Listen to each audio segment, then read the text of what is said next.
space as tapu, and he whare wānanga, he whare akoranga. So a place for learning and a place for sharing. Ngā mihi nui ki a koutou. Oro te raiti, ko te taumata kei te heke mai, our taumata coming up is the tangata tiriti taumata. Nō reira, nau mai, haere mai, whamuina Wheneloni Tawhunai, I hope I said that right, Aaron Wu, Carlo Mila, Catherine Delahanty, and Heather Kame. Haere mai, haere mai. No mai, haere mai, ki tēnei.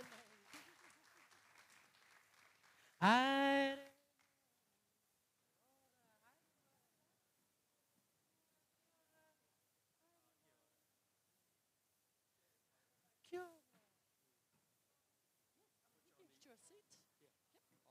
All right, here we go.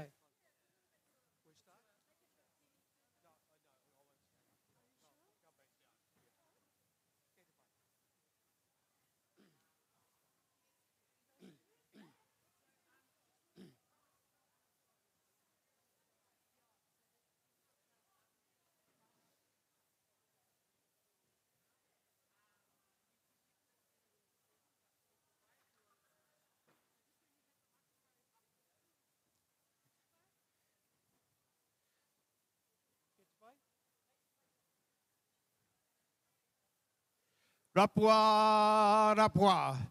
Rapua te wānanga. Wānanga ki uta, wānanga ki te tai. Wānanga ki te tikanga. Tikanga nuku, tikanga rangi, kia hua te tikanga. Kia popoki te mahara o homi e, hui e. E kia ora mai tātou, kia ora mai tātou ringa te kāranga o te rā, te kaupapa whakahira, hiri, mui o tātou. Tēnei te miti atu kia tātou. E mihi hoki ki te mana whenua, ki a Ngāti Rehia mai, ki a koutou ngā iwi take o te taitokarau, puta noa te moto. Tēnei te mihi atu kia koutou mā. He mihi ki te tino rangatiratanga o ngā iwi me ngā hapu o te motu. Tēnei te miti atu ki a koutou. O tira ki a tātou katoa, putanui ki te whare. Tēnei te mihi atu ki a tātou. Kua tai mai, kua tai mai. Tā whiao tēnei kupu. Ki te kotai te kakaho ka whati. Ki te kapuia e kore e whati. If we're a single reed, we get broken. But if we're bundled together in a strong reed, a strong bundle, then we will never be defeated. So that's our spirit of coming together today to celebrate Te Tiriti o Waitangi me te Whakaputanga with the spirit of, as the call has been of today, a spirit of unity and a willingness to fight together against the ngarara e mui a tātou. So, nō reira, tēnei te mihi atu, mai tēnei tā kia koutou mā, tēnā koutou, hurino ki te whare, tēnā roa tātou katoa. He mihi nui ki a koutou katoa, he mihi nui ki te tangata whenua o te tai tokerau, me tangata whenua o te motu, me tangata tiriti katoa tēnā rā koutou. It's awesome to be here. I'm really pleased that there's an audience at all because Veronica Tawhai is speaking somewhere else. And also, you could be up the top listening to the Crown telling you how they're not going to do you over and how a referendum is really just like a cigarette. You just suck it up and then you die. Oops, sorry, spirit of unity. On the way up here, I'm from Hauraki. I live in the Ngāti Maru whenua of Hauraki, and we teach Te Tiriti down there. On the way up here, I saw these signs, and I thought it said stop something, and I was getting really excited. I thought it said stop 3 wankers, and then it said stop 3 waters, and I was like, oh no, they're still up there. So we need to be alert. This is a time of urgency, passion, and taking sides in a very unified and positive way. So I'm really lucky today to be facilitating this panel of awesome people who all work in the tangata tiriti space, and are here to be accountable to this community and these people and these rangatira who've inspired us for many years at Waitangi. I've been coming here for 20 years, and this is my 22nd, and I'm still not married. That's not true, actually. I've got a partner.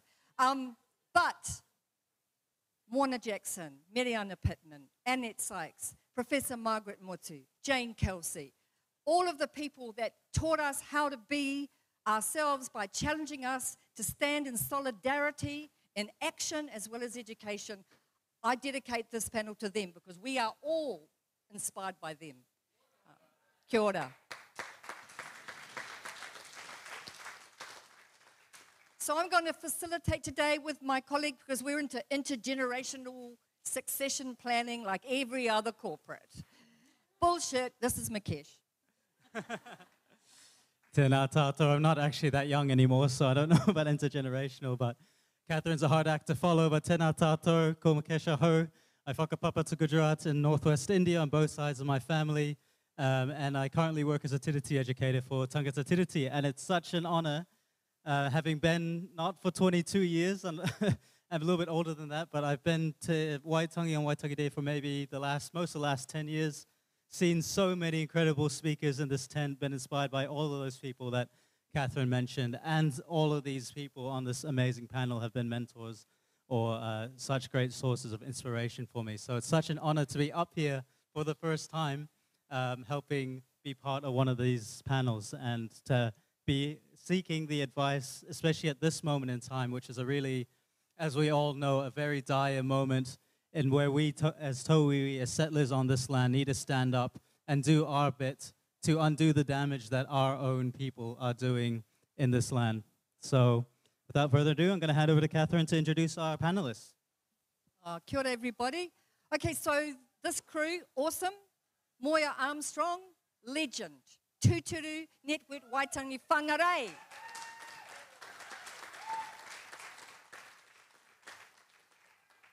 There's a tent down the bottom where you can get information, and it's been here forever, and that reason that it's there is because of this wahine toa. Awesome educator, activist. Whamoina, I'm going to do my best with Tapunai from Flying Geese from Samoa, who does strategy around Te Tiriti with organizations, has stepped up right now to the challenge of bringing us lot, such as we are, and all our beautiful diversity together and strategizing to stop no, I can't say that again. Okay. Tim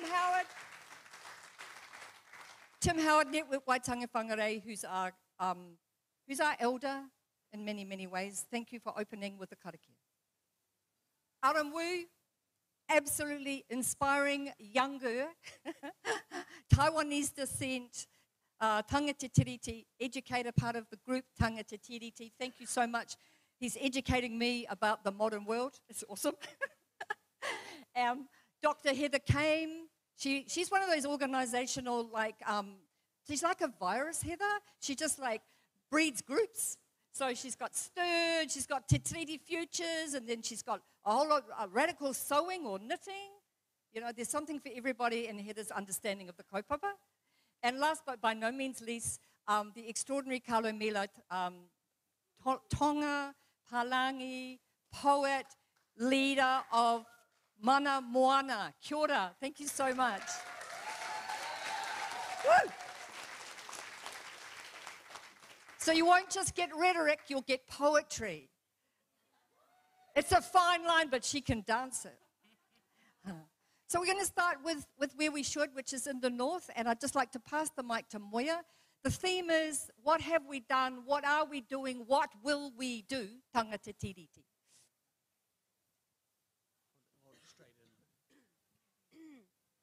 Kia ora koutou katoa, ngā mihi mahana ki a koutou, ngā mihi nunui ki te tangata whenua me tangata tiriti katoa. Really representing Network Waitangi Whangarei. We've been coming here, we had just a brief background. The women who taught our generation, Joan Cook, Mitzi Nairn, We lost Mitzi at the end of last year, so that's something we're coming to terms with. Joan Cook up here first had a relationship with Ngāpuhi in 1983. She was an Anglican minister and got arrested. They did a liturgy on the history of our country, and they got arrested for inciting unrest, because the history of our country is going to do that to you, right? And so a bunch of those Anglican priests got arrested, and they ended up in the Kaikohe District Court, and the taumata o Ngāpuhi Nui Tonu came along to have a look about time. Some Pākehās getting arrested, so and then the relationship was formed, and so our group has been really honoured to have that direct relationship with mana whenua o Tēnei Rohi. From that time, we've done things together like State of the Pākehā Nation, State of the Māori Nation together. And then, I guess in more recent times, we had the relationship with Nuki Smith and Tītawhai Harawira. I just want to mihi to those two amazing pou who had the idea to have an independent panel listen to the evidence given on he whakaputanga me Te Tiriti in 2010 at the Waitangi tribunals in the north.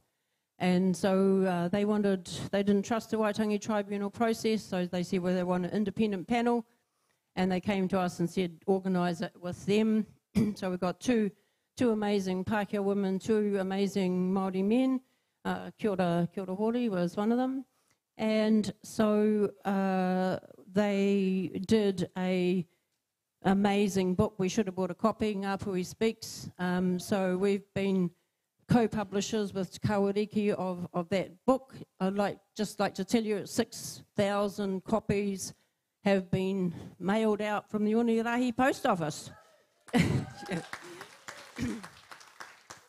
Yeah, so history of our relationship here.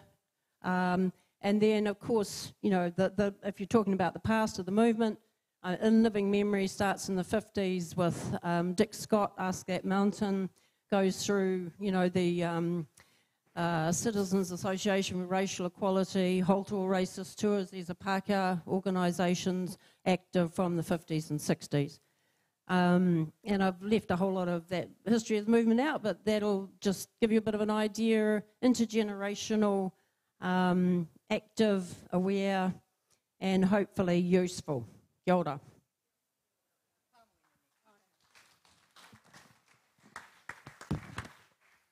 Yeah, tēnā koutou katoa, ngā mihi ki te mana whenua o tēnei rohe, ngā iwi katoa o ngā puhi. Mā lole soifo, malarangi mā.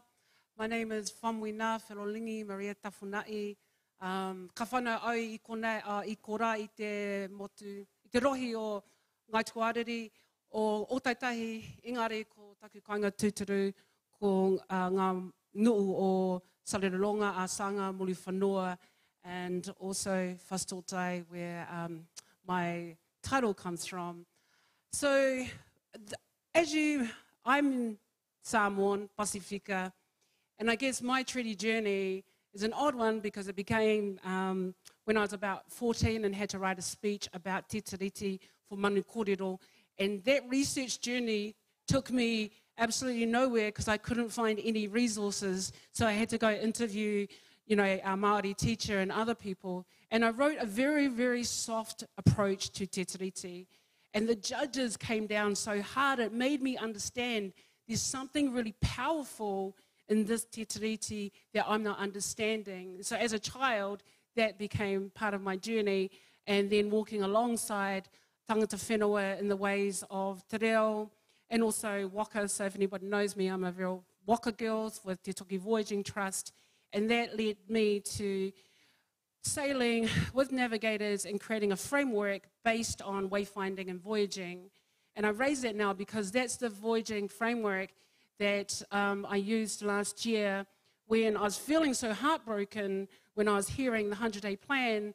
And at that time, I was with some friends at Taranaki in Waitara, I raro i te maru o Koro Taranaki. And I had a vision then to call a hui, to bring everyone together, to use mātauranga Māori, mātauranga waka Pasifika, to take that and to weave these beautiful people together, because the mahi they've been doing has been so stealth. But now is the time to rise together. So hopefully we'll get to talk about some of that.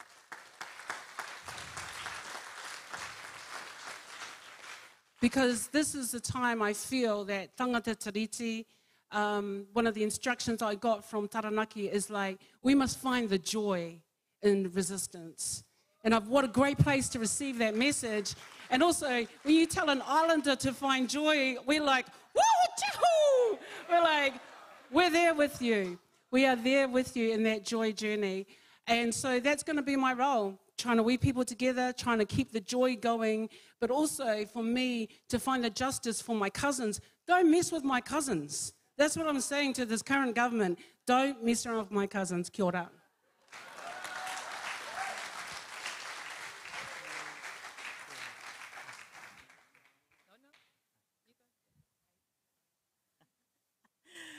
Tēnā tātou katoa, nā mihi nui kia mana whenua o te rohe nei, ko am talking ingoa. What a tough act to follow after these fellas, eh? Just really want to say acknowledgement to some of our elders as well that, you know, for us, oh, okay, yeah, for for some of us, you know, they are the ones that have trained us, have guided us, but also as tauiwi of colour as well, given us the leeway to go out and do our own. So for a lot of the mahi that I do is connecting with ethnic communities to do the education. And, you know, what's the best way for us to have a gathering through our puku, eh? For shared lunch, for meals, and learn through kōrero with each other around what is our responsibility as tauiwi.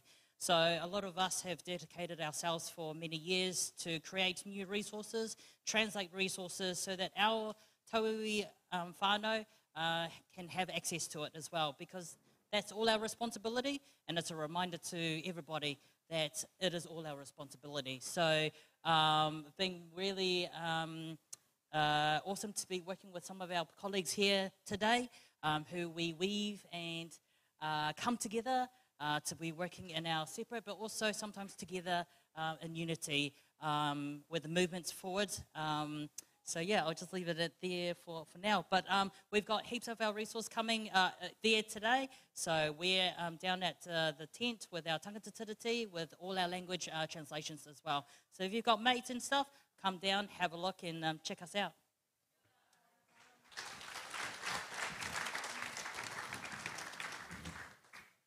Kia ora tātou. Ko tangata tiriti ahau. I want to remember our friends Joan, and Mitzi, the threesome. I went to my first treaty workshop when I was 16, and I ran my first one at 19, and I've been involved in issues of racial justice since then. So it's interesting watching the waves of tangata tiriti treaty work over all those years. And I think at the beginning, from what I hear from the elders, it was all a bit brutal, and we were very bad at dealing with emotion. So we wooed people into the movement, and then we scared them all away. So if you're one of those people that did the pioneering work that I never got to meet, kia ora and welcome back. We've been at times very tactical historically by integrating other movements. And at times we've got lost in our own process. A lot of talking, a lot of feeling. But we've also had a lot of having a go. And I think at the heart of anti-racism praxis is having a go, reflecting, and having another go.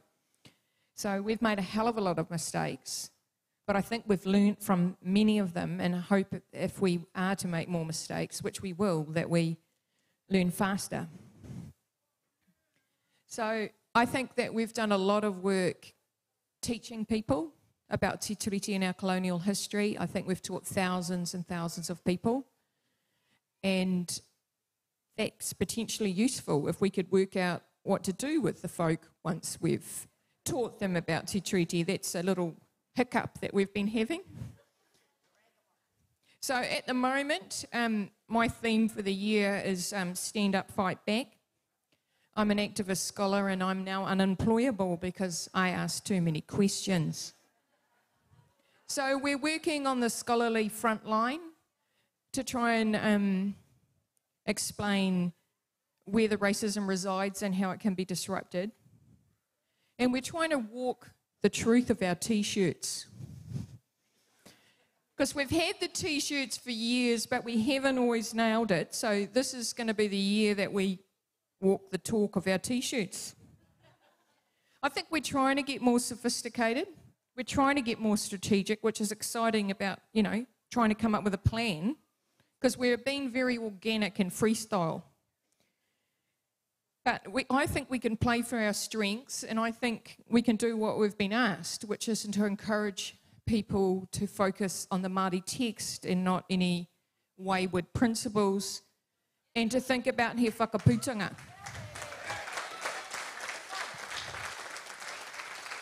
So I moved to Wellington last year, and so one of the things that I'm thinking about, of course, is in terms of the future, is honourable kāwanatanga. So what could that look like? And so we're putting in a big research grant at the moment to try and unpack that and do some deep thinking so that we're ready for the Mātiki Mai future. So we're trying to get our whare in order. So hopefully that'll work out. And I'm sure there was something important to say. Oh yeah, we're in the same tent as the other people. And we've got some excellent items, including a raffle. And we have got the very unique, the 3 Ps belong in the freezer badges, if you're really interested in a bit of merchandising. Kia ora.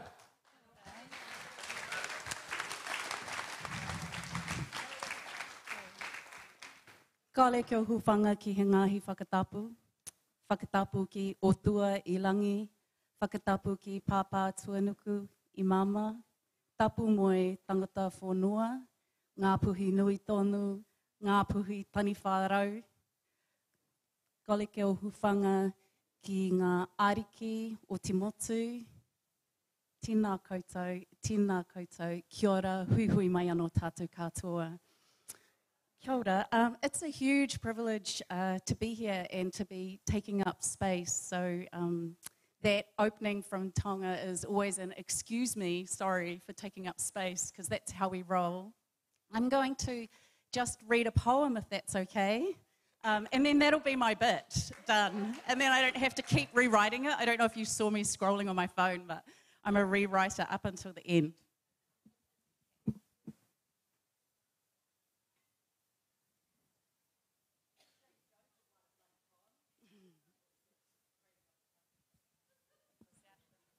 I feel myself being really nervous. I'm thinking I've read so many places, but right here, I feel nervous. And that's because it's important that we get it right. Okay, my hands are shaking even. Oh, no, it's okay.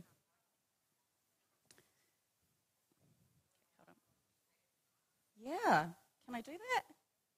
That would be less embarrassing for everyone, because then you don't have to watch me shake. It's so awkward having to empathize with the speaker. Oh, thank you. Thank you. All right, thank you. Thank you so much.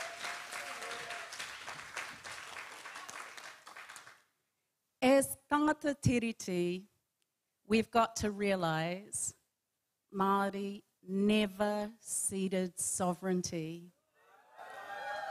Yet we have a history rewritten as peaceful acquisition, a narrative of natural superiority, disputed history, dishonoured tiriti, principles nullified, muted into some kind of policy preamble, bureaucratic mumbo-jumbo, making neutral magic.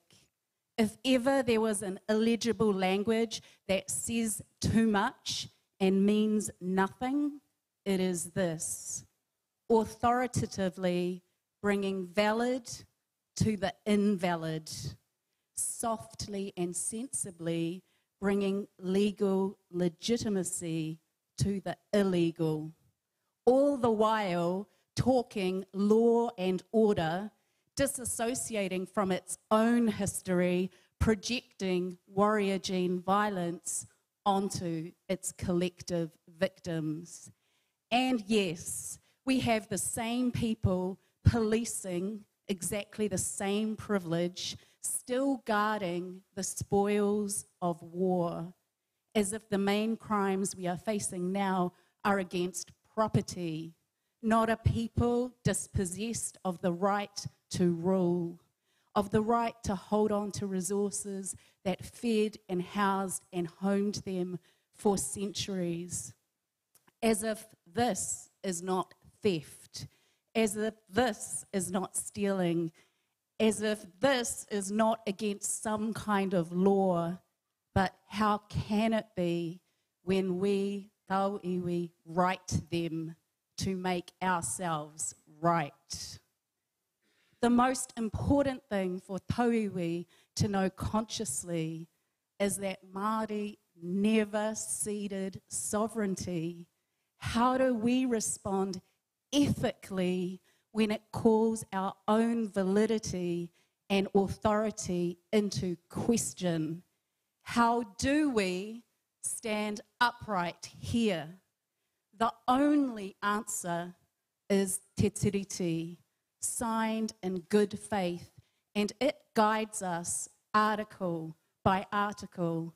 As tauiwi, we can participate in democracy that doesn't elect hypocrisy, doesn't neglect history, as it rewrites intergenerational legacy with no idea of its caucasity, looking in a mirror and seeing only its own reflection. We are a te tiriti partner, and we are born into this, and we are lucky. This is the agreement that offers us inclusion and belonging.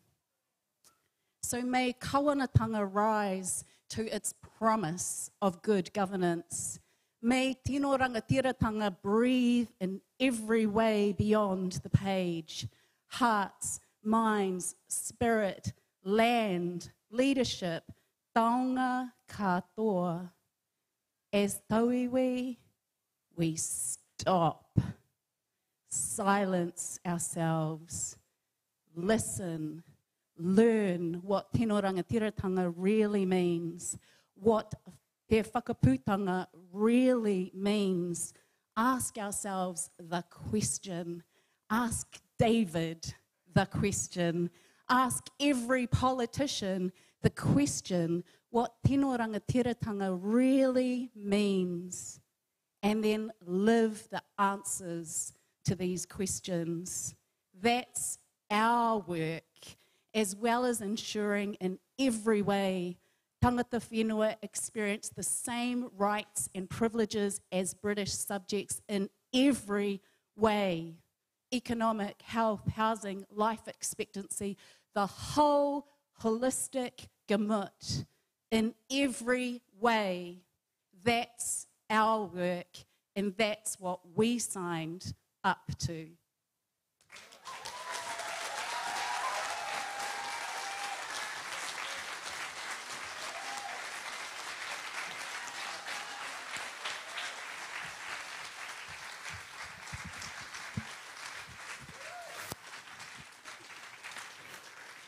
All right, shall we go home now and get on with it? She said, we've been given the answer, we need to do the work. Yeah. So, but we do have a little bit of time for some discussion, and really like to hear some more from all these beautiful people. We have some pātai, Bakesh. One of the ones I've got, which I dropped my glasses so I can't read it, it doesn't really matter, is what is actually our role? If you're an ally or an accomplice to supporting tino rangatiratanga, what does that mean? What are the limits of your role? What are you actually doing? And how do you know, how do we know as this side of the movement, how do we know we're being effective? So has anybody, we're not going to go round and round. Has anybody got a thought on how we know what our role is and how are we effective in making actual change? 40 years hard work. What's changing, whānau?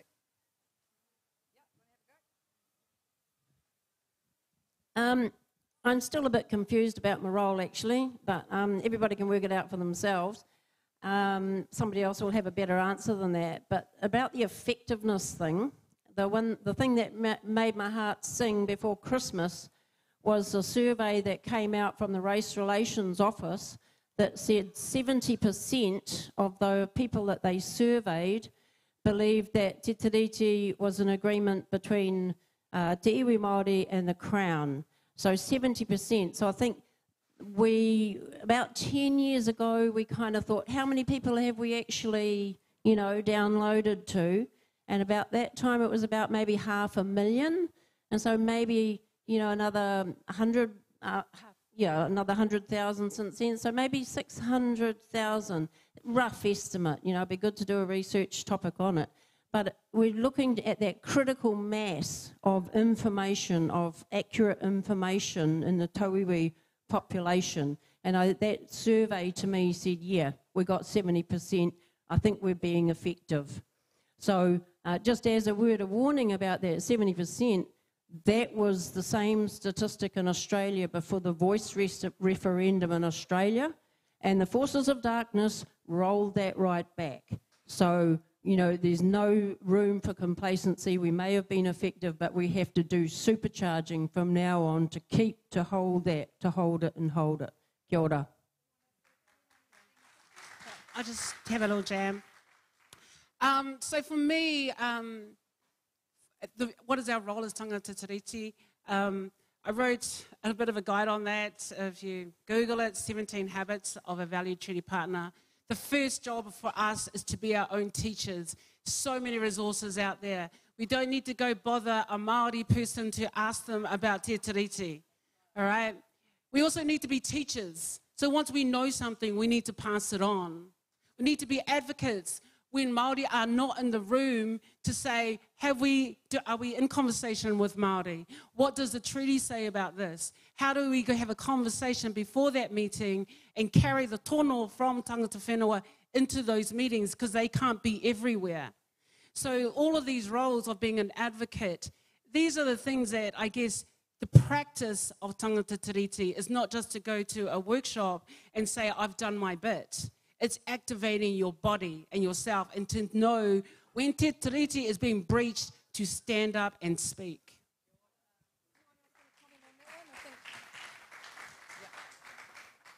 Kia ora. I really want to tautoko what Pamoina has just said before. It's really, for me and a lot of my communities, is to take on that responsibility to go into our communities, to do the education, the advocacy, but also to be facilitating that they can then become facilitators themselves within their own communities of what makes sense to them, what connects to them, how they are connected to this whenua, but also with the support and learning to be allies to tangata whenua as well at the same time. We're not here to do tikanga 101, we're not here to do reo 101, we're here to just teach around and advocate for that everyone in every community can have the space and what makes sense to them, because I'm not always from certain communities, so some things won't connect with me, or how I'm saying it won't connect with them, and it's inciting that with our multiple communities to pick that up. Kia ora. I think we've taught thousands of people about Te Tiriti. Our challenge is how to get them into action. And I think it's hard to say we've achieved this and this, because it's always a collective effort and people are doing very different things and it's all working on the same kaupapa. For instance, STIR, our group that's been working on ending racism in the health sector, we've helped gather a lot of the evidence about the racism in the health sector that helped settle the argument with the Crown that there was racism in the health sector. And that was a big victory for us to finally get them on the same page instead of publicly denying the racism existed. But now we're arguing with them about how do you end racism. So I think it's about little wins, and it's also the racial climates kind of come in and out. So you might win a piece of ground and then have to win it again. And so I think it's important to work out how we can win ground and hold ground and then move forward. Yeah, this one keeps me up at night, because I hate doing things and then it's a tick-the-box workshop and then everyone goes back to, oh, I learned about the treaty with you. That was so great. And now I'm doing my pepeha. Oh, God, kill me now. I feel like a failure. Because honestly, that is not going to change the wero that Carlo laid down in terms of living up to this. So we actually have to get people to understand that you have to put yourself on the line with your mates. Otherwise, nothing changes. And the line may be different in different places, but we need to be there. And in every part of Aotearoa, there is something going down where tangata tiriti need to give cash or give time or make biscuits or stand up at the back of the courtroom, which we're trying to do in our rohe, with our students and say, this is what it means to do a workshop. It's then we now become part of this reality. Otherwise, we may as well leave the country because we're not living up to Article 1, and that's not good enough. I'm going to shut up. Your turn. Kia ora koutou. Yeah, so moving it on to the next one, because absolutely, you know, we've done an incredible job, or you have done an incredible job, Heather, since the age of 19, to educate however many knows how many of those 600,000 people just on her own. But if you're not one of these incredible people that have done these workshops for 20 years, you know, what can you do? That's one of the things we started to talk about. Give money. Think about the resources you have. How can you transfer those, use those to benefit other people, to benefit tangata whenua directly? Because it's not enough, just like we said, to have the individual mindset. We need to act collectively. But we're not starting from scratch here. There's already movements happening. So what is the vision? What are the movements that are out there already? What is the vision constitutionally for tangata tiriti moving towards the future? What are we working on and towards?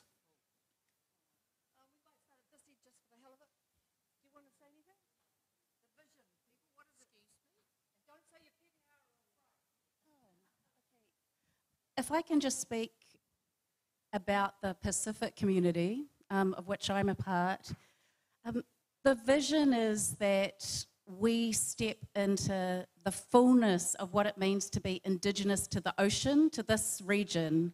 As the ocean has never separated us. We didn't put in a whole lot of squiggly lines. They were our pathways to each other. And so for me, the Pacifica community are the only tangata tiriti who also have a relationship with Māori prior to tiriti through history, linguistics, whakapapa, all of these. And for me, that means we have more of a responsibility, not a get out of jail free card. We have more of a responsibility to stand with our tangata whenua cousins, we're tangata whanua, tangata whanua in our own islands, and stand in full solidarity of what that means. And so for me, shout out to the Manamoana whānau here. That's so integral to understanding who we are and what's possible when we think of ourselves not as tiny little islands, but as belonging to the largest ocean in the world. Kia ora.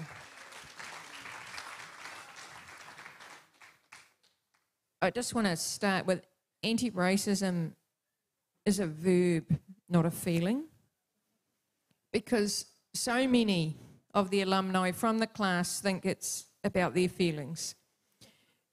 And I just needed to say that out loud. It is not about your feelings. So the vision is about Mātiki Mai. It's about haputanga. It's about a place where te treaty is honoured, where people understand about he whakaputanga, the United Nations Declaration of the Rights of Indigenous People. But it's also about not putting that in the far, far, far away. It's about how you live your life and taking action within your spheres of influence. So the future is now. It's the decisions we make about how we raise our children, about how we invest our time and our resources. So there may be a magical endpoint, but I don't think there is. I think it's about a process and it's about a relationship. And certainly I can see a future where we have no racism.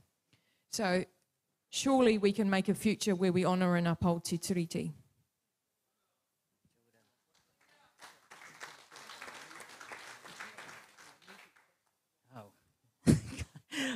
Okay, thank you. Yeah, the vision really for me is the true participation and full participation of a lot of our communities. In doing so, to be standing alongside tangata whenua in solidarity and allyship. I know amongst some of our colleagues here who wouldn't have experienced racism or see it on a daily, but a lot of our communities still do. So some of those things are still an awareness of understanding, but to get us to a place of education, participation, to then be active, constantly be active. That's something that is, you know, a goal to be reaching, yeah. But what about us Pākehās? Where's my support group? Sorry.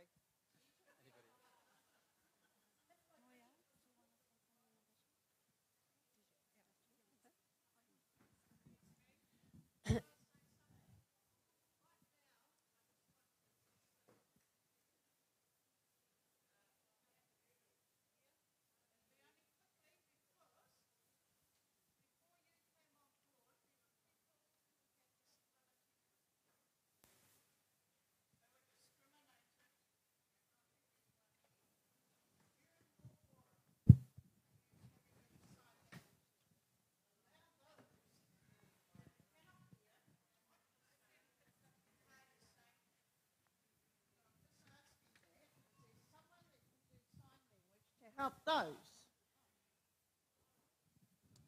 Yeah, just I thought it's very important to taiho on this kōrero because I'm aware that when the previous forum, people with disability were sitting in here and they needed someone to sign language. And so they could understand the kōrero that was here. So I'm asking, can someone do that here and stand there on that forum instead of always up there on the top area? We need to make sure that those that have disability are enabled to hear and know what people are saying. Kia ora. Yeah, no, she's doing it too over there. Kia ora whaia, absolutely over there. Is a signer signing over there, but you're right, up on the stage next time for sure. Kia ora. I'll just jump in quickly. Tēnā koe i tērā paitai moana. Mihi ana kia tātou, and I love that we can bring this up to check ourselves regularly, needs to happen. Tā kuingoa ko hiniwai, ko hau te tahi o ngā kai āwhina, mo te rānei, and I've just come from having a conversation with our beautiful whānau here. And I'm going to hand the mic to them to have a kōrero, so they're here interpreting just to answer your pātai. So,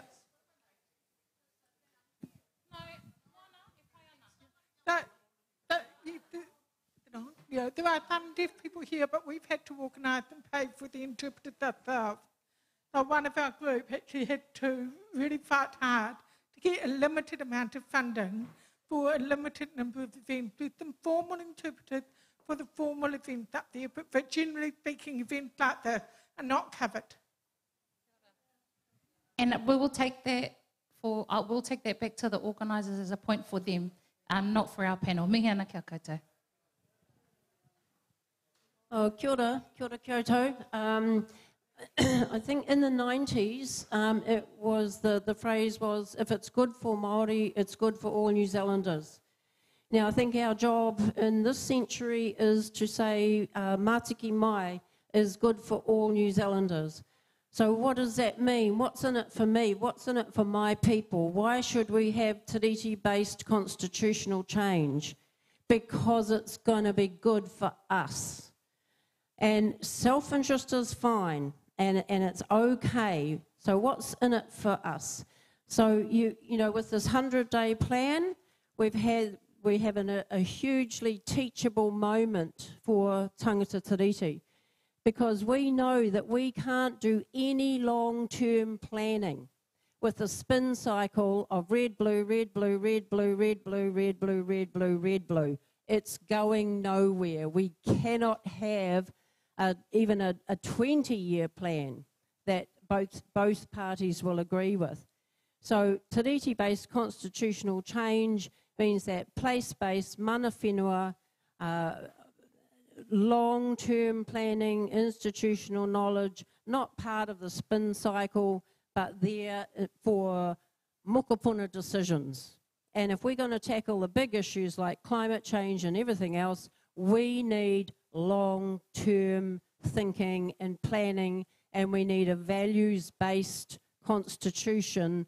To me, tikanga Māori is that values-based constitution. Kia ora. Kia ora tātou. I just kanoho. So I know we're talking about vision, and so some of my mates up here have talked about the longer term vision. I'm going to leave that where that is and not disturb that. I'm going to talk about my vision for the next 12 months, 3 years. So my work and strategy is looking at, you know, we need to move at a certain pace, and that pace is keeping pace with those who are bringing changes into our lives or trying to do that. So I think in the next 12 months, my vision is of a collective tauiwi treaty partners working together by the tono of our rangatira Māori group, which will be set up to give us the instructions of what to do. I went to Tūranga Waiwai, I could hear Hano Regan saying, we need your help to educate. And luckily for us, that's really been a big part of what Tangata Tiriti have been doing. So it's like, we receive the tono, we go do the mahi. In the next 12 months, keep really alert. If there's research to do for Māori or on behalf of Māori, we can do that. If there's other areas of advocacy that Māori want us to do, we need to do that. And we can only do that if we're organised, if we drop down some of our barriers and link arms together as well, that I feel like Tangata Tiriti can be a powerful force. Also that other parts of Aotearoa can look to us and go, oh, Islanders are doing that. I'm an Islander, I can come and do that. Pākehā are doing that. Pākehā men are doing that. Another Pākehā men can do that. So this is a thing that we need to recruit, but also we need to keep pace with the flow of changes that are coming from the current government, and we need to think about the 3 years and stay alert, but always with our ears to the tono of a Māori. Yeah. So, yeah, it's really wonderful to hear. And one of the heartening things about coming to Waitangi is normally it feels like just a reunion with the tauiwi that come. It's the same faces every year, but we're seeing so many new faces. This year, I'm seeing so many incredible new tauiwi come and want to learn and want to be part of these things, and maybe wondering, what can I do as someone new to this to join the movement? What are the things concretely that I can do from here? So yeah, just be great to hear from one or two people, also for the people listening to the recording later on, what are some of those things they can do today? We're talking about the next 6 months, 3 years, tomorrow, can we do to start this journey? Well, if you go down to our booth, we've got the information there of like 24 groups that you can join today. There's places there that you can sign a petition, you can join a group that does online challenging of racism, you can pledge money to support things. There's lots of things to do down in the booth. But I just wish to draw your attention to Catherine's T-shirt, because we haven't really talked about that yet. Could you stand up, Catherine, and do a twirl? This is to Treaty-Based Futures, which is our online virtual conference, which is on from the 16th to the 25th of March. And if you go to our website, you can register now for free for our 10-day anti-racism extravaganza. So that's something you could do today. See you there. The problem with a white T-shirt, there's quite a few problems. Whiteness is a problem. White dribbling is a problem. But we need to get the message across however we can. And as someone said to me from the north, Catherine, you'll never be any good at being a Māori. Just be the best tangata tiriti you can be. And if that means wearing a dribbled on white T-shirt, I'm there for it. Okay, has anyone else got a major thing that people can do? Because I've heard a bit, and then we're going to ask if there's any quick partai from the floor before we move on. Okay, partai, anyone got a partai at the back? Does she need the thing? Nope. Pātai? All right, who wants to be a runner?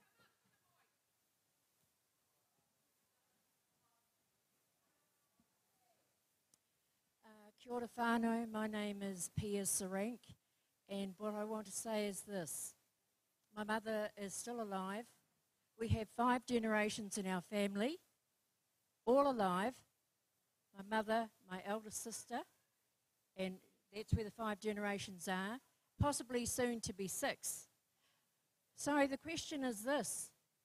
When we get the 5 generations together now, and they start talking to each other, nothing much seems to have changed.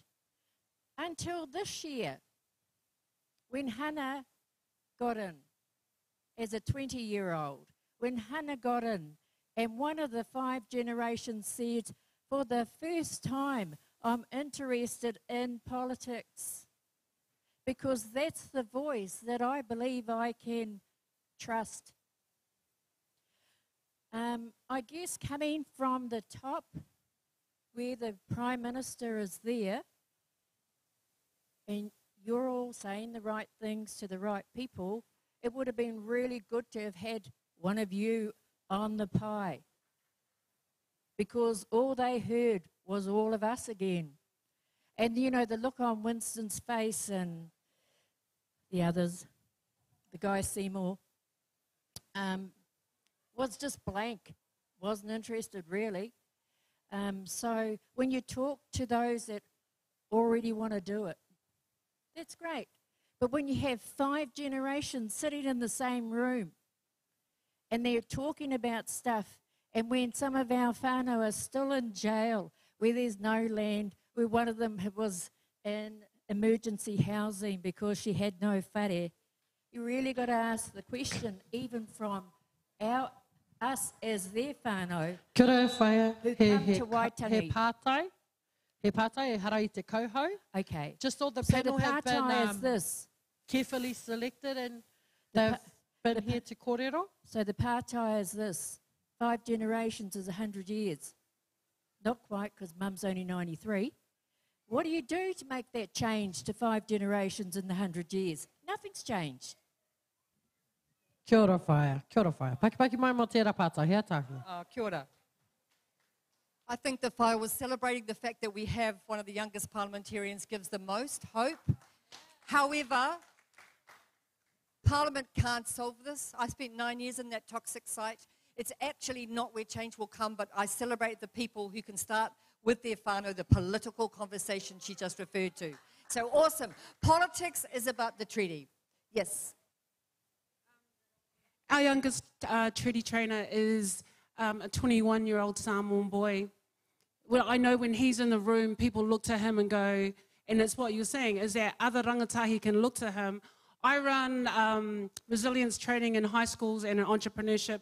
We always start off presencing te tiriti, our obligations under it, acknowledging who's non-Māori in the room. Everyone puts up their hands, who's Māori? And they're like, hey, non-Māori. You say, thank you for letting us be in there. And we start off the kids that way. We start them young, so that's year 9. Every workshop we do, this is, you know, we just have the training integrated in all our mahi. But I think you're right. The faces of rangatahi, you know, when I go back home, I'll be talking to him to lead a rangatahi movement with his peers. Kia ora moto, wero.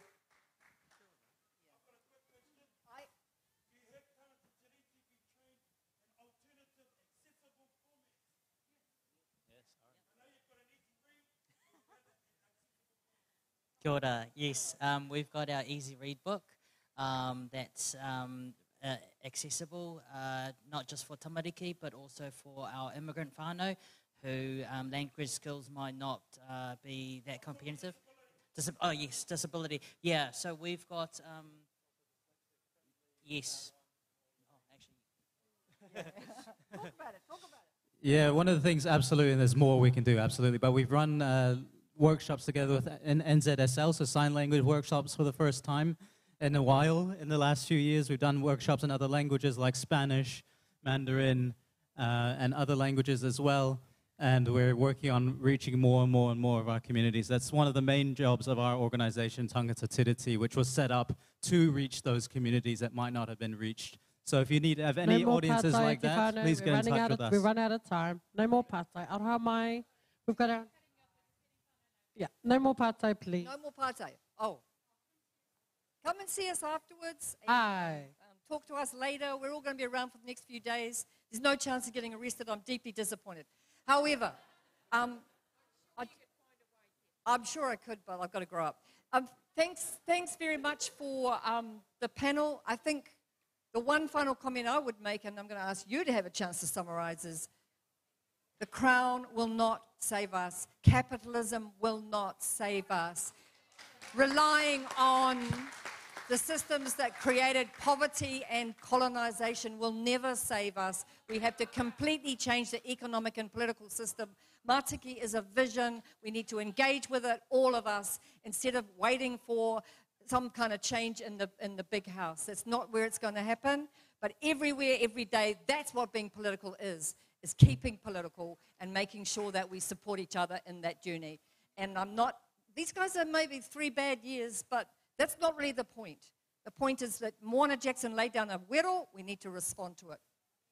Yeah, and give the land back. Give the land back. That's my summary. Tūtira mai ngā iwi, tātou tātou e. Tūtira mai ngā iwi, tātou tātou e. Pai a te maramatanga, me te aroha, e ngā iwi ki a tapatahi, ki a kotahira, tātou tātou e. Tātou tātou, hope, toruwha, tūtira mai ngā iwi, aue, karangati taha, ngā iwi, tātou tātou e, pai a te maramatanga, me te aroha, e ngā iwi ki a tapatahi, ki a kotahira, tātou tātou e, tātou tātou e.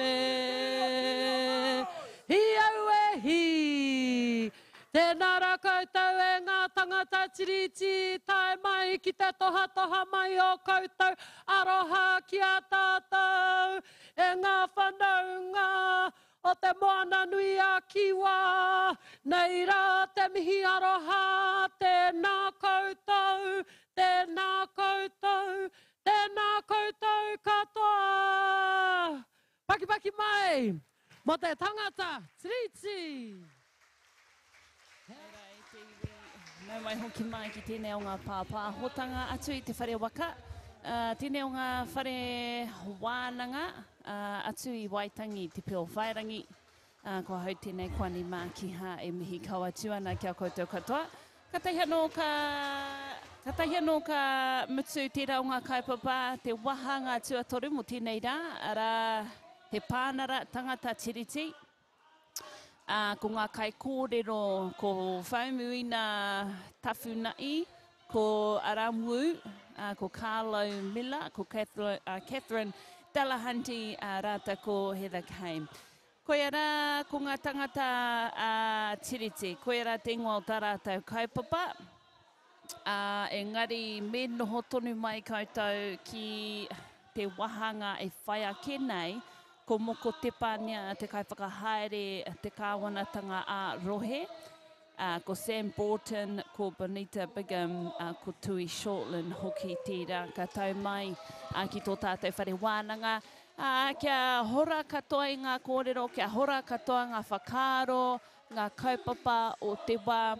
Engari kia hoki whakamuri anō ki tērā o ngā kaupapa tangata tiriti. He kaupapa nui, He toko maha o tātou kāre te tino mātou ki tēnei mea te tangata tiriti aroha mai. He movement pea, he momo kaupapa hei arahi I o tātou hunga tauiwi, Pākehā mai, kia whai wāhi rātou ki tō tātou tiriti, kia whai wāhi rātou ki tō tātou whenua, I raro I te manaakitanga o te tiriti o Waitangi.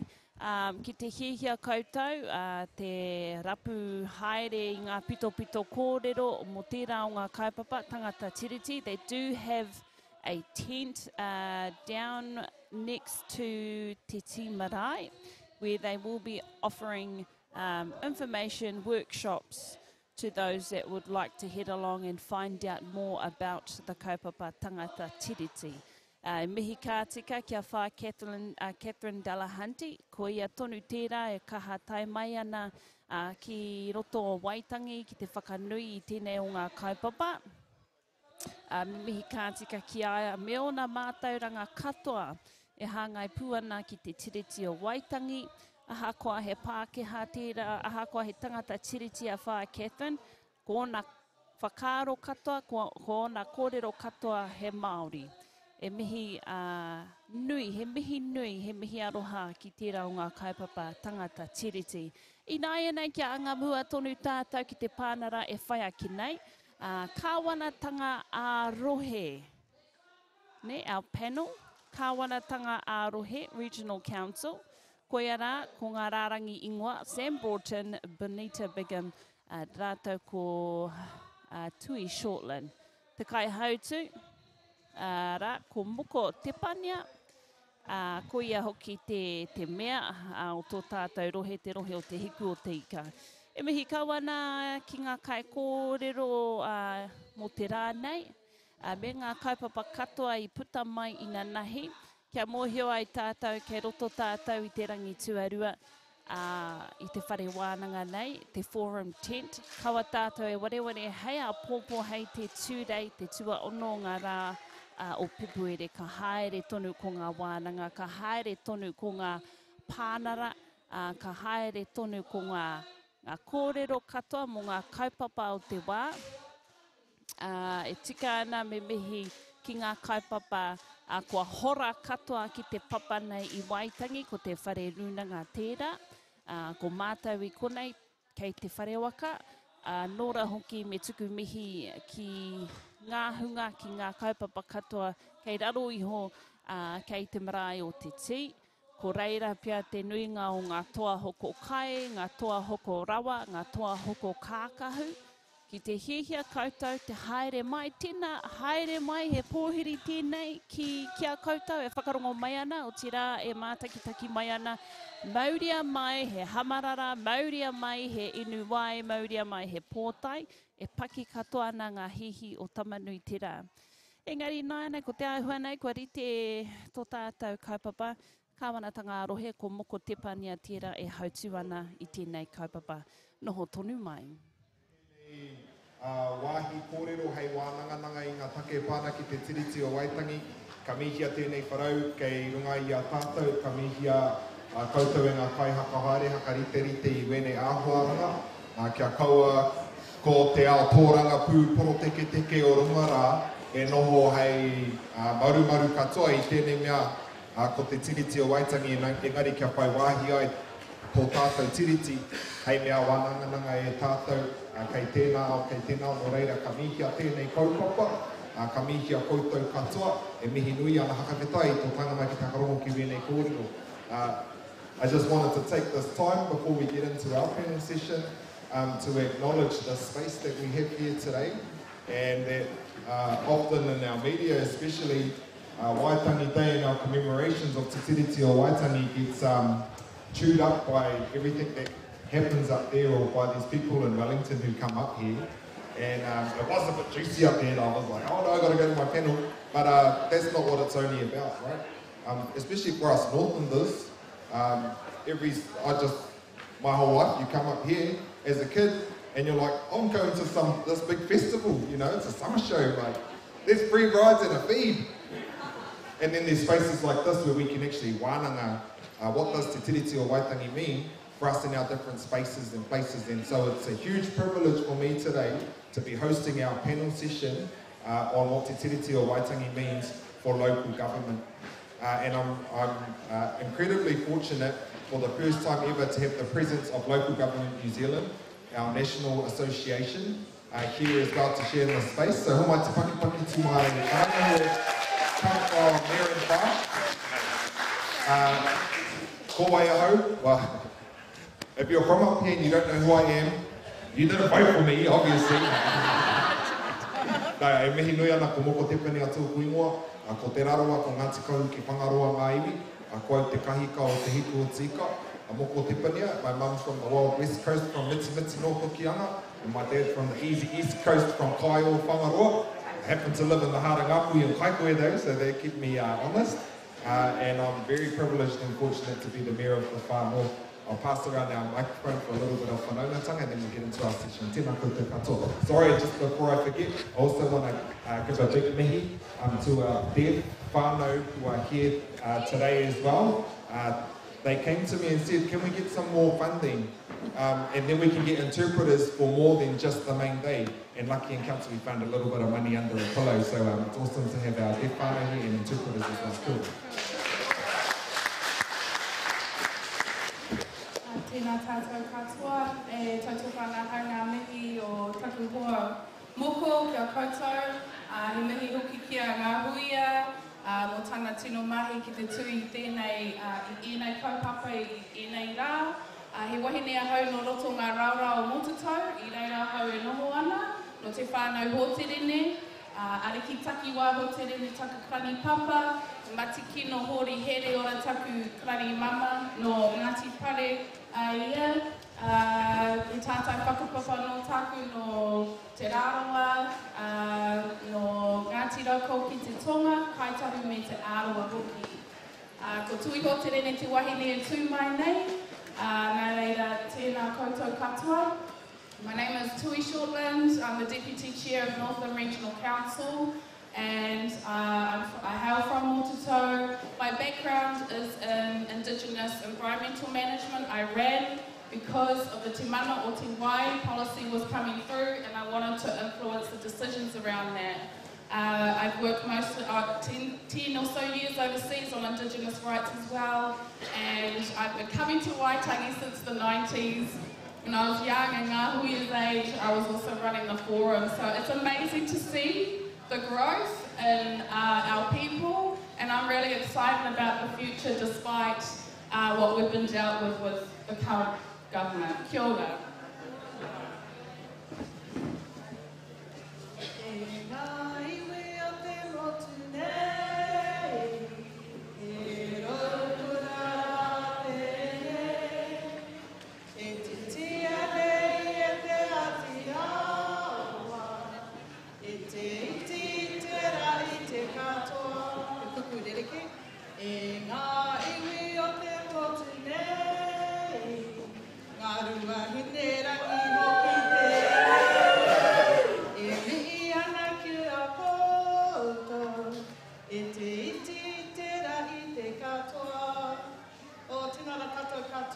Ko Juanita Bigham tōku ingoa, ai, he uri tēnei no te atiawa me ngā ruehine ki Taranaki Maunga, ki Taranaki ki te raki, ko Ngāti Tāwhirikura, Ngāti Rāhiri me Ngāti Te Whiti ngā Hapu, ki Taranaki ki te tonga i te wai e niko ana au, ko Ngāti Tū te Hapu no reira, ka wana ngā mihi ki te mana whinua o konei, ngā po inui tohu, tēnā koutou katoa, me apu i whanaunga no te maunga, tēnā hoki tātou.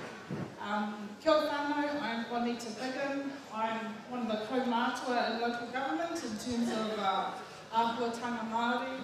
So a local government term is for 3 years. This is my 5th term now in local government. I spent 3 terms, so that's 9 years as a South Taranaki District Councillor. I then went back to work for the iwi, for Ngā Ruehine, and became a community board member. Some of our councils around the world to have community boards. I was able to serve in my council in that way for 1 term. And this term, I am Taranaki Regional Council's first Māori Ward Councillor. So I'm really privileged and honoured to be here to represent local government New Zealand with my very esteemed colleagues. These are autograph-worthy people up here, whānau. But it's a privilege and honour to be here. I first came to Waitangi in 1990 before Moko was even born. So I think I was about 18 or 19 and there were some big protests and kaupapa in front of the people at that time. I feel like we're back to the future. You know, the kaupapa anō, the record has just turned around, but we're here again for the pakanga. So I just want to mihi to you all and recognise our local government colleagues in the audience as well. Our Vice President of LTZ, Campbell Barry, former National Council member Lan, and Deputy Mayor of Upper Hutt, Lower Hutt, she's in the Hutt, Tui Lewis as well, Te Maruata member as well. So in local government whānau, I am the co-chair of Te Maruata, and that is the national collective of Māori within the local government space who are in governance roles. Now, some people think those are just those who are elected to those positions, but Te Maruata will also serve all iwi appointees, anyone who is in Māori serving in the government space. So, mōki te honore, tēnā koutou. Kia ora koutou, tūhia I te rangi, tūhia I te whenua, tūhia I te nākau o nā tangata. Ko te mea nui, ko te aroha, tihei, mauri ora. Ko Tawira te monga, ko wai never te awa, ko Christy te waka, no dāpura hau, ko Sandor from Toku Ingoa, tihei mauri. My name's Sam. I'm the President of Local Government New Zealand. I live in a little town called Darfield in the middle of the South Island, a town of about 4,000 people.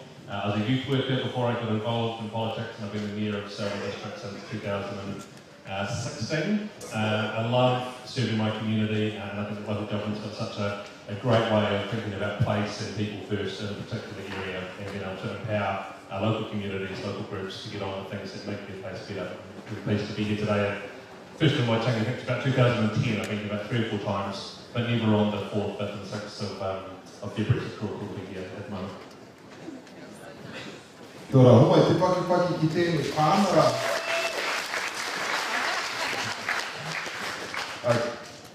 Did you say your very small town is 4,000 people? That's a massive city to us here up north, thank you.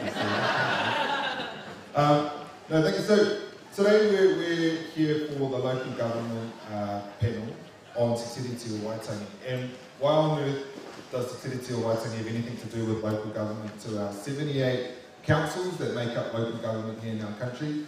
It does because Section 4 of the Local Government Act, which establishes us and our role, has stipulations on the principles of Te Tiriti, and that as an arm of the Crown, a very distant arm at times, as an arm of the Crown, we have a responsibility and an obligation in local government to give effect to that and to ensure that we include Māori in our decision making. So there are different ways we can do that. Māori wards or Māori constituencies, Māori standing committees, Māori departments, relationships with iwi mana whenua, and we're going to delve into a little bit of that today with the short time we have for our panel. So my starting question, we're also going to open up the space to questions to you all, but our whānau up here, what are we doing well in council mana whenua partnerships? Can you talk about outcomes and give strong examples? So what are we doing well in this space of local government?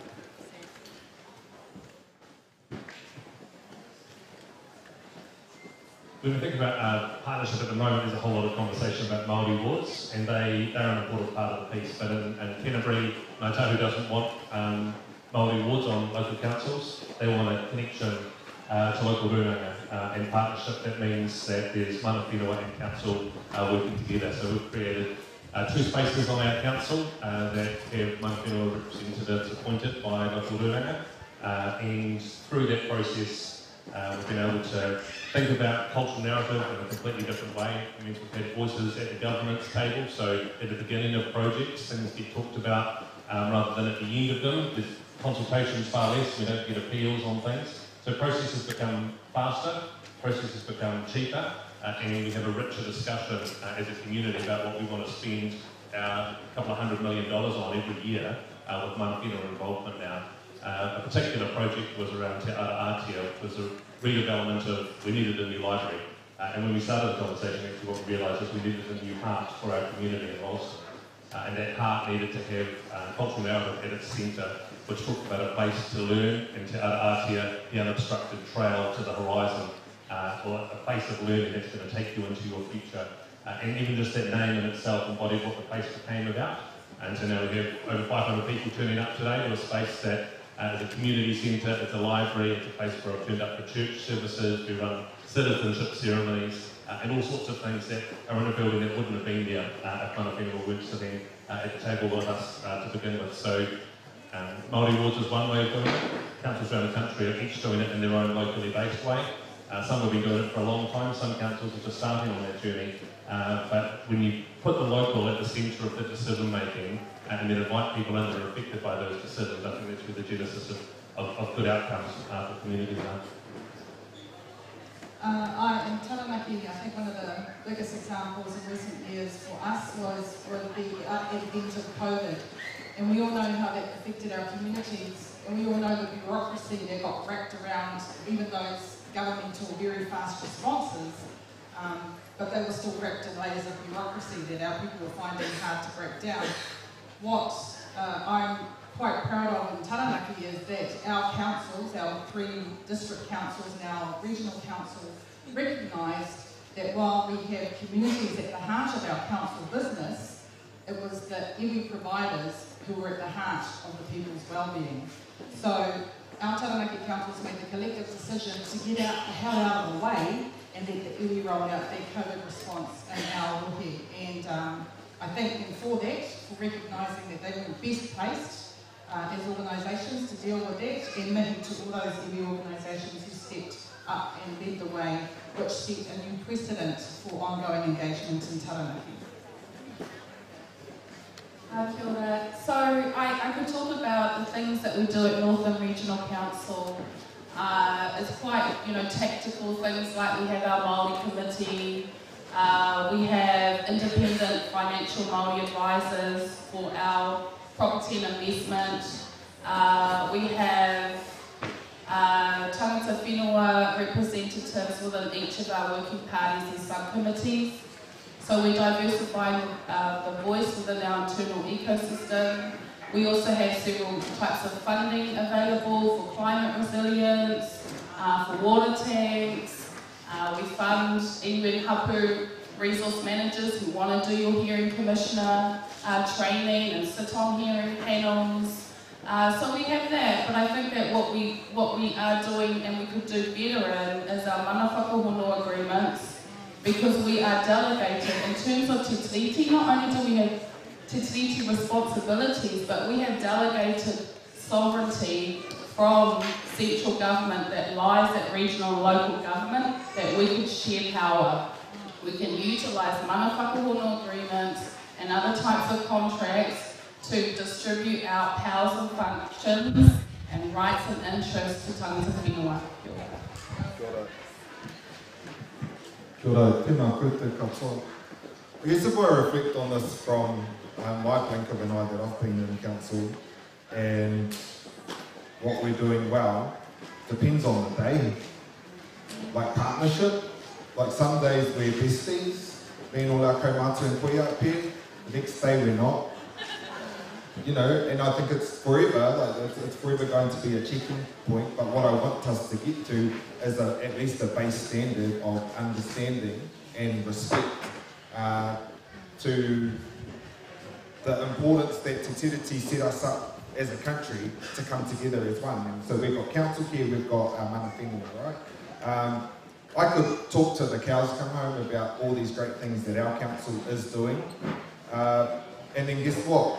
We're celebrating one day, the next day we haven't ticked it, we don't even have the box to tick in our own processes, and then we're on the front page and trying to fight a fire because mana whenua are calling us out because we're not being Te Tiriti centric or culturally responsive in the way we're doing anything. or the fact that 15 of our 16 wastewater treatment plants discharge into natural waterways and harbours, you know. So I can talk about all the great things we're doing, but there's still such a long way. And what I'd say to you all, whānau, is that not just for me and my council, but for all the councils across the country, is that we are trying, you know. We are trying, but it needs to go both ways as well. I can say to our 11 iwi authorities up here, countless hapu, 128 marae, do you know what you can get from me? Is that we can have let's start a relationship. What you can get from me is I'm not going to blindside you, right? What you can get from me is if I tell you something, I'm not going to go back on my food. I might tell you something that you don't like to hear, but I'll tell you to your face, right? I'll tell you that legislatively, I'm hamstrung here. What can we do to work it out? But it's day in, day out, it's just going to be, I honestly think, something that we just continue to grow and learn from. And I like to describe myself as naively optimistic every second day. So I'm going to continue to be naively optimistic. I get it going from Whaia Hilda every day, every second day at Council 2, because she's like, I don't know how you're always so excited and bright and cheerful and bubbly. Because we balance each other out, Whaia. Good cop, bad cop. How are we going to do it? So yeah, every day is another day. I want to touch on Māori wards with our whānau up here. Sam, we know that in this coalition agreement, in the previous government, we had a provision which allowed Māori wards to be abolished or referendised so that they would lose. That same provision wasn't given to general wards, so it was only on Māori wards. It was unfair. So our previous government made it fair by removing that provision to have a referendum, and we've got in the coalition agreement just a statement, no real detail yet, right? But a statement saying that they are going to bring back that provision and force all of us. So currently there are 35 councils with Māori wards or constituencies, and another 13 since our local government election have voted to include Māori wards. So like 60% of local government has this. They're saying they're going to force us into a referendum. For us in this council, it's $180,000 to hold a referendum on something that went through a process. So I wonder if you could talk about local government in New Zealand and national body's stance on this, and maybe some of the things we can do, but also our whānau can do to be a part of this conversation as it evolves. The biggest problem is we've got an over-centralised country where too many decisions are made in Wellington, and over 90% of public funds are spent by Parliament, and we local government hold less than 10% of the purse, and the difference that we can make is reliant on rates and borrowing, and then some goodwill and a bit of fundraising. And so we've got to be able to do better than that as a country, and we've got to be able to think long term in our decision making. And so every time we have an election, if we go through a process where we want to undo things in New Zealand, that doesn't, to me, take us forward. We might not like everything that was done in the past, but I think we've got to put the past somewhere and say, where do we go to with what we've got from here? And unfortunately, the Māori wards topic at the moment, I think, is a big distraction for local government. And we've got some things that we need to focus on around good infrastructure. And you talked about wastewater overflows and things. That's where local government needs to be focused, not on whether or not we need to hold a referendum costing maybe $100,000 for a standalone referendum on Māori wards. We don't have to worry about that now, and I think we need to think about changing that into the future. But the bigger problem is the over-centralisation and the power that's held in Wellington. And if we, as a country, can only plan 3 years at a time because we're not sure what's going to be undone into the future, it doesn't give any certainty to communities about projects, it doesn't help local government with our planning. We're already doing 30-year infrastructure plans as local government. We need central government to meet us in that 10 to 30-year horizon around infrastructure planning. So I think that's a far more important conversation, and we're going to move on from Māori wards and referendum.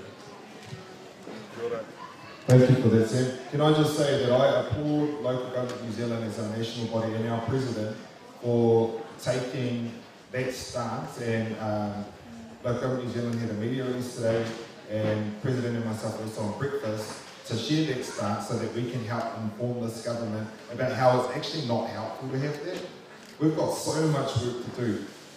Every second day, someone in the whānau actually every single day, someone in the far north will email, call me, text me, message me, comment me in, or just shout out their window, fix the effing roads, right? We got no time to worry about all this other stuff. That's like te tiriti enhancing and partnership enhancing and all that. We got work to do, we got roads to fix. We got bloody wastewater treatment plants to sort out. So when the call comes out, whānau, about this stuff where you can take part, or we need you to participate in petitioning that, hey, actually you might be against Māori wards, cool, but what you might be for is not wasting money or time.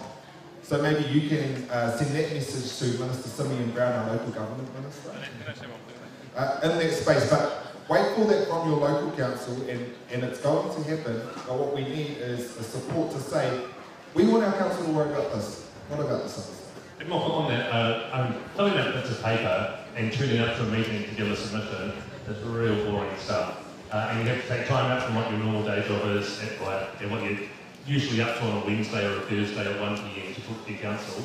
But tuning up makes a real difference. And just as a concrete example of that, for us, we were planning on resealing a road that was way down the list. And we had about 20 or 30 people rock up to an annual plan submission saying, fix this road, reseal this road, make this thing. I'm sorry to pick on roads, but the roading thing, and then our council turned around and said, oh man, we've really heard from the community here. We're going to actually reseal that road and reprioritise where we're at and get that thing done.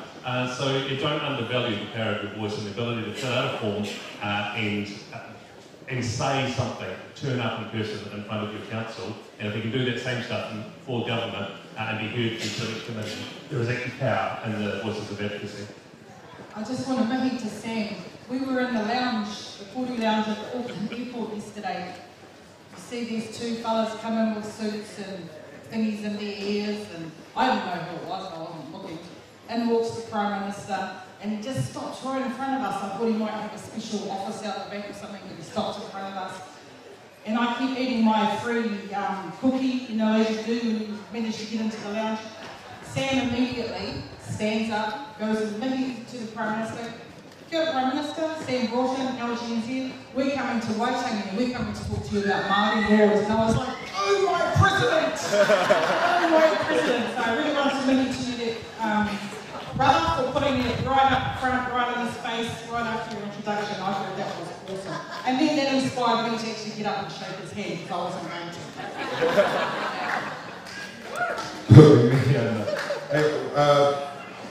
What I want to offer an opportunity is yours. So you have up here,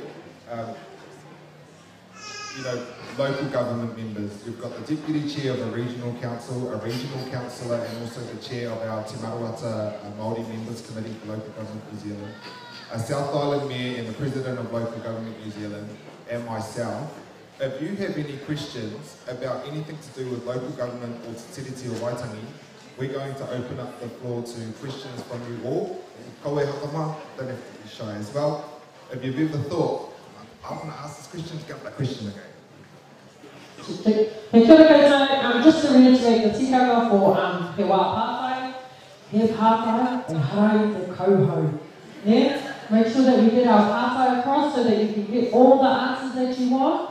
As Moko has stated, these are very special people that we have here and a unique opportunity to ask the questions that we want to ask and to have that kōrero feedback to us, to nourish us all.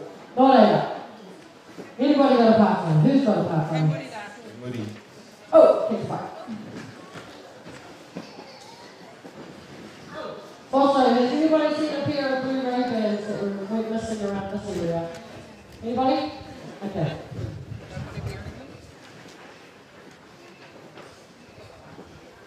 Tēnā koutou. My pātai is around mana whakahono that I heard being spoken about before. When is that going to be changed just for iwi entities to access and given back to whānau and hapu? Why, and the next question is, why is it only iwi?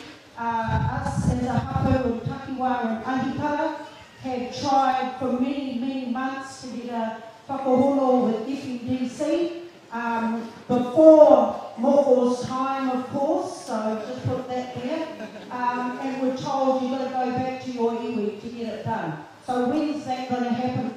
hapu to have them mana whenua mana mona. Tēnā, hei, te raroa, tēnā, tātou e whakapanga, kaipare. Hey, a huge mihi for that question and that call out. Right now, the legislation doesn't actually, it's not legislative. This is a council process which is not pushing in that space.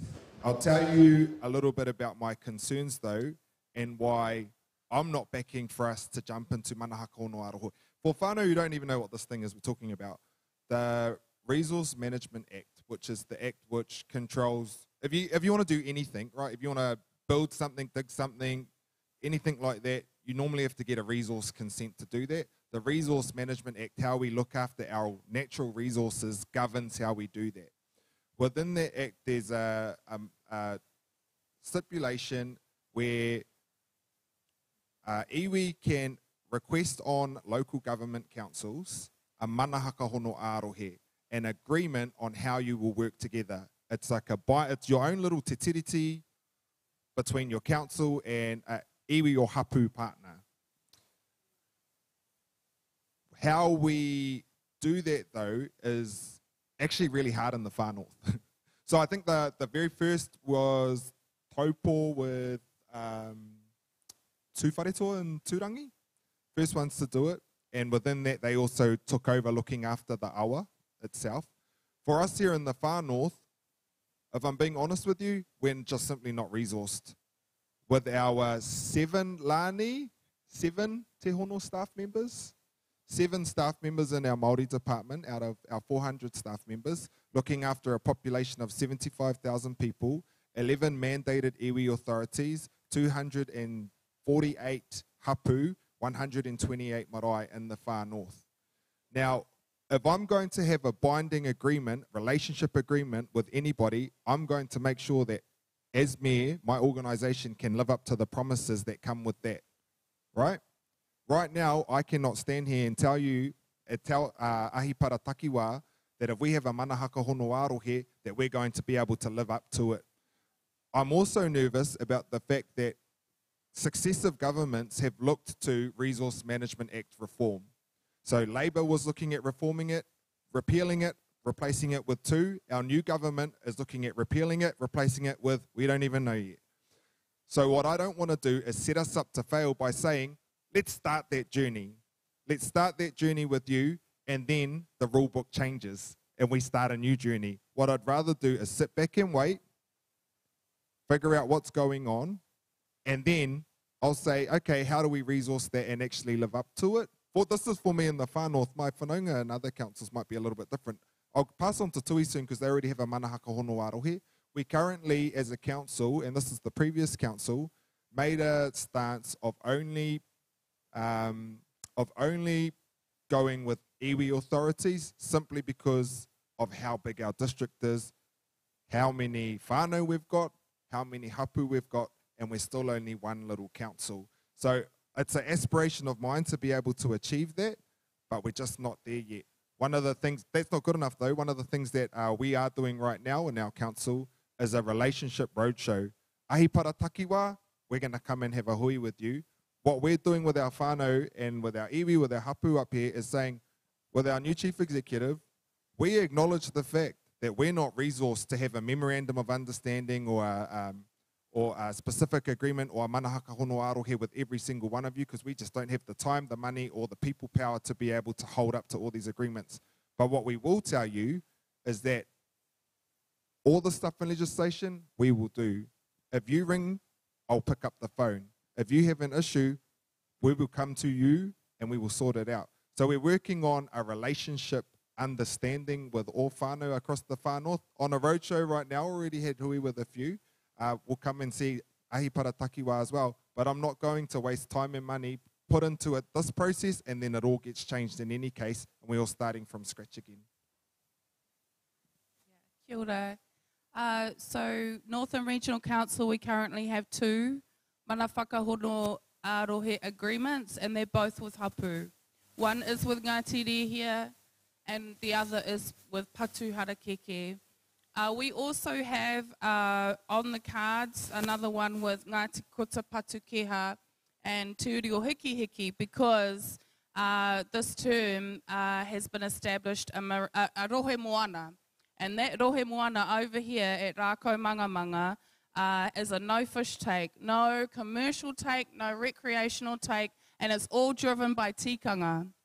It's the hapu that drive it. And so I'm wanting to roll those out. So if any of you, please come and approach us. I totally understand, Moko's stance, but for regional council in this space, we need you. We can't look after the water, we can't look after ngā roto, look at Lake o Mapere without having in place. For me, I need that safeguard in place that we have that agreement with you. And it's a unique agreement, so I'm talking to Whangaroa about biosecurity, marine biosecurity, talking to Te Roroa and Ngāti Whātua about how to look after their water security and things like that. So I'm not, I guess, I'm a different beast to district council, regional council. We have different responsibilities. It's all water, it's marine, it's these environmental tai ao kaupapa. We also co-evolved the Te Mana o Te Wai policy. It's not perfect, it's the first draft. We really need to work more together on it. We co-evolved that. We co-evolved our long-term plan, how we spend the money over the next 10 years. We committed to work. So for our institution, you have an elevated engagement if we come together and we goal set. But I have to be able to commit to resource that too. So I fully understand what Moko is saying. But, come and approach me if you're with an iwi, hapu, whānau, you have a distinct mana over a geographic area that relates to my role. Come, the door's open, we're ready to talk. Kia ora. Tēnā kōrua me te whakaotu ki taku pātai. Just one more, Moko, sorry. And even though I'm not sorry because I get the chance to do it, ask it. But roading, when is Fulton Hogan's roading contract going to be reviewed?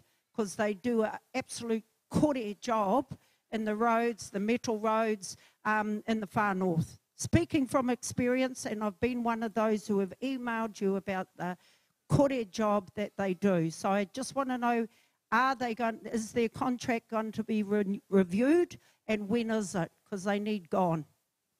Kia ora whai. Don't worry, all my nana, my papa, and all my cousins all live in Mitimiti at the end of West Coast Road. So my ears are hot every single day from my own whānau about the state of our roads. So but do you know what? It's not good enough. It's not, our roading network isn't good enough. There are a few things around why it's not good enough. First thing is that there isn't enough funding.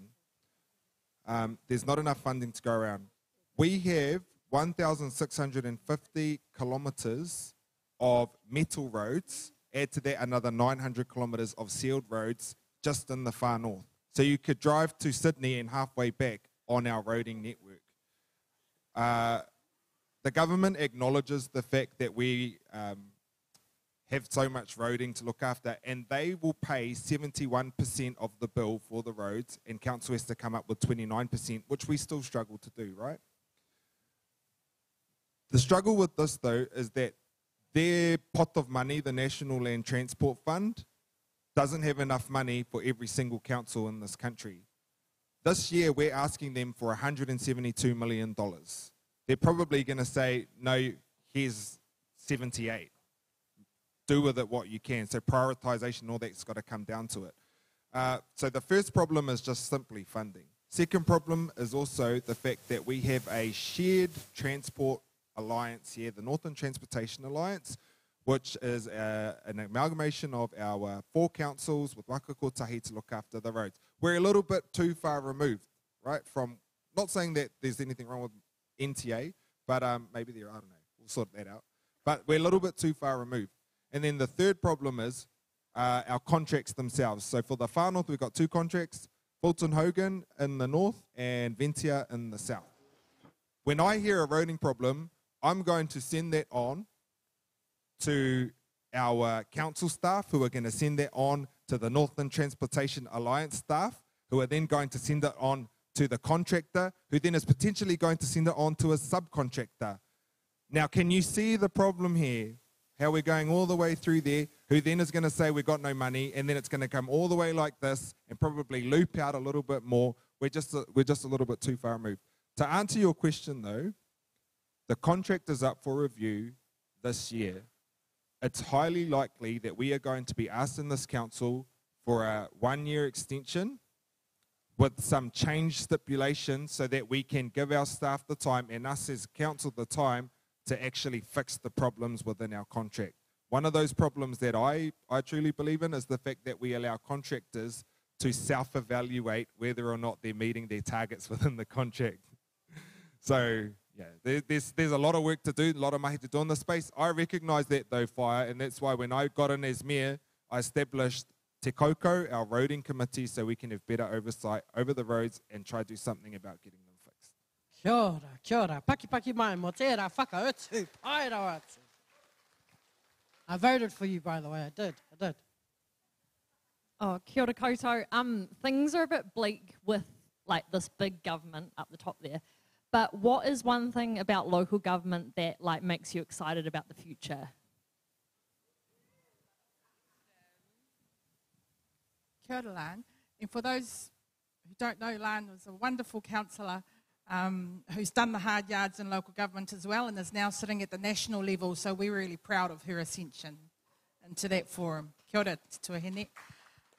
One of the things that makes me really excited is the fact that in the time that I've been involved in local government, I think our membership of Māori elected members has gone from about 5%. I think there were numbers quoted around the 2 to 5% mark of all elected members across the country. That's councillors, community board members and local board members in Tāmaki Makaurau, where we're now sitting at about, as I understand it, just under 22% of Māori, of elected members have whakapapa Māori. So whether or not they choose to live to their whakapapa and live within their authentic Māori lives in the local government system, kei te pai. Te Maruata is there ready to receive them and to support them when they want to. But for me, the fact now that I can go to a local government conference and there'll be 600 people in the room, and when it's time to waiata, everyone stands to waiata and everyone knows the words. It might be te aroha or e hara I te mea, but the whole will do that is an absolute landslide shift change from when the first time I went to a local government conference in about 2011, and there were maybe 5 brown faces in the room and this was considered brown. So the fact that we now have so many more Māori elected members is really exciting. We have so many more tangata tiriti who are in the local government space with us, who are sending the messages, which takes the pressure off the likes of us, who people get sick of hearing pounding away with those messages, because now they're coming from their friends and their colleagues and their relations. So that's what makes me excited about the local government space at the moment. The other thing that I think is exciting was seeing how our people galvanised and mobilised around Māori wards in the last few years, when our people recognised that we have the right to be at these decision-making tables, that people who come and go from local government may be there for as long as they live in a community, or they may be there for as long as they decide to have a business in town. Whereas us as Māori, who can trace our whakapapa and our history back 30 or 40 generations in the past, know that we are there making decisions for our tamariki and mokopuna who are going to be there in 30 or 40 generations into the future. So that's what I find exciting, that our people are engaging more in this space, that our tangata tiriti are on board to do the speaking for us in this space. And regardless of the stripes of the government, we're here, and whether the records feel like they're on replay from the 80s, because that's how I feel like we're back to the future in some of these conversations, the fact that our people are engaging, the fact that you are all here to listen to us talk about something as boring as local government gives me heart and gives me strength and validates why we put what we do into this mahi. It's for us and it's for our mokopuna. 40 generations back and 40 generations into the future. Kia ora. It's lots of hope for the future. I'm excited because we have a new government who thinks they can change things overnight, and they can't. You know, a lot of the things that they're talking about, repealing Te Mano Te Wai, repealing the national policy statements on Indigenous biodiversity and the like, which Labor brought in, which we're currently obliged to work under. You know, and so I'm excited that for the remainder of my term, which is only 2 years, they're going to spend their time in court and being opposed, you know, within select committee processes, because no doubt we're all going to engage in that. And in the meantime, we can continue with some of the good policy that the previous government brought in for us around putting nature first. So, kia ora. Check, check. He pātai whakamutinga mo tēnei wā? Tēnā koutou e te pānera. So as Sam mentioned earlier about the problem with funding at a local level at least, is the centralisation of government. Looking over to the 2040 flag thing over there, do you see that being a potential decentralisation of government in, or at least your lifetime? And if so, like what are the steps right here and now that people like me or anybody here have to make to see that, or if that's even a good thing? Great question. Paki mo tērā pātai. We want to see the decentralisation of government today, and it needs to start somewhere. So that might be small steps to begin with, but 2040, 16 years, we should look back and think, how good is it that we started that conversation in 2024 to actually begin this journey? Some of that, to use the government's current language, is city and regional deals. How do we actually think about them spending money in a concerted, strategic way in a particular space, so take a place-based approach to development? I think the biggest hurdle to that is a 3-year term. At the moment, we have a year of new councillors get involved. You sit around, you've got to heal relationships from the previous election where you were competing against one another. You get to the following year, you have a Christmas, you come back feeling a bit refreshed, and you have a year of actually doing the mahi and getting on with it and making sure you're serving your community. Then you have another Christmas and you arrive back and the newspaper calls and says, hey, are you standing for election later this year? And you go, oh yeah, I am. Oh, and I'm competing against you. I might not want to work with you anymore this year, quite to the same extent. And so we have 1 out of 3 good years in the current term. If we could move to a 4-year term, that would give us twice as many good years within local government to set up some of that work. And I think if we're going to think long-term about the decentralisation, we have to get beyond people's egos and thinking about what they're losing right now. Because to give things away can often seem like a depowering exercise, and then to stand before your community and say, I've actually given that away. For some, that can be a real mana-enhancing thing. For others, that can be quite a fragile space to be in. So I think if we can change the Local Government Act, think about the electoral term for local government to be 4 years, that would help step us in the right direction. And we could do that for next year's election. So working with the government to try and change that this year. Kia ora. That's a very local government response. Look at the act. I'd like to refer to, you know, Te Paparahi o Te Raki and our reports that we did not cede sovereignty. You know, the tribunal has come back, we're getting our reports back, we're holding wānanga around the north about what does that mean. We've had historically hirangi hui and the likes where discussions were made around, do we have a dual parliament? You know, the writing is on the wall.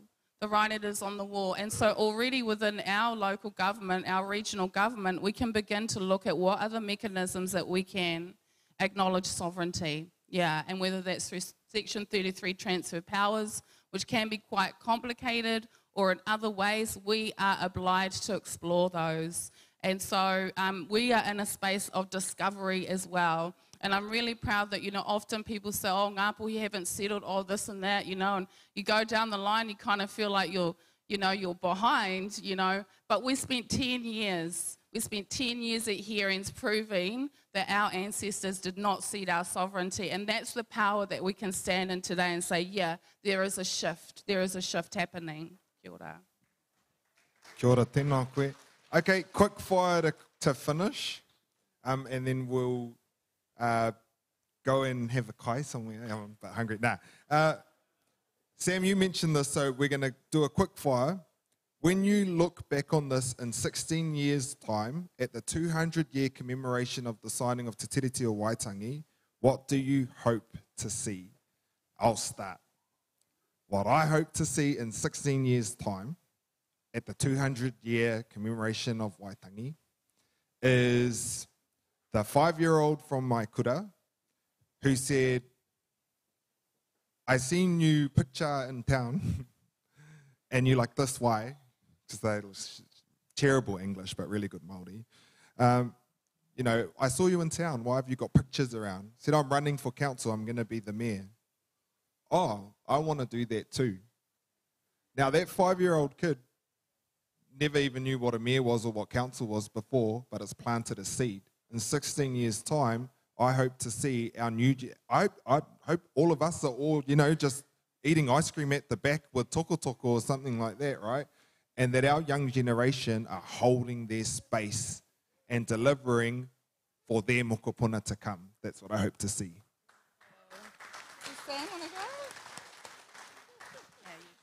I want to see Prime Minister Moko leading the things as they arrive. I want to see renewed leadership in our nation that thinks about future generations and stops, you know, beyond just the now and thinks about the future. I want to see, in 1998, Ngāi Tahu signed an apology, or the Crown signed an apology with Ngāi Tahu. The final sentence in that apology says we want to begin healing and enter into a new age of cooperation. 26 years later, I think there's really baby steps into a new age of cooperation. And so I'd love to see that new age be a reality in 2020 and 2040. All parties walking on to the marae together and thinking about this place. I'll be here with my daughter, and she might even have a child by then, 6-year-old now, and come in with her, and the conversation being mature and different and more about celebration and renewed challenge.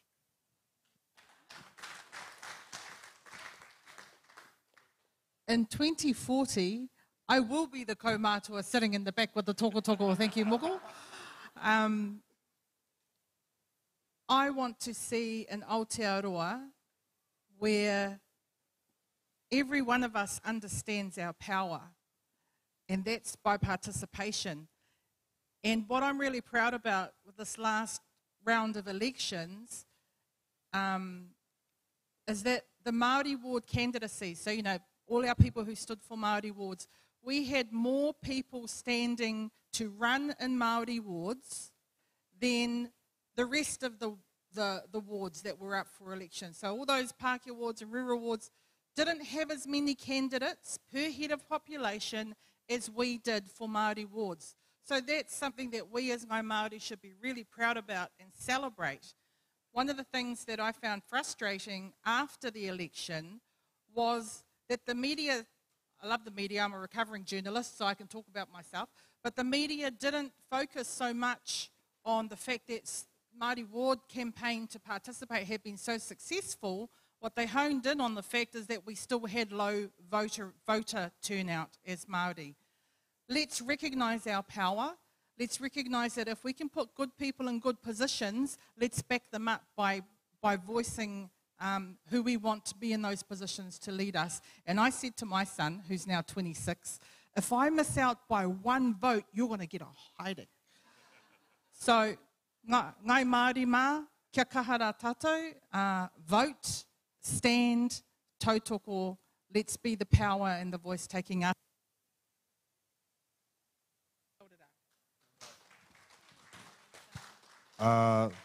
No reira e te iwi whānui no mātau iti o te kāhui kaunihera o Aotearoa, o te kaunihera o te hiko o tika, o te kaunihera arohe o te tai tokerau, o te kaunihera o Taranaki, o te kaunihera o Waikirikiri. Tēnā koutou, tēnā tātou katoa. Kia ora.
Ai rāna mai hoki mai i te iwi ki tēnei o ngā pāpāhotanga atu i te whare wānanga i konei ki roto o Waitangi, kua hau tēnei, kua ni mākiha e mihi kaua atu ana kia koutou katoa. Ai, koe ara, ko te pānara, ka tahi anō ka heke mai i te papatu waiwai, mai te ātāmira. Tērā o ngā pānara kāwanatanga a rohe. Ko ngā kai kōrero, ko Sam Broughton, ko Benita Bigham, rātou ko Tui Shortland. Mohi ana tātou ki tērā o ngā ingoa no te kāinga nei, Tui Hoterini, Tui Shortland. Ko ia tētahi o ngā māngai reo mō te kauni hera rohe o te tai tokerau NRC, Northland Regional Council, so mihi ana ki tērā o ngā whanaunga o tātou. Engari, e tika ana mea ngā mua tātou ki ngā whakaritenga kei mua tonu i te aroaro mō tēnei ahi e hoa mā. Kia matua mōhio tātou, hei te takiwā tōna tikanga, hei te waru karaka, ka mutu katoa ngā mahi i konei. Engari, e anga mua nei nei ki tēnei kaupapa o tātou. Ko te e haere ake nei aroha mai, noho tonu mai, ngā mōtika tamariki. Ne? Ngā mōtika tamariki, ko te kai hautu mō tēnei kaupapa, ko ruku wai Tipene Allen. Ko te pānara ngā mōtika tamariki ko Renau Baker, Dr. Claire Ashmond, ko Voice, e mōhio ana hau, he rōpū tēnei Voice. Rātou ko tērā o ngā whāia no roto mai o muri whenua, te hiko te ika, kua roa e mahi tahi ana ki nei tūmomo kaupapa ara te whāia, Katie Murray, ko ia tērā ka hono mai ki te whare kōrero i tēnei ahi. Ngā mōtika tamariki, te pānara ngā mōtika tamariki ko te kai hautu, ko ruku wai Tipene Allen. Tōna tikanga hei te takiwa o te toru karaka, I believe we are running on time and I don't believe it. Engari, hei te takiwa o te toru karaka ka whakawhitia no tātou ki te pānara tuawhā, ko mana Māori motuhake aroha mai, te pānara tuarima mo tēnei rā. Mana Māori motuhake, again, an impressive lineup of ingoa, kai kōrero, Enid Sykes, Linda Munn, Wekātana Popata, Tame Malcolm, Donna Awatere Huata, Tame Iti, rātou ko Miriana Pittman. Kāre he kore ka ki pai tēnei whare hei taua wā hei te takiwa o te toru karaka. Engari, i nā ia nei, ka huri anō tātou, kia ruku anō ki ngā kōrero o te wā, ko ruku ai Tipene Allen tira e hautu ana I tēnei o ngā pānara, ngā mō tika tamariki. Ko hau tēnei kwani mākiha e mihi kau atu ana kia koutou. Atu I te whare wānanga, I konei I te whare waka I roto o Waitangi. Noho tonu mai. Pānara of rangatahi from te rōpu tai tamariki o te tai tokerau, part of our voice. And we've got the Chief Children's Commissioner, the Northland-based Children's Commissioner, and everyone knows tō tātou whā Katie. He oi ko hau ko ruku wai Tipene Allen, and I have the privilege of having a yarn with these people. And kia timata ake mā rātou e whakamohio ko wai rātou. And we're going to start with He aha te whakakitenga. Soon it's going to be 200 years since we signed Te Tiriti on Waitangi. And what does that look like? What's important for our rangatahi? Where do we want to be? And what are the barriers to getting there? We know that currently the removal of 7 double A's on the cards, there's probably going to be some of that popping up. There's some justice reform things happening that it's going to make it easier for our tamariki, kia mauherengia. So kia wānanga tātou. Ko taku tono kia tātou, kia āta whakarongo ki ngā reo o ngā rangatahi ka puta I te rānei. Eira tēnā koutou, koroku wai Tipene Allen, no ngā puhi ahau, he ngā puhi ahau. And we're going to start there. Ka tīmata ki a koe hoa. What do you want? 2040. What do you want for rangatahi, Māori? And what are some of those barriers to getting there? Mōku nei, ko aku awata, ka kite ai I o tātou tamariki, e pūwai ana, atu tangata ana I roto ngā wērua, ara te ao Pākehā, me te ao Māori, me tērā o ngā huarei, mōku ake nei ko tētahi, me ki tētahi oera o ngā taiapa mō tātou, kia whai tawa o ngā huarahi,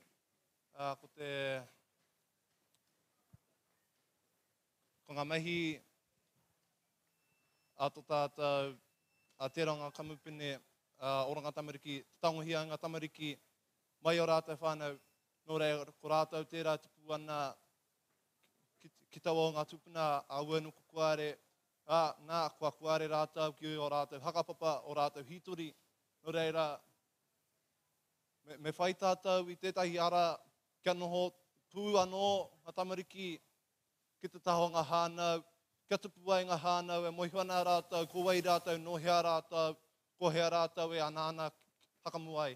Nō reira ai, koira tāku. Kia ora koutou e te whānau I tēnei ahi. Ko Claire tōku ingoa ko ahau te kai komehana matua mō nā tamariki o Aotearoa. Kia hau nei, he tino miharo nā tai tamariki, nā mokopuna katoa o Aotearoa, New Zealand. The children in our country are incredible, and my moimoia, my dream for mokopuna katoa in our country is that they are growing up safe, they are growing up loved, they are growing up well and flourishing. It's as simple as that. That's the dream that I have and that I want to see come to life for all our mokopuna in Aotearoa. And I know that because you're all here this afternoon to tautoko this kōrero, that's something that you believe in too. It's a collective moimoia. It takes us all. It starts with whānau. That is where the magic happens and can continue to happen. Yes, it takes system change as well. We need to see those systems changing. Things right now are simply too hard for our whānau, for our mokopuna. We need to remove those barriers that are in their way to that full flourishing. I believe that we can do it, but it takes all of us working together. Our panel today, adults alongside amazing rangatahi. This is the way of the future. So let's get on that waka together. That's my moimoia. Kia ora.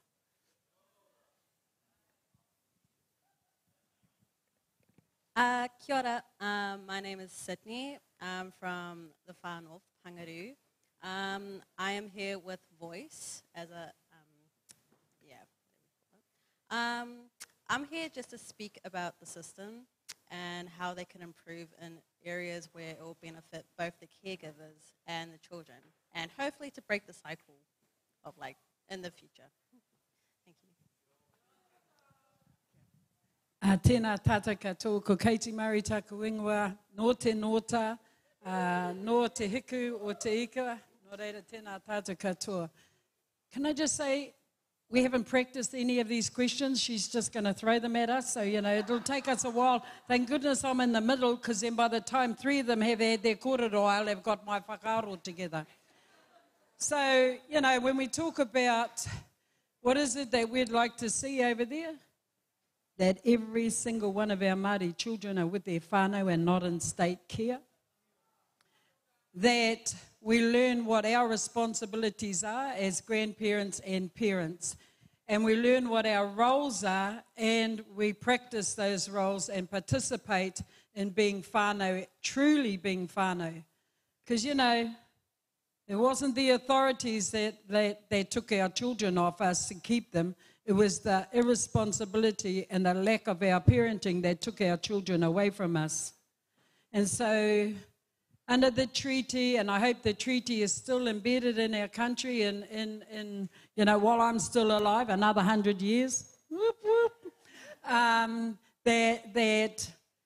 we take back the responsibility, and we know then what whānau is all about. Nō reira, tēnā tātou. I meant to have this one. Oh, yeah. Tēnā tātou katoa, Coronel Peka ahau, he uri o te taira whiti me waikato tainoi me ngā puhi tonu, nō reira, tēnā tātou. So my moemoea is absolutely that we have early and equitable access to resources for our mokopuna Māori and mokopuna whaikaha. So when we look at the data and the evidence, everything will tell you our mokopuna Māori have the poorest outcomes across Aotearoa. If you then also have a disability or your whaikaha, you have the poorest outcomes of the lot. And that needs to change. And whānau, I just want to point out a little example here. Cultural inclusion matters, right? So when we can all take part, inclusion and participation starts with accessibility. This is a very good working example of when accessibility hasn't been hardwired in from the start, right? So for our mokopuna to truly take part, to be connected to whenua, whakapapa, to be included in cultural spaces, we must ensure accessibility is looked after. Our ture whānau, our babies, our whānau wakaturu like myself, our mokopuna takiwātanga, all of them absolutely need to be included. So that's my dream and vision for the future. Hai ana. Isabella, do you want to grab the microphone now? Microphone down. Yeah, watu te microphone ki aia. Just take it off the thing, yeah, all good. Kia ora, my name's Bella. I'm here as a part of the Regional Youth Council for Voice here in Te Tai Tokerau. And yeah, I guess we're just here today to hope that you will join and support all of our whakaaro about our experiences, you know, and stay here and bring change. Thank you. Bella, can you just hold that mic and can you let us know what kind of change are you talking about? What kind of change do you want to see? I think, well, it's been mentioned a few times that, you know, especially our tamariki, our Māori tamariki, have the worst stats for being in care and virtually the worst treatment as well. And I think there needs to be better equality.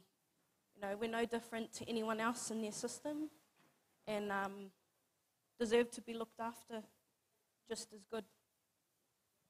Kia ora, tēnā koe, Isabella. Claire, as the Chief Children's Commissioner, we know the stats. We know that Māori make up over half of the children in Oranga Tamariki. We know that most of those children, those Māori children, are from Te Tai Tokerau. Te Ngāpuhi Nui Tonu children too. What are you doing in your role, Katahi? And number two, what's happening so that we can change this? Or are we just going, is this going to be the round and round circle thing that we should be expecting from a system? Kia ora ruku ai mō tō pātai, whakahirahira. So in our role and in my role as Chief Children's Commissioner, we have the unique ability and responsibility to be the independent advocate for mokopuna katoa I Aotearoa. That's all of our mokopuna. Within that, though, we have a particular focus on mokopuna Māori and their rights, and mokopuna who are in particular need around the motu. We're also part of a system of oversight, which means that we are one of 3 organisations that is keeping a really close watch on what's happening within Oranga Tamariki. But beyond keeping a watch, our role as mana mokopuna is to advocate for change within the Oranga Tamariki system.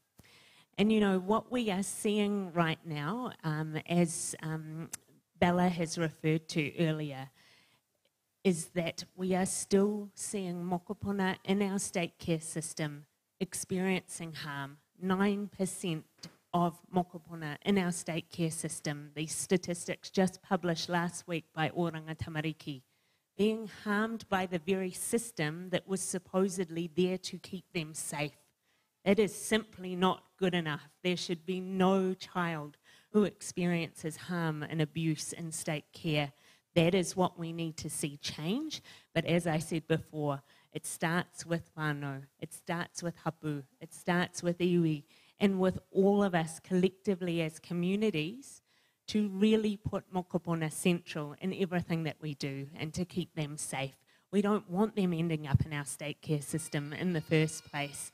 And there are projects and initiatives happening at whānau, at hapu, at iwi level that I have had the privilege to see, and which I look forward to continuing to see flourish. Projects that are already making change, partnerships that are making change every day. These are the things that we need to continue to build on. More than this, it's what mokopuna themselves tell me they want to see. You know, I've had the privilege to work alongside rangatahi from Voice Whakarongo Mai around the country in my previous roles and now in this role. They tell me it's simple. They want to be safe. They want to be loved. I have a sign in my office from the Voice Whakarongo Mai 6 Promises protest last year. It reminds me every day of what guides me in this mahi, and it says very simply, we just wanted to be children. Childhood is a short time in people's lives. We have to make sure that it is everything that it can be so that they can flourish for the future as well. Croatia, you talked about wanting a connection back to whakapapa, back to whānau, back to hapu, back to iwi. Why do you think that's an important part for tamariki Māori? So, for me personally, I was talking to some rangatahi last night on the beach in front of Te Tau Rangatira. And, you know, wera ngā hutanga tahi kōrero me o rātou wawata kia whai hua, kia whai nako te ao Māori, ki roti ngā ao erua, you know, kia whai huarahi rātou mō tō rātou reo Māori, a me wera ngā hutanga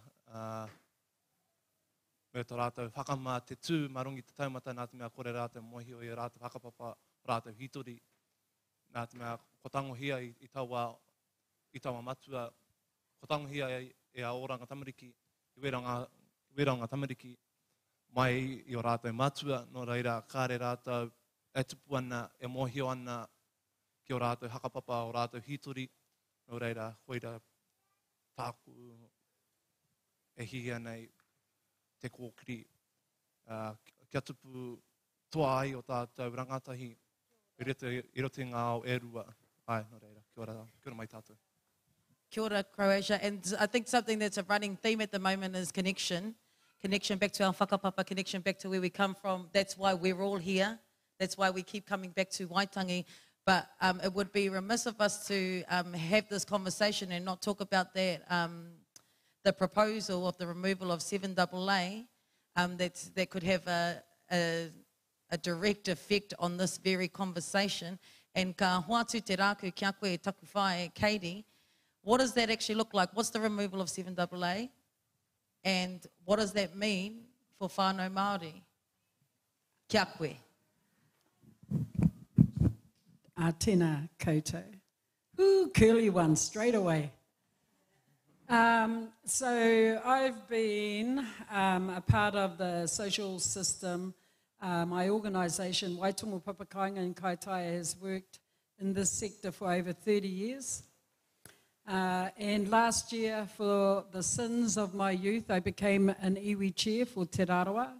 And then for the smaller sins, at the National Iwi Chairs Forum, which was held on the 30th, 31st and 1st, just a few days ago, I was elected to be the iwi chair to lead out around that whole kaupapa about them trying to change or take away 7AA. So I'm not sure yet what that entails, because all they've done so far is they've mooted that that's what they'd like to do. There's, and I just have to say, there's no way that they can do that. So for the history of that, the government came in, and it was a Labour government, and they wanted to change the Children and Young Persons and the Act. And the parts that they wanted to take out included the words whānau, hapu and iwi. So the National Iwi Chairs Forum at that time got together a legal team led by Tanya Williams, who at that time was a lawyer, who is now a judge, and they looked at all of the legislation and they created 7AA. There was the negotiations that went on between the Crown and the Iwi National Iwi Forum to come to what they both agreed to was something they both could live with, and that was 7AA. Now we have a different political group who want to take it out. So firstly, they will have to come back to Māori and discuss it, because Māori, we crafted most of the words in that to hold the mana to whānau, hapu and iwi when it came to our mokopuna. So firstly, I need to see what that entails, and really they have to make a move. We have a legal team organised that will be looking at that, and with all of the unrest that our people are facing today, up in front of the Whare Runanga, with PMs, pōwhiri, right throughout. The number of people who have gathered here, the tūranga waiwai hui, the hui at Ratana, is starting to forge Māoridom. And indeed, all of those who are non-Māori, who are our friends, are all coming together to say, you cannot do those things. So hopefully that's one of the things. And if not, as I say, we have a legal team waiting to, because it's going to be a legal battle. It will be a battle out on the roads and the streets and in homes and in all the government departments. In the end, it will end up in the legal system, because that's the only place that we can fight them. And you know what? At one time, Māoridom, we didn't have any money to pay for lawyers.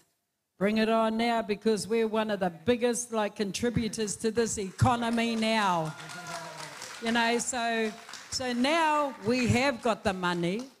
We can hire our lawyers, and very good ones, and we can go to court now. Okay, so those are that's the tipping of the scale. That now we can go to battle. We will have a legal team look at it, and as the Crown comes up with what they think they're going to do, then we will have our legal team look at it and push back against it. Kia ora, kia ora. And we'll be waiting to hear what that legal team, the advice from that legal team and what that action looks like. I'm sure we're going to wait with great anticipation. We're here at Waitangi. We're talking about children's rights, and that obviously means we're talking about mokopuna Māori children's rights. Whaera now he whakaro o mō ngā mōtika, the rights of Māori children. What makes that special? What's special about Māori children's rights in particular? And what makes them that way? Curly question too. Curly question over here. First of all, I want to start off by saying all mokopuna have rights, right? So part of the rights-based framework is that we have the United Nations Convention on the Rights of the Child. All mokopuna have rights. And there are additional rights for mokopuna who are whaikaha or disabled under the Convention on the Rights of Persons with a Disability. And there are mokopuna rights for mokopuna Māori under Te Tiriti or Waitangi and He Whakaputanga. And so it's an and. And so we have to recognise that there is a big picture when it comes to the rights-based framework, all right? And it doesn't diminish the rights of other mokopuna, because we want all mokopuna to have their best lives in Aotearoa. Kia kuru pauna mau te rongo. That is our wish. All mokopuna live their best lives. But actually, we must recognise te tiriti and the place of that within our rights-based framework. And when you look at all of the evidence, mokopuna who have more than one identity have the most hardship, the most discrimination, and they are the most disadvantaged.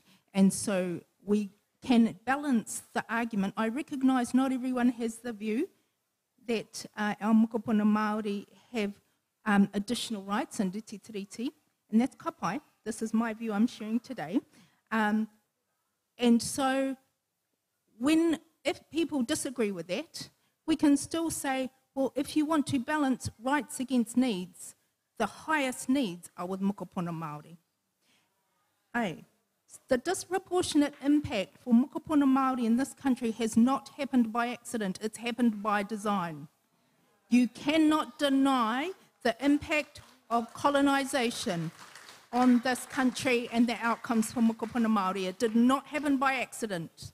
It happened by design. If we want to design a better future for our mokopuna, we have to have Māori at the table designing the solutions, co-designing solutions. We have to have our young people co-designing solutions for the future.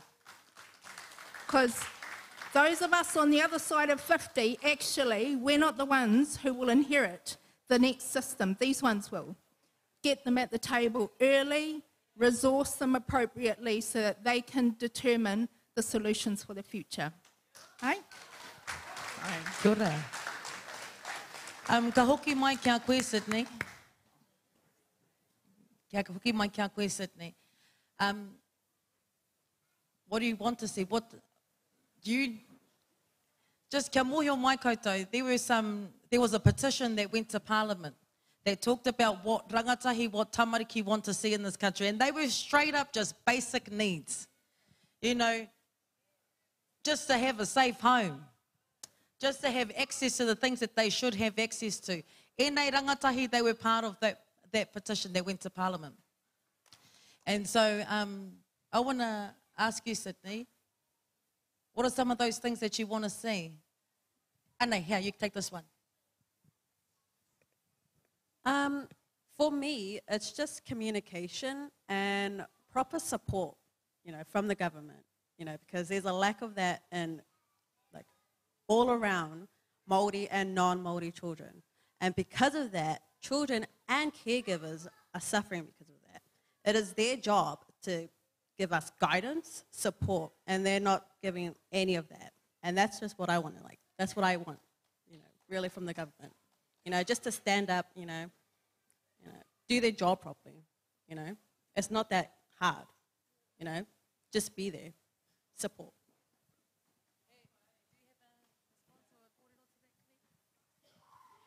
I mean, Sydney, I just want to tautoko what you've just shared, you know. When it comes to our children's rights, the primary, I guess, responsibility in terms of with the state does rest with our government to fulfil those rights for mokopuna in this country. You know, the UN Convention on the Rights of the Child, alongside Te Tiriti o Waitangi. This is a blueprint for how we can shape this country together with and for our mokopuna. And it's really clear around the things that government needs to be getting right for all children in this country, you know. Like you said, Sydney, it starts with the absolute basics. And what I thought was so clear about the calls that Voice Whakarongo Mai and you all and your friends around the motu, the calls you made through your 6 Promises campaign and that we continue to tautoko and amplify, they are the absolute basic things. Things like fulfill my right to be safe, to be loved, to have resource and access. You know, these are the things that, they're small things, but they make the hugest difference in children's lives. And we actually have to start by getting those things right from the very earliest years of our children's lives. In fact, right back before that, when mama hapu, that's where we need to start. Wrap that support around whānau, bring it in a wraparound way so it's holistic. All aspects of well-being need to be attended to. That's how we're going to ensure that all our mokopuna can actually flourish and grow up safe with their whānau. Oh, you know, and here comes the Māori girl who disagrees. You know, because what I disagree with is the Crown doesn't bring up our children. Government doesn't bring up our children. Hey, I have to stand up with this because my grandparents said that if I've got something important to say, I should stay it on my feet. So I'm standing up to say those children are ours. It doesn't matter what the Crown does and the policies do. They don't bring up our children. And you know, in Aroha, you know, mihi to voice. But you should see some of the children that we're trying to support up in Kaitaia, whose parents are spending all the money on pee, alcohol and gambling, and that there is no kai in their homes. Where's those kids' aunties and uncles? Kahinga grandparents, and where are all those people? And then we have a young tama here talking about, he talked to some young people on the beach about their history and about all those things that are wonderful for Māori. Yeah, they are. Yeah, they are. But if we Māori, if we're not going to get our shit together and bring up our children and don't allow the Crown to bring up our children, the Royal Commission is like, I don't even know if their report is out yet. They took hundreds, thousands of our kids into care and they abused the shit out of them. And now we're having to deal with that because those people are parents and grandparents too. And because they haven't got over their trauma, they're bringing their children and mokopuna up in trauma as well. Now, this might have something to do with some of those things that the Crown is doing around policies and legislations. But at the end of the day, my grandparents, they brought their children up on a dirt floor with no benefits, working on the land. They taught their children how to fish, how to do gardens, how to do all of those things to feed their kids, which we learned, which we're teaching our children, who are now teaching their mokopuna. So, and I don't want to sound thing except let's not keep blaming other people. Hey, let's not keep blaming other people for the woes of our people. Where's the education that we can put around our mamas and our papas? Where are the rehab centres that should be around? There is one in Kaitaia with 15 beds right up north. That's all. We've got one of the biggest meth problems in this country. Who's working with our men and women in prison? Māori ma. Hey, thousands of our tāne fathers and grandfathers are in jail. Who's working with them? That's the legislation. Because if we look at the children in care, and the last time I heard it was just under 6,000 kids, 70% of them are ours. 70% of these children are Māori ma. Hands up anyone in here who's gone in and asked for one of those children back. Who's gone to an FGC to try and get your mokopunas or your cousins' mokos, eh? That's what we have to do, take responsibility for our children. Don't keep blaming the Crown. The Crown doesn't stop us from walking into an oranga tamariki office and saying, you have my Māori children and I want them back. How do I go about it? Hey, So all I'm saying is there are many ways of dealing with things. But firstly, Marima, we need to stand up and be counted. 6,000 mokopuna waiting for somebody to come and get them. I expect that after today, some of you go and get your mokopunas. Even if they're your sister's mokopuna, they make them yours too. And that you treat them like beautiful, wonderful kids that they can be, and that you give them the love that they deserve. Stop blaming. Marima, stop blaming everybody else. Go into the courts, fight for your children and bring them home. Because if you're going to wait for Pākehā to give them to you, you will be waiting and they will turn into parents and give birth to other children who will end up in the system. You know, and I'm sorry because, you know, can you tell I'm really passionate? I've been in this business for 30-something years. And in our organisation, we've brought hundreds of kids home. And then we've had to monitor them. And then we've had to fight with SIPs and Oranga Tamariki to get resources out to look after those children. But they shouldn't, and we shouldn't, allow this country to continue to do that. So while we're bringing children home, we need to be closing up all those state doors, which is another thing that we're doing in the far north. We need to close access to our mokopuna. We need to stop them from taking our mokopuna off us. And you know, us older ones, us nannies, we're the nannies. We need you young, strong ones that I'm looking at. Hey, we need you fellas to take the fight, and we need to be there to awhi and to bring home. So I just wanted to say. And what a beautiful kōrero. Hoi, Bella, I could see you down the end there, and you looked like you had something to add to your fire's kōrero there, so I want you to pick up that mic and tell us what you're thinking.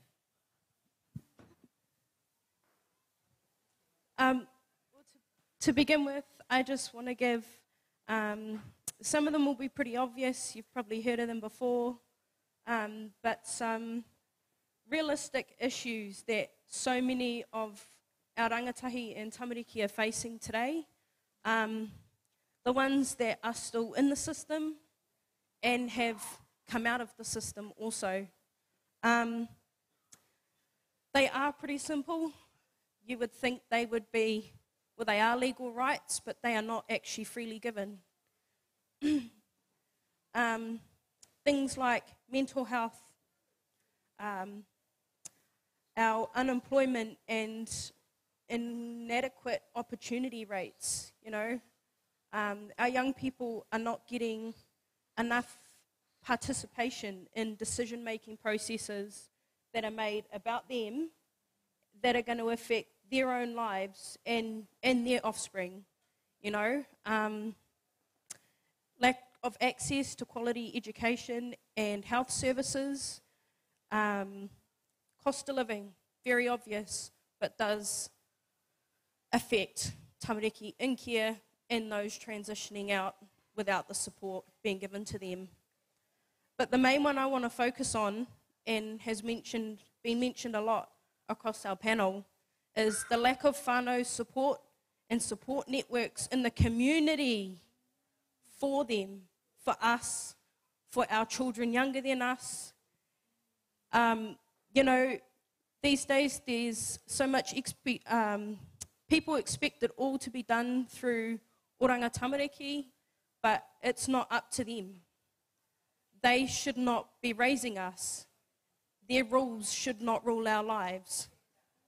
We are our own people, and we have our own say. Yeah, I think one of the biggest things that we really need the government to contribute to, but us as people, is to create more support networks in the community, not from the government, not government networks, from our community.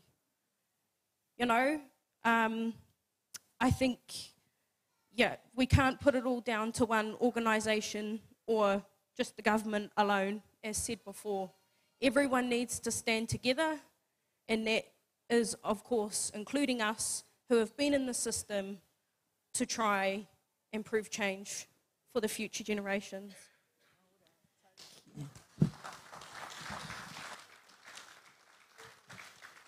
I think that there's some clear expectations that have been laid out here in more than one way about what we need to do collectively for our own whānau, for our own hapu, for our own iwi. And I hope that we're listening, e te whānau, I hope that we're listening and we use the mechanisms that we have to activate some of the change that we could do tomorrow.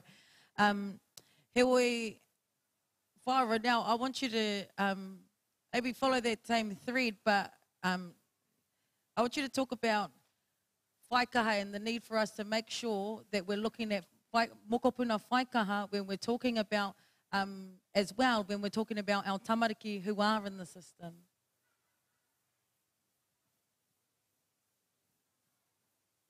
I don't know. Do? Oh, yeah. Tēnā anō tātou. So I think probably one of the things I've observed, so my early career was in health services and also in child development. And one of the things we notice is that some of our mokopuna show up. Some of our mokopuna show up early in the education system with learning and behaviour support needs, and their pathway to getting support is often not easy. And our system is currently very diagnosis driven. Ne? So you'll get the labels, oh, this is a naughty child, this is one that gets excluded, too difficult to teach, etc. And so I think there's a lot of hidden kind of need in that space, and a lot of our mokopuna actually don't get the level of support and resourcing that they need to succeed early in life, and the whānau don't get the support in terms of strategies around how to manage, etc. And obviously in Te Ao Māori, we're not diagnosis driven, we're not disability driven, actually whānau a whānau, mokopuna a mokopuna. And so there is definitely a distinct gap in terms of the level of resourcing and equitable access to early intervention and educational opportunities. As you mentioned, Bella, educational success actually starts very early on. And that child needs to be looked at in the context of their whānau. So in terms of a lot of our mokopuna not getting the level of resources that they need, I think that's a really clear issue. And in terms of our mokopuna whaikaha who are seeking inclusion every day, we can see some beautiful community and whānau-driven solutions. So, Te Puna Reo o Manga Tangaroa, and Kaikohe is a really classic example. Kia ora, thank you. Doesn't want to sit there. That's all right. So we see some examples where whānau are actually crafting their own solutions. And Te Puna Reo o Manga Tangaroa is one of those examples over in Kaikohe with the whānau who developed that inclusive approach, right? And so what we want is we want that model to then show other whānau the way so that all of our places are inclusive for our mokopuna. And that needs to be a life course approach. So right from when they are small, all the way through every single part of our system. Inclusive play spaces. How many parks do you go to that have bark all over the place and an edge around them? If you are a mokopuna who has mobility needs, that's an issue. And so we need more inclusive play spaces. We need all of our spaces to be thinking about whānau as a whole. And if you can make them, design them to be inclusive, it will support the whole whānau. It will support kaumātua and queer as well. And it'll support everybody to roll together as a whānau, right? Because children don't exist in isolation. They exist in the context of whānau, hapu, iwi. So let's design better from the outset. But I'm looking for inclusion, really. And, sorry, I don't want to hog the mic. There is, in terms of that rights framework, we have to understand that mokopuna hua whaikaha have additional rights under the United Nations Convention on the Rights of Persons with a Disability. And so understanding and planning ahead in terms of your rights-based framework and looking at data collection practices, making sure that you are including them all the way, because if you can tell better stories with better data, you can actually build a better argument for resourcing for our mokopuna. Tēnā koe, tēnā koe. We don't really have that much time left on this panel, but how I want to wrap up is, now this is not, we're not going to wrap it up at me right now, by the way, just FYI, that's not how we'll end there. But we're going to talk to a couple of these mokopuna about the expectations, not only of the government, but the expectations that they might have of us as ngā mātua me ngā whānau I tēnei ruma I te rānei. What do you want? What do you expect of us? What do you need from us to make sure that the things that you want to see when we get to 200 years of te tiriti can be achieved? So yeah, what are your expectations? It can be of the government, but it can also be of us, your whānau too. Kia ora no tātou. Mōku nei, kia hakakoru, kia hakahaukatingia I tata I te ranga whare o Oranga Tamariki.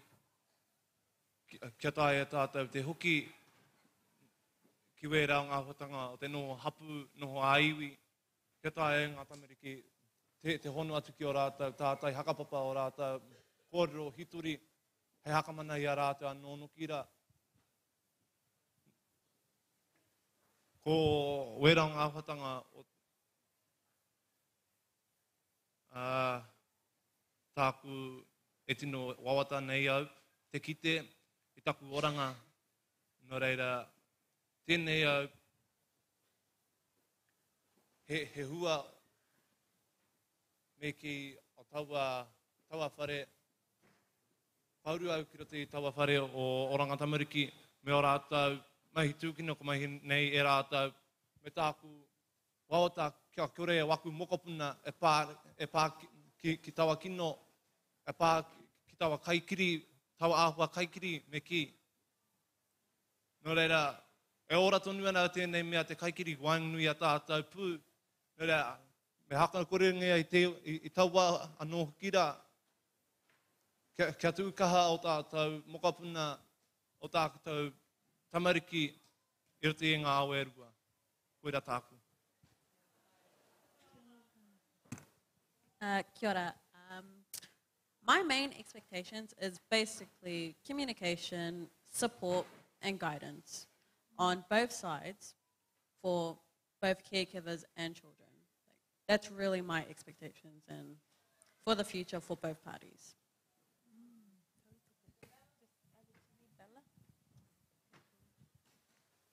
A bit of repetition from me. Starting with the basics of, I think one of the biggest, it's not just a need, but a wish from every child that is in care is just to be heard, to be able to have a say in decisions that are made about them, Make sure you're listening to what they have to say. Their experience is actually more truth than what the government might put out. And a lot more goes unseen than you think behind the doors. So listen to what we have to say. And very big again on, helping set up and provide more community support networks that are easily accessible for people and tamariki that need them when they do, before it's too late. Step in before tamariki are put into the system and their lives are ruined. Step in before that point.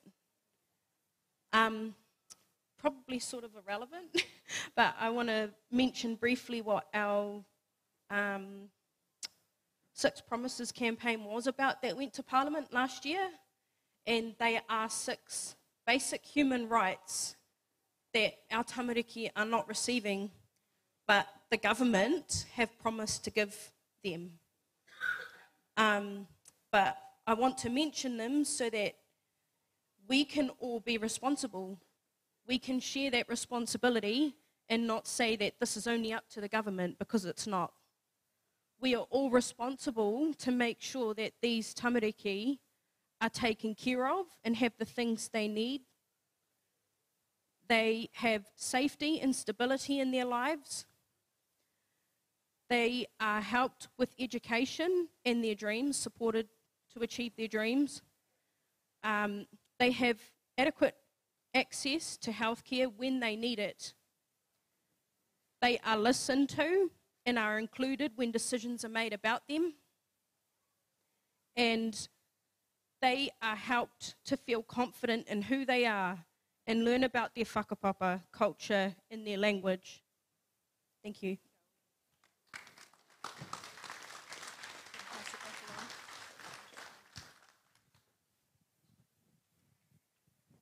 Tēnā koutou e aku rangatira I te pai, te nui, te whānui o era takoto whakaro ki runga I a mātou I te rānei.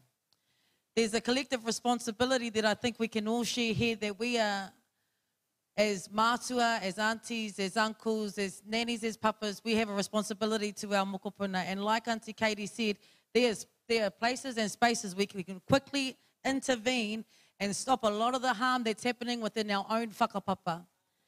Now, while we have places like the Children's Commission that is meant to be a place to help us navigate the system, there are also things that we can do within ourselves to navigate our whakapapa and make sure that we do the right thing by our mokopuna. And I think that's very clear from our rangatahi today, that they want to be heard and they want to make sure that us as whānau are there to listen to them, to take what they're saying as truth, to grow them, and to support them to be the best versions of themselves. And we all know, throughout this whole Waitangi week, we've been talking about how being Māori is a superpower. We've been talking about that for years. We've been talking about how te reo Māori is important, how te tiriti o Waitangi is important. Ko tā tātou mo tō tātou whakapapa he whakatinanatanga I tērā. Nā reira, not to coho the end as if it's my one, but I want to thank you guys for the time. That's us on this one today. But I hope that ka noho e nei mea katoa hei whakaro, hei wānanga ki roto I ngā hinengaro. What are we going to do for ourselves, for our mokopuna, for our wāpopo? Mā te mahi tika, e tika ai tā tātou whakairo I te āpopo o Aotearoa. Nā reira, tēnā koutou e aku rangatira, tēnā koutou, tēnā tātou katoa.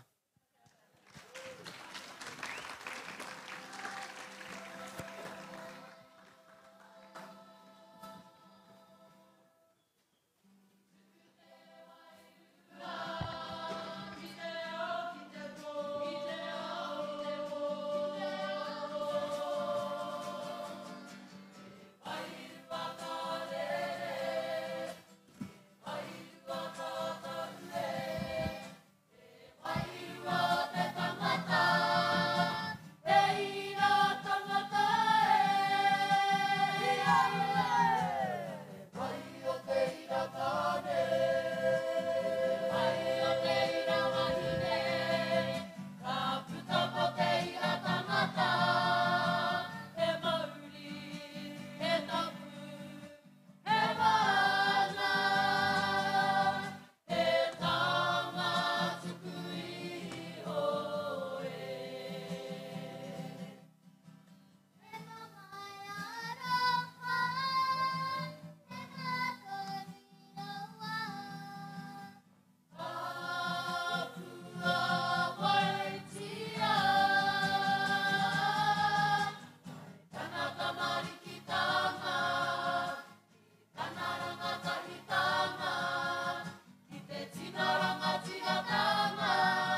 He ranga e māmau ka taka ki tua o nuku taurua e kore amuri e hokia. Nau mai hoki mai ki tēnei o ngā pāpā hotanga atu i te whare waka. Tēnei o ngā whare wānanga i konei i Waitangi, te peo whairangi. Nei rā te mihi mahana kia koutou katoa, ngā hunga e whakarongo mai ana. Nora hoki ngā hunga e mātakitaki mai ana. Koe ara ko te pānara, ngā mōtika tamariki, he kaupapa e aro pū ana ki te oranga tonutanga o ngā tamariki me ki, our tamariki who are in care, in state care aroha mai. We also had a part of that panel was also dedicated to the needs and aspirations for our disability community, our disabled community. Me te mea nei he maha ngā kōrero, ngā whakaaro I puta mai. Mō, you know, te ara tika kia anga mua I roto I nei wā. E aro pūana pia ki etahi o ngā rautaki, e taia te tutuki. I ngā hihia, I ngā wawata mō ngā tamariki me ngā mokopuna. He take tino nui I tēnei wā. Ne, kia noho ora, kia pai te noho o ngā mokopuna Māori, ngā tai tamariki Māori, ngā mōtika tamariki. E mihi kawana ki te kai hautu, te kai urungi I tērā o ngā waka, ko ruku wai Tipene Allen, anora hoki ki ngā kai kōrero hoki, ngā rangatahi e kawe ana, I ngā kōrero, ko Ronald Baker, ko Dr. Claire Ajmad, ko Voice, he rōpū tērā e kōkiri ana I ngā kaupapa e hāngai pūana ki o tātou tamariki mokopuna. Our mokopuna that are in state care. Voice is a movement to raise awareness for our tamariki Māori, our mokopuna Māori, currently in state care. And also, e mihi ana ki tērā o ngā tino, I roto I nei mahi tia ki tamariki poipoi whānau, ko whaia Katie Murray, no roto mai o te rarawa, no roto mai o Ngāti Hawa whangape, e mihi kawana kia Katie Murray. Pe te mea nei, nui rawa ana mahi, ko tutuki, I roto I nei tau. Ko ia tonu tērā e noho ana hei pau arataki I ngā tamariki Māori. Engari I tēnei wā, he paku wahanga whakangahau, ko Lils, ko Irihāpeti rāua, ko Dina Marie e whakangahau ana I te iwi. Kia tahurea ke tātou, whakarongo atu, kia rātou noho tonu mai. He uri tēnei no te mā hure hure. Whakamohi atu ko waito. He waiata tēnei I tito māua ki te kurareo o te taumata ki te rangi a niwa. Hāngai ana ki ngā kōrero o tō tātou poropiti a āpere hama tāonui. Hāngai ana ki ngā mahi o ngā tamatoe e mihi nui ana kia koutou ki muriraka. Papahone, whahira mā te nā koutou. Hāngai ana ki te wā, I haina tia o tātou mātua tūpuna. Nō reira, e mihi ana kia koutou katoa tēnā koutou, a tēnā whakarongo maira. Ready? Kia rite ki ngā tamatoa. Hui, te taumata! E tāpu I tamaka I tau ai. Tutu mai, he oranga o te iwi Māori e. E ngumuru nei ka tupu ki te hua o te renga. Kia pakari ai ki te hua o te kawariki e.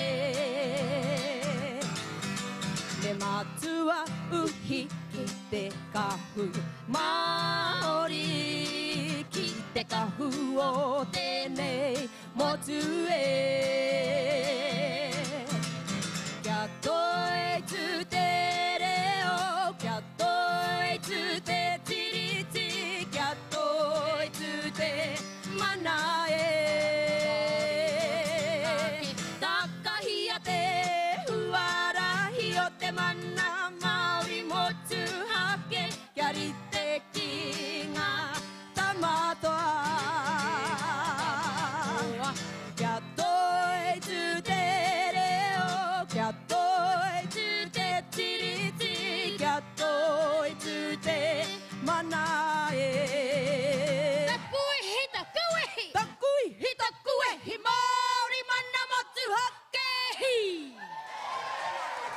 Tēnā koutou.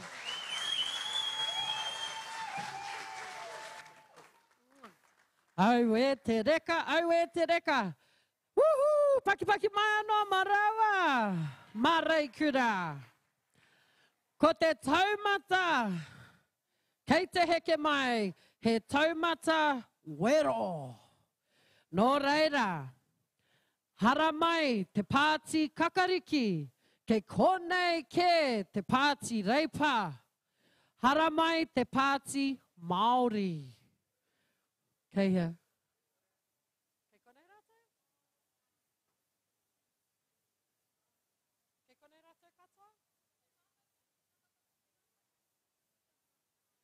Te pāti kakariki?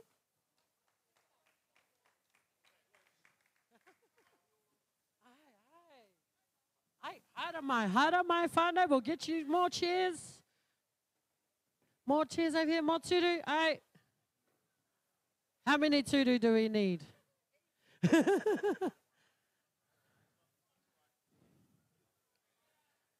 Te pāti reipa, te pāti kakariki, te pāti Māori. Kia ora. We can get more chairs. Are you sure? Come, we've got more chairs. Yeah, hara mai. Yep. More chairs over here. Haere mai. Ke kone a te pāti Māori? Te pāti Māori, ke kone koutou?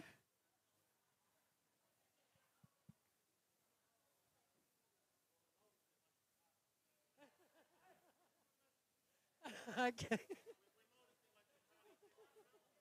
They're Māoris who like to party, okay.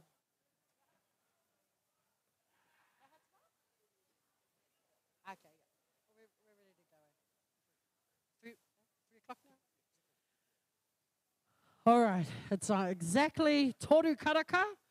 Man, paki paki mai mo ene tangata. Arrived right on time, a bit early, kei te pai.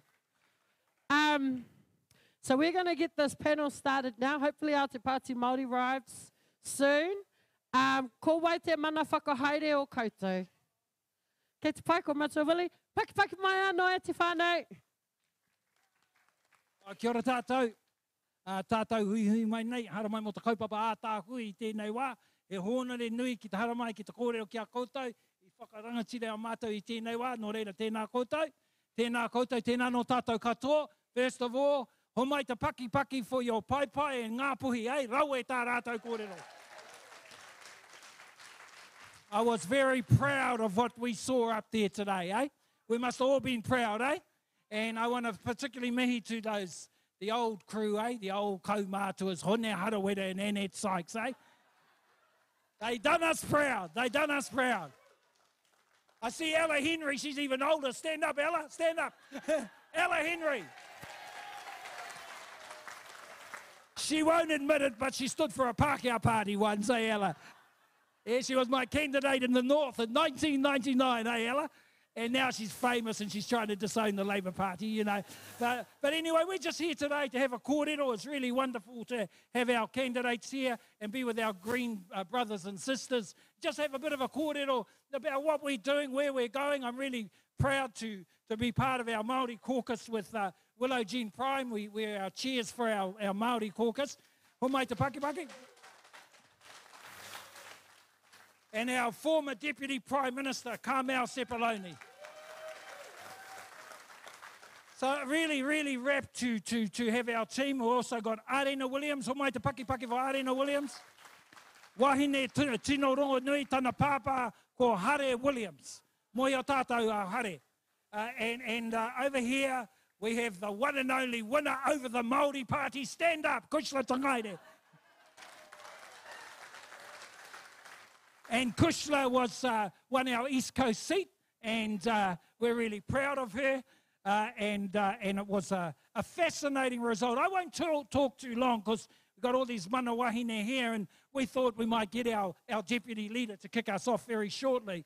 But I just say to our people that we've got some big decisions and strategies to make over and to put down over the next couple of years. We want to get this rotten, useless, bloody government out. I'll be very clear about that. We want to get this rotten, useless government out. And so how we operate with our brothers in the Greens and sisters in the Greens and in Te Pāti Māori is incredibly important. Incredibly important. And so we have to think about this, because some of them are our friends and whanaunga, unfortunately, John Tamahere in particular, unfortunately. And we have to think about how we operate, how do we coordinate, how do we strategize. Because I know, you know, and there'll be a lot of Pāti Māori people here, and that's all good. But we have to work out how do we tautoko each other. Because here's the numbers before I hand on to our deputy leader.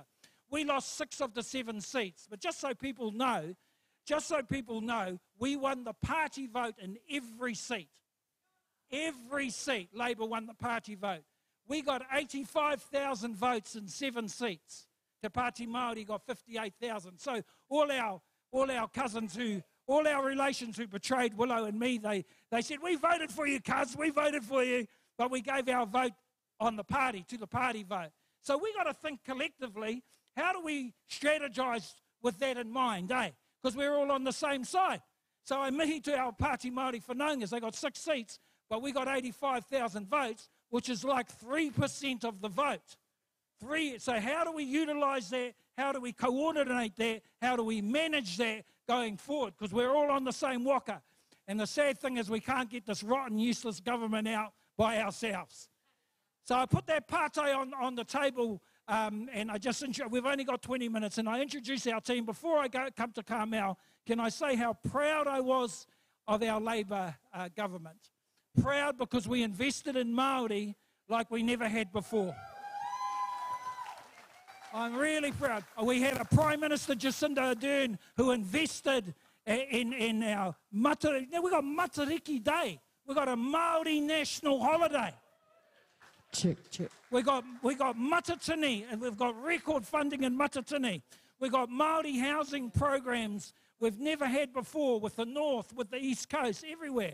We had a Māori health authority. That shows you that mainstream party can work. It's for us to work out how we all work and strategise together. Because we waited years for these mainstream parties to start advancing kaupapa Māori issues, and we finally got there, and we did 6 years, and I'm proud of what we came through with, and I'm proud of our team. And I want us to have a think about that today. How do we advance that? How do we work with our Greens brothers and sisters and Te Pāti Māori without cutting each other's throats, because we're all looking for the same votes?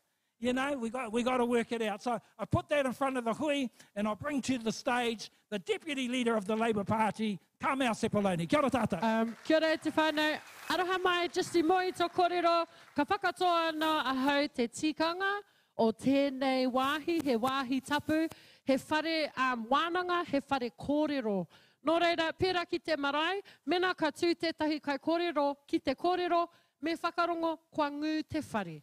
Ne, e hara tēnei te wāhi mo te riri, me aha te kau e takahi ki runga i te mana o tētahi kai kōrero, i tono ngā mana whakahaere mo ēnei kai kōrero, no tātou te whiwhinga nui mo tō koutou taonga mai. Aroha nā whiua ki te raka ki a koutou. Kia ora koutou. I think she was preparing you so that you didn't heckle me while I was standing up here, maybe. It's a privilege to stand up here. Before today, our Māori caucus were thinking they would put a lineup of all Māori MPs, but last night they had a discussion and said, actually, it's about our whole caucus, it's about our whole Labour Party being in solidarity with Māori and having a commitment to the treaty. So Willie asked me to stand up here today and speak, and I certainly was not going to say no to that opportunity. There has been a lot to process over the last few months. A lot to process over the last few hours, can I also add. But when I was sitting up on the marae a few days ago, I was actually reflecting on a time we were here, a time when Jacinda was doing her Prime Minister barbecue, a time when we had our kids here at Waitangi, and our young one at the time, who was 7, decided to go walk about with one of Titi Whai Haruera's great-grandsons. 2 hours later, we were wondering where he was. When he came back, he said, "Mum, I learnt something today." And I said, "What did you learn, son?" And he said, "I learnt from my new friend that if you go up to a police officer and you ask them for their badge number and their name, that they have to give it to you. So they had spent 2 hours going around doing that to all of the police officers that were on duty. And at the time, me and my husband thought it was really funny, but actually, in light of everything that's happening now, I've been reflecting on what that meant. And what it meant is actually that we still have this generation of young people who know that they are likely or more likely to have interactions with the justice system than others, that are still forced to learn the same lessons that we learnt growing up as Māori and Pacific. And so therefore, the systems haven't changed to the point we need them to, whereby that's no longer the reality for them, and that's no longer the lesson that they need to impart on each other. And what concerns me is what we're hearing from the government and the 3 political parties that make up that government at the moment. Policies and narratives and direction that take us backwards, that are more likely to prolong that period of time where we have our kids growing up knowing that they have to learn these tricks because they're more likely to have an interaction with the justice system. And that's only one example of where we know the system hasn't always worked for our people. I'm concerned as a Pacific person who grew up in the wonderful town of Waitangi down in Taranaki, born and bred, where we weren't necessarily taught the full history of what had happened in that area, where the tension, though, hung in the air, and some of us were fortunate enough to have some teachers who taught us a little bit about the land wars, about Sir Maui Pōmare, about Sir Rangihiro, about Te Rauparaha. But most people didn't learn that. And now we have a political party and ACT who are saying we need to rebalance the teaching of history in schools because it's become out of whack, when we only just started to get some form of balance in that teaching of history in our schools. It is scary, I think it is. It's scary for all of us that have lived through the discrimination, who have had to fight at any point, whether it be to get a rental, to get access to education, to get access to healthcare for ourselves or our whānau. It is scary for us because the narrative we're hearing from the government is something that will take us backwards and not forwards. So this is an opportunity for us all to come together and to fight. As Willie Jackson said, I am proud of what we achieved when we were in government. He is, we all are. But some of it was just platform building. You can't make any progress if you don't have the platforms to make the change that will benefit our people. And when I say our people, I'm saying Māori and Pacific, because all too often we're competing for who will be at the bottom of the statistics. And you can't make that change unless you have platforms like a Māori Health Authority. And yet we have a government now that are going to come in and disestablish all of that and take us back to square one, where we're fighting for what is only fair and right. And so as a Pacific person, can I just say I do stand in solidarity as a Labour MP. Stand in solidarity because actually we all know we're inextricably linked through our geography, through our moana, through our whakapapa, through our culture, through our history. But I'll also add, we're very cognizant as Pacific people that if systems can't work for Māori, they certainly won't work for Pacific. So we back you 100%. And as our leader and as our Māori MPs, my sisters that are up here, Kush, Arena, Willow, and my uncle Willie, and all of our Māori MPs, we back you 100%.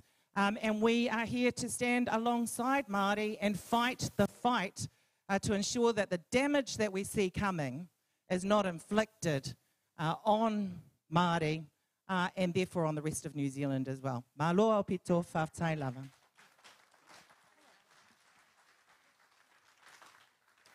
Tēnā roa atu tātou katoa kua hui hui mai I tēnei ahiahi.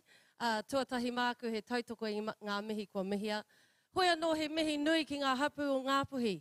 Mō tō koutou manaaki e arahi nei ia mātou e whakanui ana I tēnei mea te tiriti o Waitangi. Hoi anō rā, tēnā atu koutou katoa kei te aha.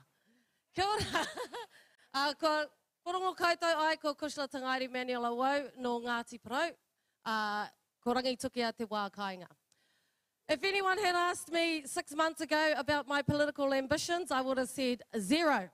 I had no ambitions whatsoever to be a member of parliament.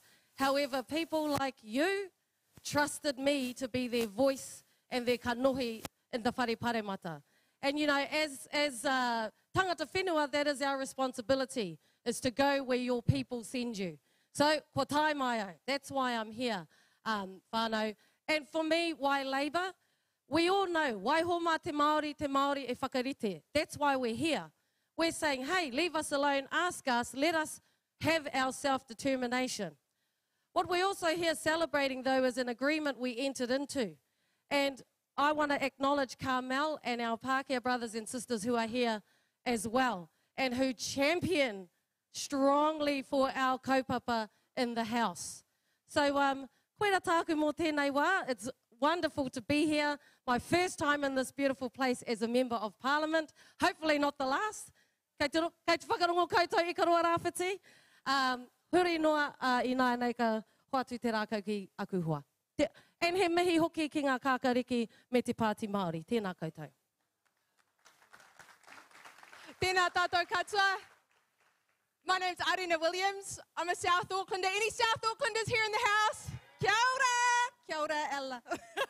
I've seen you around and I've been talking to our South Aucklanders. So many of you here today are so young. Teenagers who have come here to learn, to listen, to kōrero. And as the MP for Manurewa, I know that in the younger generation, we have moved on from this debate that the government is stirring up. It's no longer about a discussion between the Māori and the Crown. It's not, as David Seymour would have us believe, is a debate about whether this is an agreement between races. It's a debate about our future. And the kind of kōrero that young people are having in school, in wānanga, at their marae, and in little groups around here is so just beyond what we're hearing coming from the government now. This is also a government that is criticising these same rangatahi, 2/3 of Māori kids who are not going to school regularly because of the way that the statistics are reported, but not going to school, when they are exhibiting a lack of education around the te tiriti and what it means for all of us. Because what it means for all of us is a promise of a future together. It's a promise to our lands, to undisturbed possession, to an environment that we can live and breathe in, and a climate that we look after collectively. Those values that are espoused in Te Tiriti o Waitangi are a threat to the right-wing ideology that the ACT Party stands for, and that is what they are attacking. They are not attacking Te Ao Māori only. They are attacking those things that New Zealanders value, that communal spirit that we have, our manaaki that is on display from ngā hapua ngāpuhi who look after us, who have welcomed us, despite everything that has been thrown at them over the last few weeks and after 150 years of it. We are so proud as New Zealanders to be able to look after ourselves and for our rangatahi to have those kind of values that are underpinned by Te Tiriti o Waitangi, and that is something we need to hold on to. Everyone in this tent today, Māori, Pākehā, wherever you are from, we must hold on to those things that bring us together, not just that unite us, but that make us value things like caring for one another, like making sure that our neighbours have kai on the table, that we have a roof over our heads, that we all have work to do and something to hope for. There is a proud history in the Labour Party of making sure that everyone has enough. And not only that, but that there is solidarity between working people in Aotearoa and Māori. And we must protect that, all of us together. That is what Te Tiriti o Waitangi means today. I'm proud to be here as a Labour Party MP. I'm proud to represent the South Aucklanders who are here. Kia kaha koutou. Tēnā tātou katoa e oku whanaunga o Ngāpuhi, kua tai mai ki te wiki o Waitangi, ki te whakanui, te kaupapa, tēnā koutou katoa. O tira, koutou ngā manuhiri kua tai mai ki runga I tēnei whenua taurikura o te pito whenua o te tiriti o Waitangi, tēnā tātou katoa. He uri ahau no te kapotai, no te awa o Waikare. He tino honore moku te tū ki te taha o ku hoa mahi I roto I te whare pāremata. Ki te kōrero kia koutou I tēnei rā.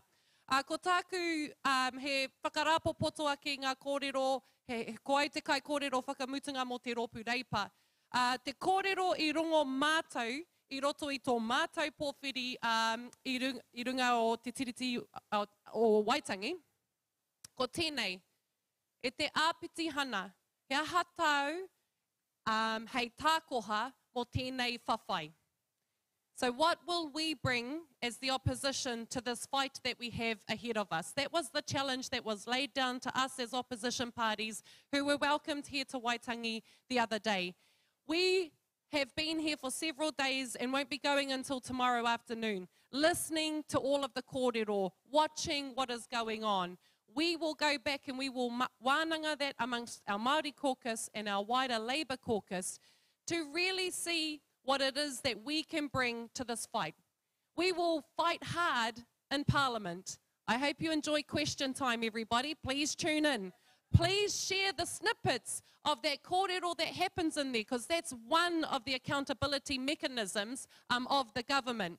Please sign the petitions. Please attend the protests. My plea to you is don't let this just be 1 week of protest or 1 month of protest. It has to be sustained for the next 3 years, and don't forget it at the next election, or we will lose and they will get to continue on. So don't let them forget what has happened at Waitangi just in these last couple of days. I'm pretty sure they're not going to forget easily, but you have to sustain that opposition. And we, as Te Rōpū Reipa, will be there to stand alongside of you in that. We will do what we can in the whare, alongside of our colleagues in opposition, but also we will think about what else we can do to support you outside of the whare. Nō reira, tēnā koutou katoa, kua tai mai tēnei ahiahi, ki te whakarongo kia mātou, tēnā rawa te koutou katoa.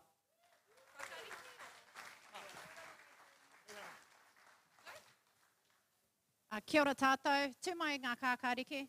Ko te triti, ko te tiriti, o Waitangi, te tiriti o Aotearoa. Heke te akirunga, heke te akirunga, motu hate ranga, tira tamatui ho. Ko te triti, o Waitangi, Kia ora tēnā tātou katoa ki runga nā āhuatanga o te wā. I timata mātou ki runga I tērā o nā waiata, nā onero pihama I whakamauritia, I te mea heha te take, ko te tiriti o Waitangi te take. Heha te take, ko te he pakaputanga te take. Nō reira, me kaha tātou te whakamaumahari I tērā o nā āhuatanga, tērā anō he tuapapa kōrero, he pūtake kōrero mō tātou katoa. Nō reira, mihi ana kia rātou, o tira kia tātou, ki raro te whakarura o tēnei o nā whare. Kia ora everyone, we are the Greens. We wanted to start with the waiata, which was it's waiata that Orero Pihama used to do when he used to go around the motu. I remember it as a young person when I used to follow Eva Rickard around to all her different kaupapa that he used to go to, different land occupations, and that was a waiata that he would belt out to tautoko, but also we would hear it all around the motu. So we wanted to begin that way so that we can always remember that the take is tino rangatiratanga, that the take is mana motu hake, and the take is te titi o Waitangi, me tōna tuakana, the Declaration of Independence. We wanted to I guess, start our bit in kind of explaining what our approach is in terms of te tiriti o Waitangi. Over the last election, I Māori ake mātou, we got more Māori MPs into Parliament. There are now 6 Māori members of Parliament within the Greens. We've got 2 Pasifika MPs as well. And the way that we've organised ourselves is basically, I can sum it up because I saw it on this T-shirt that I got from my bro Numatangi, if he's here somewhere. And we've got here tangata tiriti and tangata moana. And we think about the ways that we can approach Indigenous people's rights here within Aotearoa.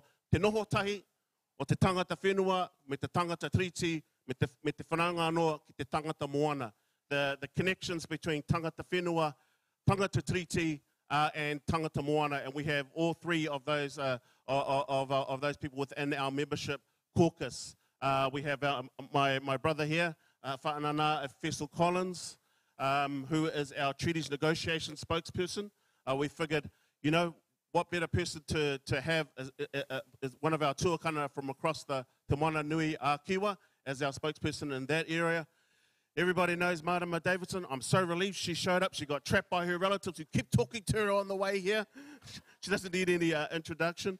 We've got Steve Abel, our tangata tiriti, who is our Crown Māori Relations person as well, so making sure that we cover off that perspective as well. And we've got Huhana Linden. This tent will know Huhana Linden, who has been facilitating here as well. Ona hangai ki na hapu katoa o Ngāpuhi, Ngāti Wā Era Āhuatanga katoa. Darlene Tana is with us out there somewhere as well. She's from Ngāti Rahiri, Ngāti Kawa, so right here as well. So that is the way that we are approaching this. And I do want to say, after listening to the kōrero up there, I want to acknowledge the patience of our people. I want to acknowledge the manakitanga of our people. I was just like, as we were hearing that rukahu, that puruhete, I was amazed at the patience of our people and the aroha of our people. Sometimes our people, we are too nice. We are too nice. These people come in here, they trample on the mana of the treaty, they trample on te reo Māori, they trample on everything that our tupuna have fought for, that they have organised, our pakeke have done, taken all of these court cases for generations and generations and generations. Come in here, waffle a whole bunch of rubbish up on the pai and expect us to sit silent. So I do want to acknowledge tātou katoa mo tērā o ngā āhuatanga, your manakitanga, your aroha.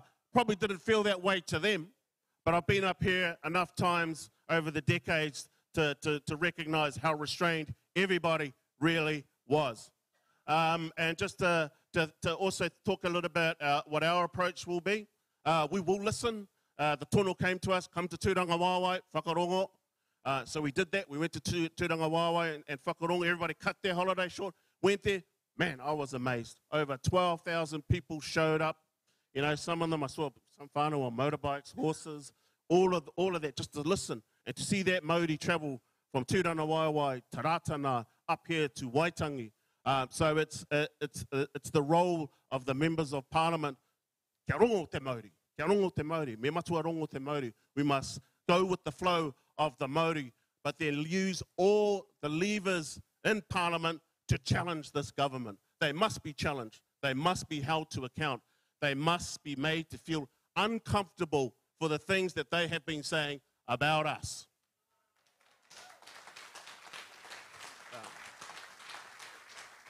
I won't go any more because Uncle will get his rant on and maybe you'll start heckling me. So what we will do, I will ask each of our people to talk for a little bit, for a couple of minutes, about their specific role in terms of their role in supporting te tiriti o Waitangi, tino rangatiratanga, manamotu hake, and those sorts of things, and we'll go that way. We'll start with Fessel. Shopo. Ia mo mona o whawhelua i atu pa ia lasi wa o fia lene tu la laso. Ma aloso I fua manuia ma le langi e mama. Mo le atu whawtai tele I kau mātua whapea nisi o loo mautofi. I lene tunu mo lato whaatasinga mai lene taiao. Thank you very much for having us. It's a real pleasure for me to be able to stand alongside our Te Pāti Kōkiri, Kākariki caucus. My role is in the treaty negotiations area, so here to listen. But I just wanted to, if I could, just talk about how I'm Samoan, and we're really keen on marrying your people. So I've just come up to check you all out, and some of you have already done the right thing and married Samoans. You are going to heaven, I tell you, and our land is available to you as well. But in Samoa. But I just wanted to say, as people of the Pacific, as Samoans looking in, our role is to support you, is to walk alongside you. And whilst we may have got off the waka a little bit earlier because it's a little bit sunnier in Samoa, and you kept coming here, we want to stand alongside you. So when you give the call to fight, we will be there to stand alongside you. When you give the call to sing, we'll be there to do that to you, with you and alongside you as well. And so I want you to know that our people are looking in. We're looking in for the example that you're setting for us, for the hope that you're setting for our young people in particular. When it comes to climate justice and climate action, standing up for Indigenous rights, making sure that we've got our lands, then we're looking to you. And so my prayer is that you would understand and that you would know wholeheartedly that as Pacific people, we are here to stand alongside you, shoulder to shoulder, here to listen for the call so that we can stand alongside. So it's a real honor for me to hold this role, and I'm really looking forward to what we can learn, but where the fight will continue for us alongside you and to press forward. So thank you very much. Take.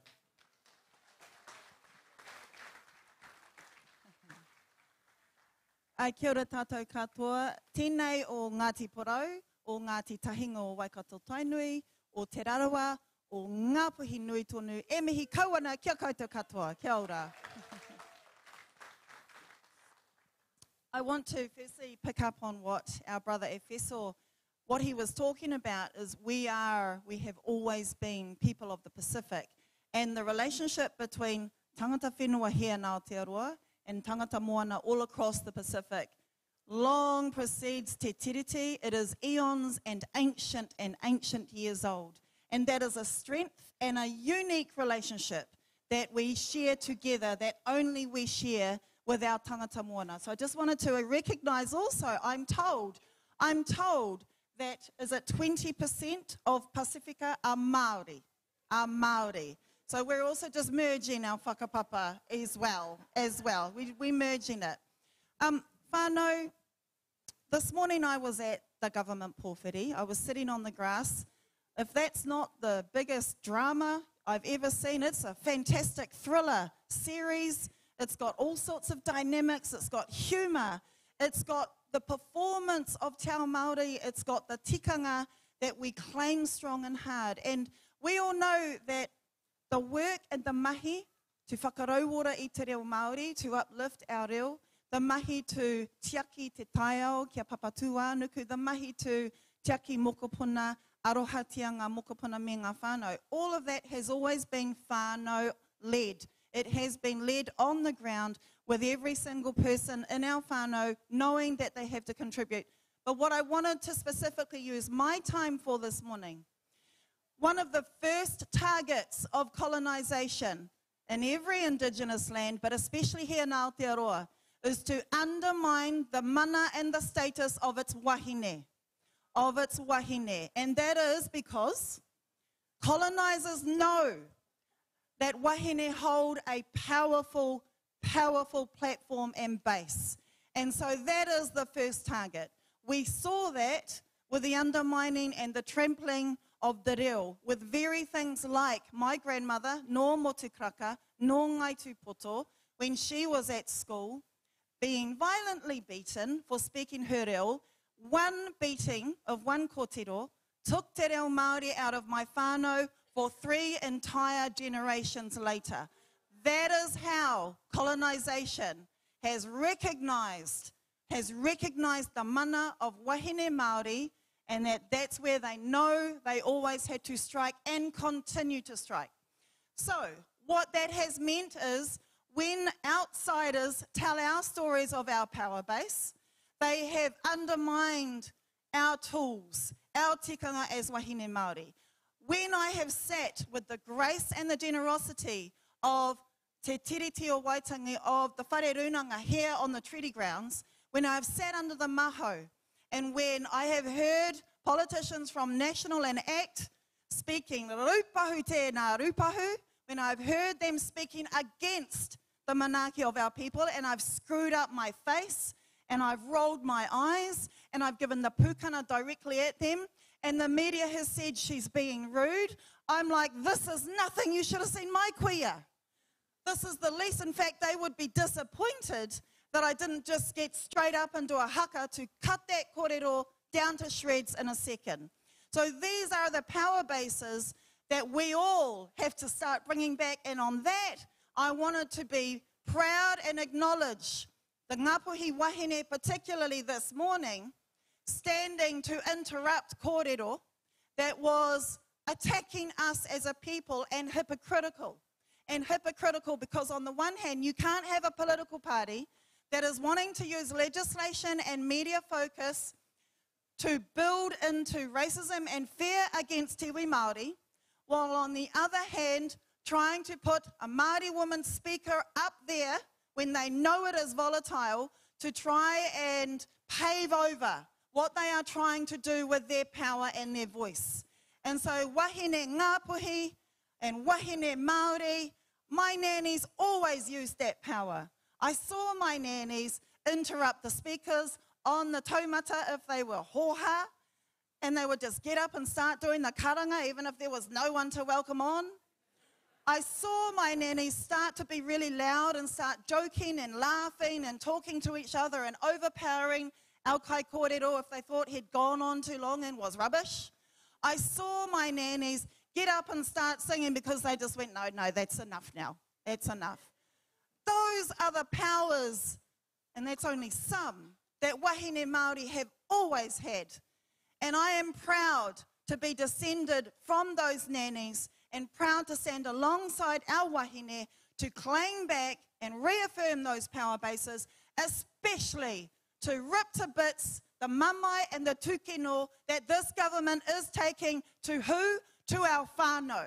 That's where they are striking, to our whānau. And the Greens will continue to use every tool, every stage, every microphone that is handed to us to highlight and be very clear. We may not be a Māori party, we are a tiriti party. We are tiriti MPs. And that is where our first platform and obligation is to, because through that, it's important in and of itself, but it is only through upholding the mana of tino rangatiratanga and mana motuhake that we will protect our climate for 7 generations ahead, that we will restore the mauri to our moana for 7 generations ahead, that we will uplift our reo and our tikanga, and that we will make sure every whānau has enough to live and thrive, not just survive. Kia ora tātou katoa.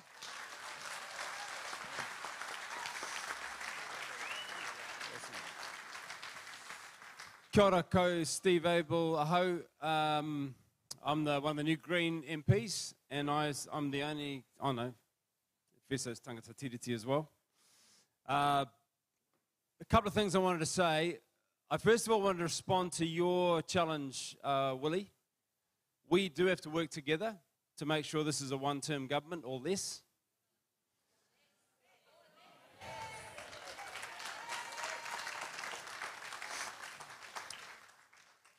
But one thing, my challenge to you as Labour is that we need you to stand in your traditional values more strongly.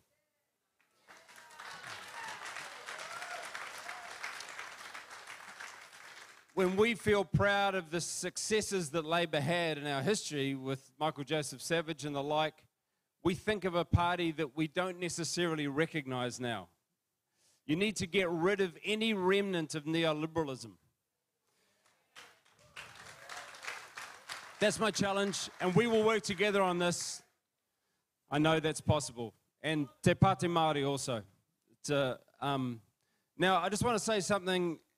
With a reactionary government, it opens the space for us to be more bold in our expectations. It doesn't close the space down. It makes it possible for us to be more ambitious for the world we want.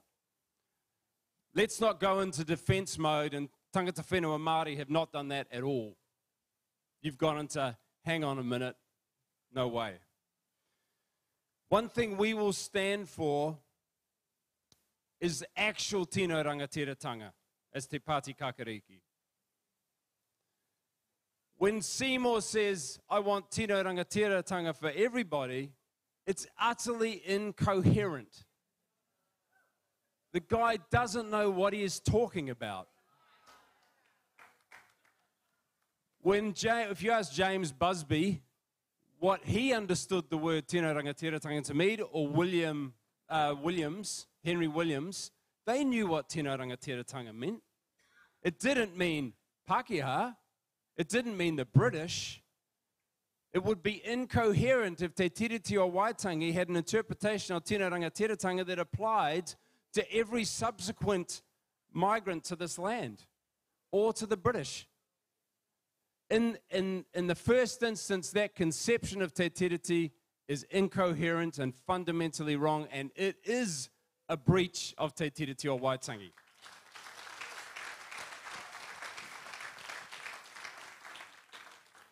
One other thing I want to say, there was a guy called Sewell in 1864 who was challenging in some ways.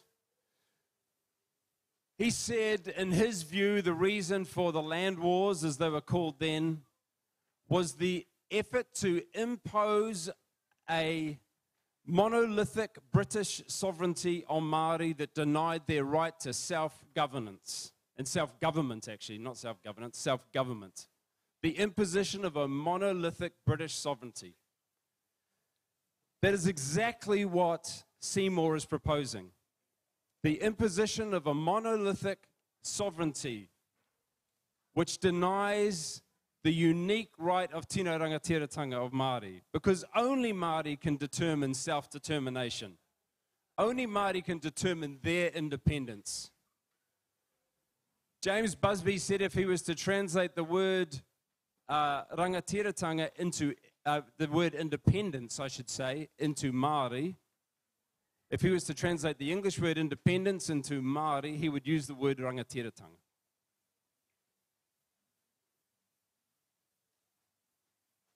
And that is what we are fighting for. We are fighting for the right of Māori to self-determination. That's what we stand for. And as tangata tiriti, our only legitimacy in this land is if te tiriti is upheld.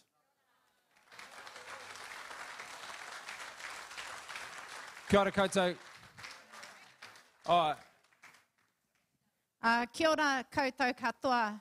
E mihi atu ana ki waku hoa me ma pāre mata nei o te āpitihana, ko Huhana Linden taku ingoa, no te tai toke rawa hau. I'm a daughter of the North, born and raised within Ngā Hapo o Ngāpuhi, and I'm really proud to be a list MP for the Green Party based here in Te Tai Tokerau to piko the issues of home into the whare pāre mata and to challenge the government over the BS that we heard on the whare runanga today. Ka nui ngā mahi pō he o te kāwanatanga. I want to pull it back to a personal story. As we heard from Marama in the way with which the reo was stolen from her family, from beating her nana in one generation, 3 generations down a loss of reo, I want to bring it back to land loss. The way with which the government refers to it, that raupatu took place a generation or 100 years ago, it happened in my father's generation in Te Horo. Anybody from Ngāti Hine here? If you're from Ngāti Hine, you know where Pipiwai is. Te Horo, Te Orewai, Te Hapu, kia ora.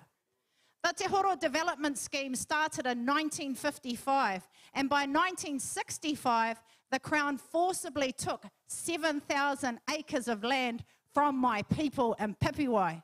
We are the largest development scheme in Tai Tokerau, and we've never seen a cent of benefit out of a development scheme, I tell you, e te whānau.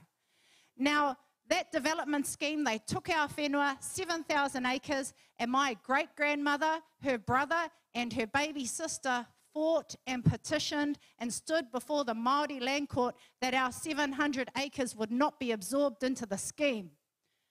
The Māori Land Court judge, a Pākehā, says to my nana, you are a kuia, you're an invalid, you're too old to look after your land. You can't even prove how you own these cows that you run on the whenua. To my uncle, the judge said, you're a road worker, you don't have farming skills, you can't have this land. And then to the baby sister, you're unwell. It's well documented, we're taking your whenua. And that baby sister wrote her heart out week after week to the government and the Māori Land Court to say, give us back our land. Our people get sick over land loss, and you know this. You know this. Whenua raupatu, tāhai whenua, mei kore te whenua, Ka aha te iwi Māori. Land back hoki whenua mai is where it's at for us te iwi Māori.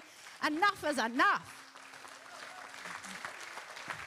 Now I'm bringing it back to today. I don't want to hear from a government that says we're after tangible outcomes now, let's fix some roads and some potholes. We need to go back to our constitutional arrangements, the way with which we are meant to move forward. Whakamana he whakaputanga that set out our independence and our sovereignty. Te tiriti o Waitangi, the pathway we're meant to move together. It's a simple format. Our tūpuna agreed to it. If they didn't agree to it, we wouldn't have signed it. It's a legally binding document, and it's their job to continue the conversation with us as to how to give effect to te tiriti. They don't get to go and rewrite the articles, e tātou mā. It makes me so pukuriri to hear a government that thinks that they're going to tūraki te tiriti o Waitangi. They don't get to meddle with te tiriti o Waitangi. They don't get to tear down our te tiriti, because that's the only reason why we're allowing all of us to live together in Aotearoa. It's an agreement for mahi tahi. And yet we've been stripped away by a government that thinks that, well, a person, David Seymour, that thinks that he's going to go and rewrite so everybody gets tino rangatiratanga and everybody's going to get the same rights of te tiriti. Ka hore te whānau, ka hore whakamana te tiriti o Waitangi me te tuakana he whakaputanga. Closing statements, because I'm going to hand over to Te Pāti Māori. Health spokesperson, forestry, whānau ora and Māori development. And can I speak a little bit to health? And want to acknowledge the Waitangi Tribunal claim that was lodged and acknowledged this week. It's been accepted by the Waitangi Tribunal, Y3315 for tobacco. Now, tobacco is one of the leading causes of preventable Māori deaths. And there will be blood on Shane Reti's hands when over 5,000 Māori will die because they're going to open the floodgates for tobacco into Aotearoa. How dare they do that? How dare they? We are meant to have a smoke-free generation. Children born in 2009 should be smoke-free by 2025. But they've opened the floodgates with a woman. The Prime Minister's sister works for one of the biggest tobacco industry in the world. It's his sister. They're corrupt. Then we've got Chris Bishop. He's corrupt. He's a tobacco lobbyist. So is Auntie Casey Costello from Whakapara, my own auntie. She's my auntie. I'll own it. And Hone Harawiras too. Yeah, and Uncle Winston, he's Ngāti Wai. He's mine, and so is Shane Reti. He's a Reti, I'm a Ngāti Wai, we're all related. And that's the crying shame. It's our own people doing it to us. As a medical doctor, Shane knows exactly what he's doing to us by supporting a coalition agreement that opens up the pathway for tobacco back into our communities, to flood us with tobacco, vapes and all. So I just want to acknowledge the claimants. The Waitangi Tribunal is essential for us. It's the only independent commission of inquiry in New Zealand. We have to retain it and we have to support it to grow. It cannot have its budget cut. Karen Fox needs to keep going, and we need more panels to stand up and accept the urgencies that are going on now. Te Reo Māori, the health inquiry, tobacco control, bring it on, te iwi Māori. Let's load it up with urgent claims right now. Kia ora tātou.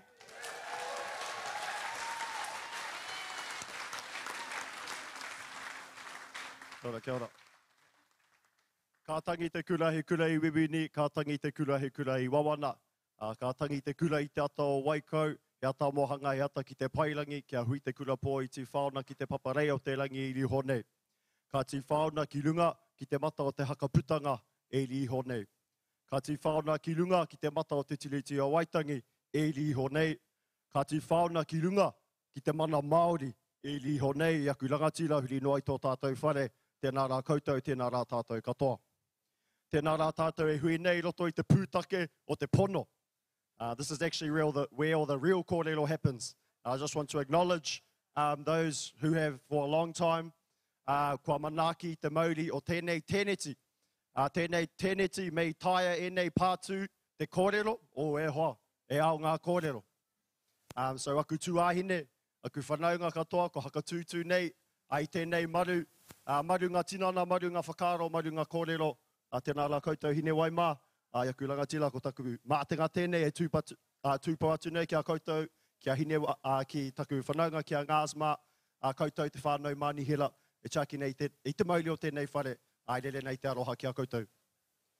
Hoi anō, it's funny that I'm standing here, I'm actually the only one that didn't get elected in the recent election. Hoi anō.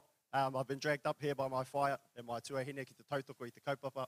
And I guess the fact that I didn't get elected means I was hanga wātea ki te mahi, ngā mahi runga I te marae, I tēnei rā. And yeah, I'm still processing all of that, to be honest, but I'm proud of what we did today. I want to make clear in this whare, it wasn't a protest, it was an activation. It was an activation. What were we activating? Ko te rangatiratanga I roto I a tāua I te Māori. It's an awakening of the rangatiratanga that lives within us, that's been asleep, been dormant for a long time now.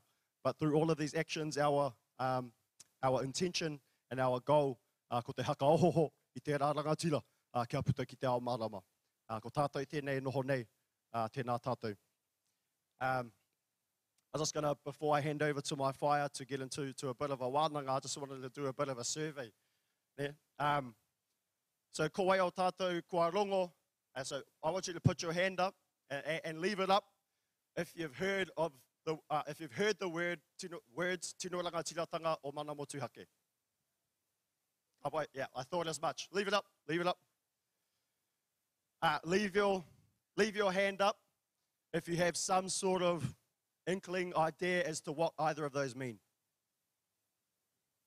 Now leave your hand up if you feel like you live out either tino rangatiratanga or mana motuhake in your daily life. Yeah, I can see the hearty ones going, yeah, brother. Yeah, brother. I mean, so who lives out rangatiratanga? Who feels like a rangatira? If you feel like the rangatira of your world every day, leave your hand up. Ka pai, e mihi ana ki te iwi mārohirohi. If I'm honest, I don't feel like a rangatira.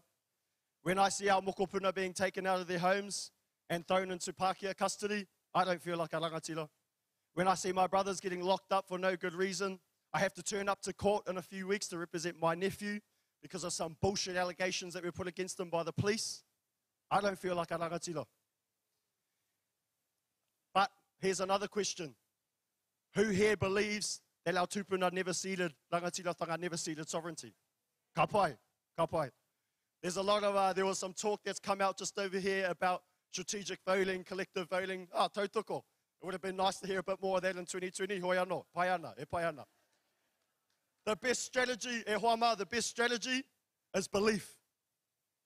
The best strategy is belief in our power. And the reverence given to Parliament, government, all of these things, often the sentiment expressed is that it's an opportunity to speak truth to power. But what about speaking power to our truth? What about speaking power to our truth that we never ceded sovereignty? That we are the rangatira of this whenua. Koia te rā ko te kaupapa, e whaia nei, e mātou e noho nei. And so if we know what rangatiratanga means, and if we believe that we deserve that, but we don't feel like rangatira, then what's the gap and how do we get there? Koia te rā ko te wānanga, koia te rā ko te pātai, nā ka tuku a te mauri o ngā kōrero ki taku whaia me taku tuahine, tēnā tātou.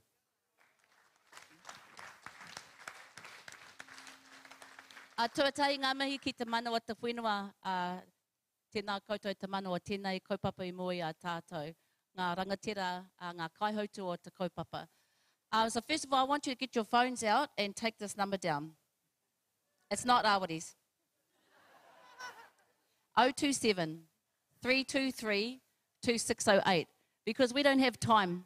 I'm not sitting here to sell any policies or to talk about ourselves as a movement. You either believe in mana motuhake or you don't. And I really don't want to sit here talking about the kaka of this government, because tell me a government that's ever served us well. You know, Oranga Tamariki was pakaru before this government. This previous government allowed seabed mining. We weren't sitting here having a great time from governments before this government. Every government has been kaka. And the fact that we're sitting here trying to point the finger at, and people who didn't want to know Te Pāti Māori in 2020, didn't want to talk to us in 2017, in fact ran a strategy to take us out, kei te pai that the left wing wants to work together, But the reality is that we've got 10 minutes left in a 20-minute spiel. So that's what happens when we all get treated equally.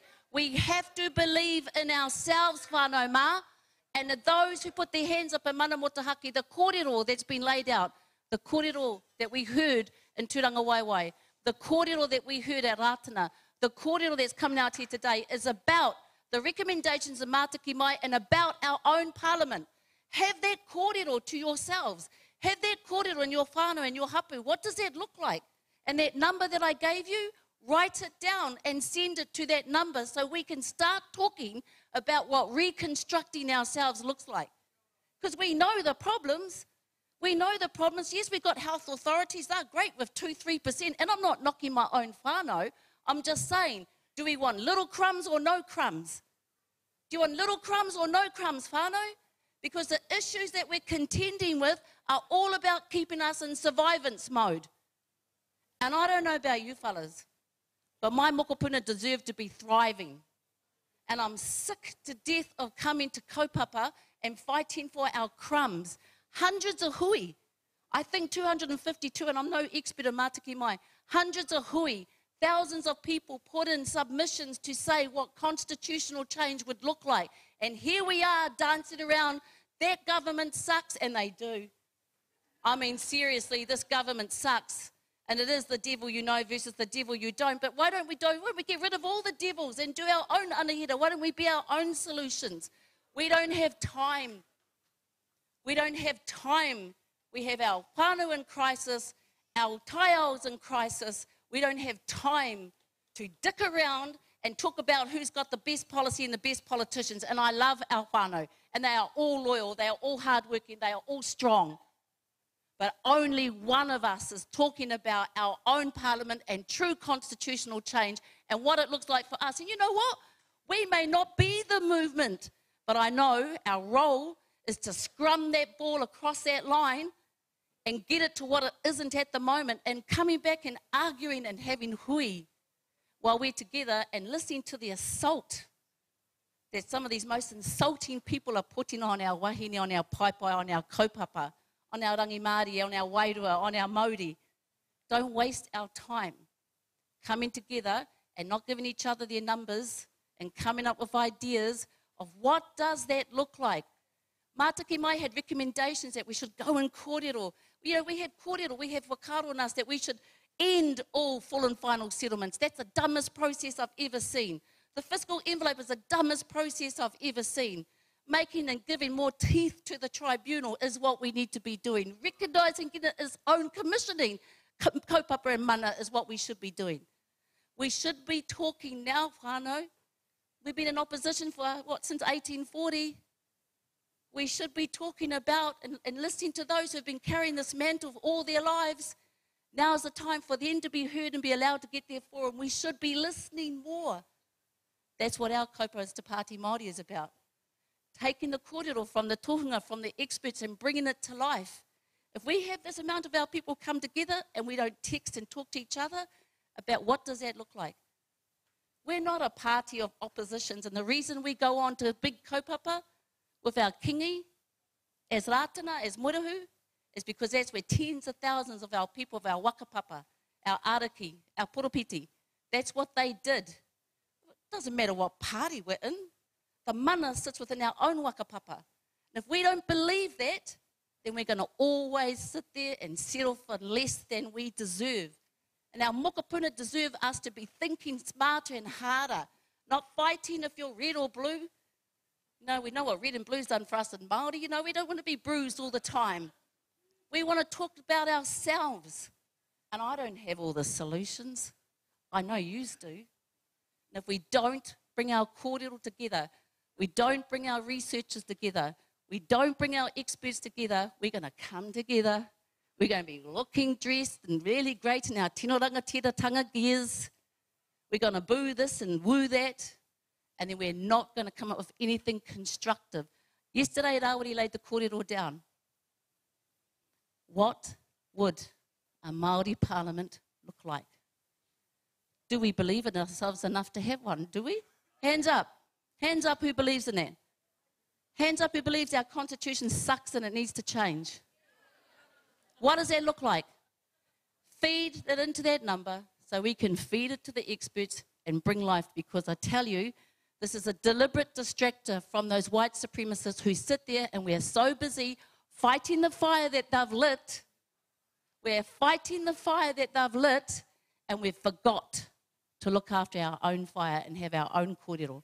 Kura toku whakaro te puta mō tēnei kaupapa, and what I want to do is hand the mic over to the next generation, because us senior rangatahi are here to make sure that those who have been brought up, the koanga generation, who we keep talking about, we need to listen to. So I'd like to pass the phone over. I hope that wānanga gets some juices going, that you're sitting there able to, oh gosh, I don't know these questions, but we're going to have questions. And also make sure, whānau, make sure that you put your whakaro in so we can weave it out to those of our experts who keep coming to these kaupapa and they're at the back. We need to bring them forward to the front. We need to listen more. We need to come up with solutions more. It's not about us as opposition parties or us as a Tiriti party. We are the only Indigenous party in Aotearoa. What's up with that? So what's our problem? If there's anything you do, feed into it, feed about our whakaro, our solutions, sign up for the Māori electoral roll. We allow these things to happen to ourselves. Sign up and believe in yourselves. No.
I don't have my matua. This panel is for fire. Are these ones are for these? No, I don't have my. This is the panel for this. These kai kōrero. Ai, e rangi ko tēnei te wā kōrero mo e nei kai kōrero. I don't have my. He wā mo te kōrero whai muri I tēnei. Ai rei te wina mai hoki mai, ki tēnei o ngā pāpāhotanga atu i te whare kōrero, te whare wānanga, i konei te whare waka. Ki roto o Waitangi, i tēnei wā tonu, e whangana kia tai mai a hana, kia mau tonu tātou ki ngā pāpāhotanga, he ua tēnei tēnei o ngā wānanga i tēnei wā tonu engari.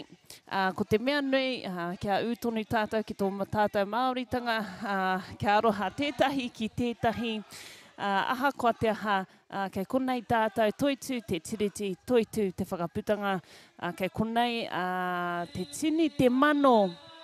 Ki roto o Waitangi, e hāpai ana i tēnei o ngā kaupapa, e tautoko ana i tēnei o ngā kaupapa. Me te mea nei me mihi kātika ki ngā māngai reo Māori, ngā mema paremata reo Māori, mai ngā pāti o te kākāriki, te pāti Māori, te pāti reipa, ko Willie Jackson tērā, I hautu, I timata, I kōkiri, I tō tātou kaupapa. Engari, ai, he toko maha tonu ngā tangata I konei, e hihiana te whakaputa I warātau ake kōrero, I warātau ake kauhau. Engari, he wāhi anō tīnei, kia whai wāhi, ngā mema tōranga pū, kia whakatakoto I ngā kaipapa kōrero o te wā. He wā anō mo tērā, he wā anō mo te kauhau. E tuku ana I te aroha ki tērā o ngā whanaunga o tātou. Aha kua te aha kei kona I tātou ki te whakarongo ki ngā kōrero, ki te kapo I ngā kōrero mai I ngā mema paremata. Ia te wā I te wā ka timata ngā pānara, ko ngā kai whakahaere, ko ngā kai awhina era, e kaha whakatakoto ana I ngā ture, nā ko te ture, tukuna ngā kōrero kia rere, engari, ki te puta mai he kauhau, ki te puta mai he kōrero no tuatu, e tika ana me u tonu tātou ki ngā ture o tō tātou whare. Engari, nāna ka whiua atu te rākau kōrero ki tō tātou minita, ki tō tātou kōtiro a hana no te pāti Māori, kia huri anō tātou ki aia. Taki hoa ki te riu hoa katoa anō nei hei ka pokaua ke māku ki te kapu o taku ringa ka whakamiri noa I tōna aratau he tia ne he tupupu aho Wara ke ahau I te papa o te whenua, kua ki te ahau I ngā whetū e tūtakitahi ana, ko matari ki te kairurui, ko atitahi kei te taumata o te mangoroa. Koe nei ngā kupu o hāki a kingi tāwhiao, kei taku whare kāhui ariki, rire rire hau, pai mārire. Woo! Tēnā rā tātou e te whānau, e mihi ana ki te pai, e mihi ana ki te haukainga, no mai ki Waitangi. Yeah. This is where the real kōrero goes down. E hara I te tauhau ki tēnei momo mahi, I go to 28 pokai a year. So, I ngā wā katoa, koenei te mahi, ko te wero, ko te wero I a tātou anō. The reason why we are having conversations like this is, aroha mai, this isn't directed to anyone, but we talk too much to our people. They have to tell us. They are sick and tired of being talked at. We are sick and tired of being talked at. And e tautoko ana I o kōrero, e tautoko ana I tō mana, e whakarangatira ana I o kupu, hei o haki mā tātou katoa.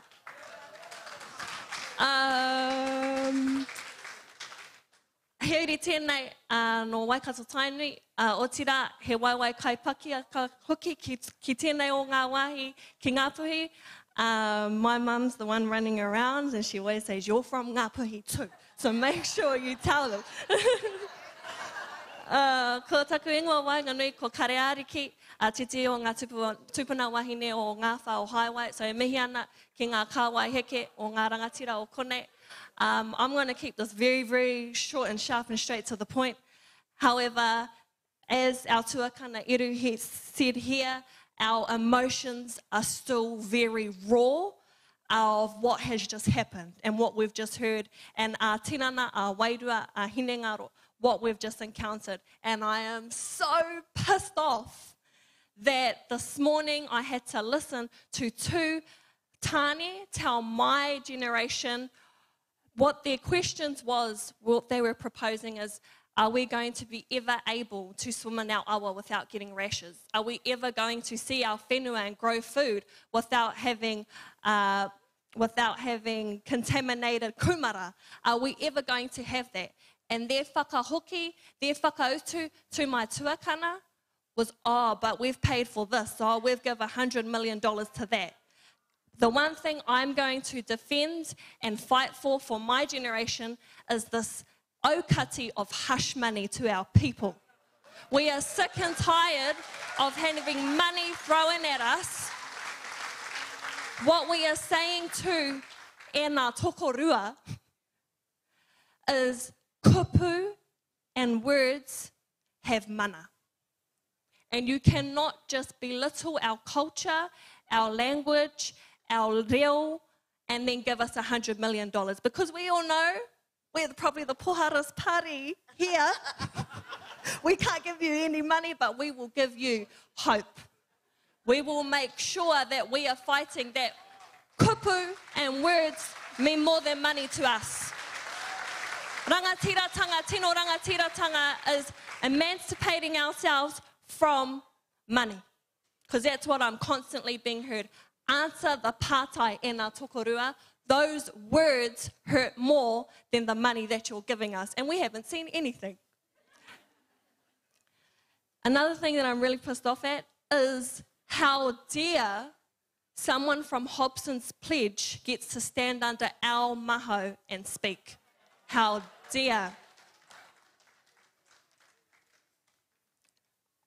Us as rangatahi, we could not believe what we are seeing. We cannot be gaslighted by what we are hearing, seeing, because we know deep down what we are feeling.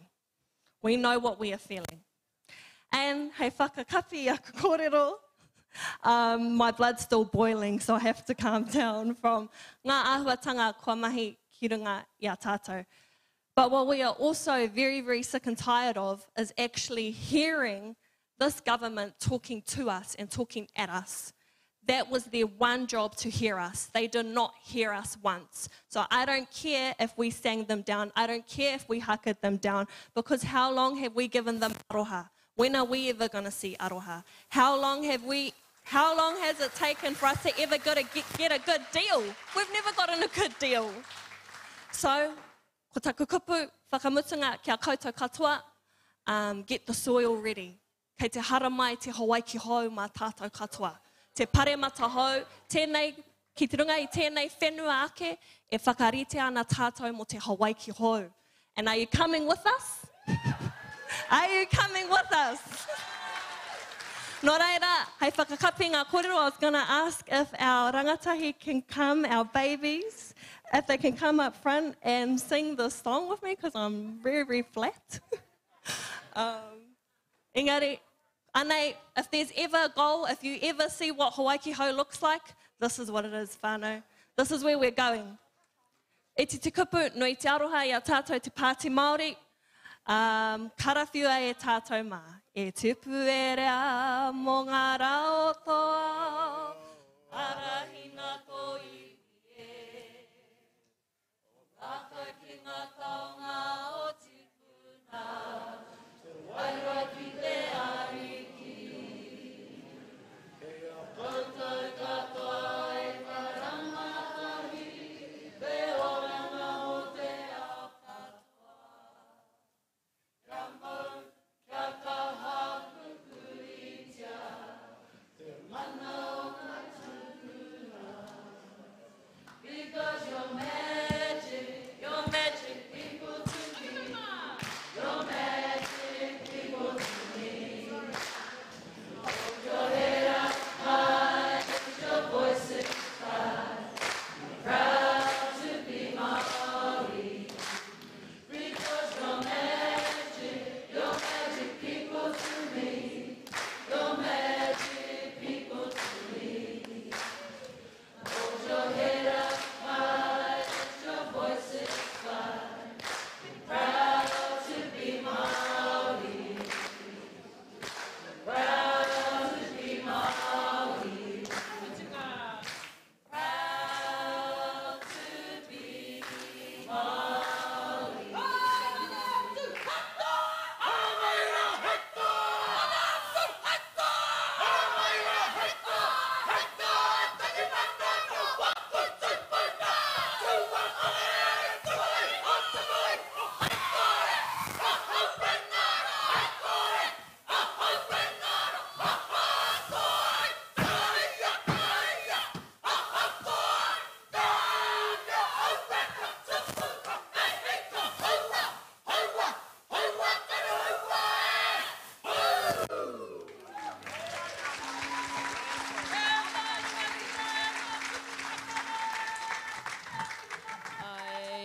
Whānau mai hoki mai e hoa mā ki tēnei o ngā pāpāhotanga atu i konei ki roto o Waitangi, te whare wānanga, me kira te Forum Tent.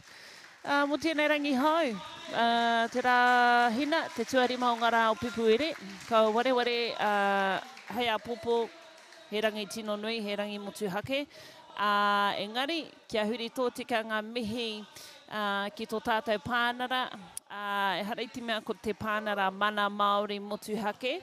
Engari, he pānara e whakakotahi ai i ngā mema paremata Māori, mai i ngā pāti o te pāti kākāriki, te pāti Māori, te pāti reipa, me te kaihautu, ko Willie Jackson tērā, ko ia tērā i hautu i ngā kōrero, i ngā kaipapa.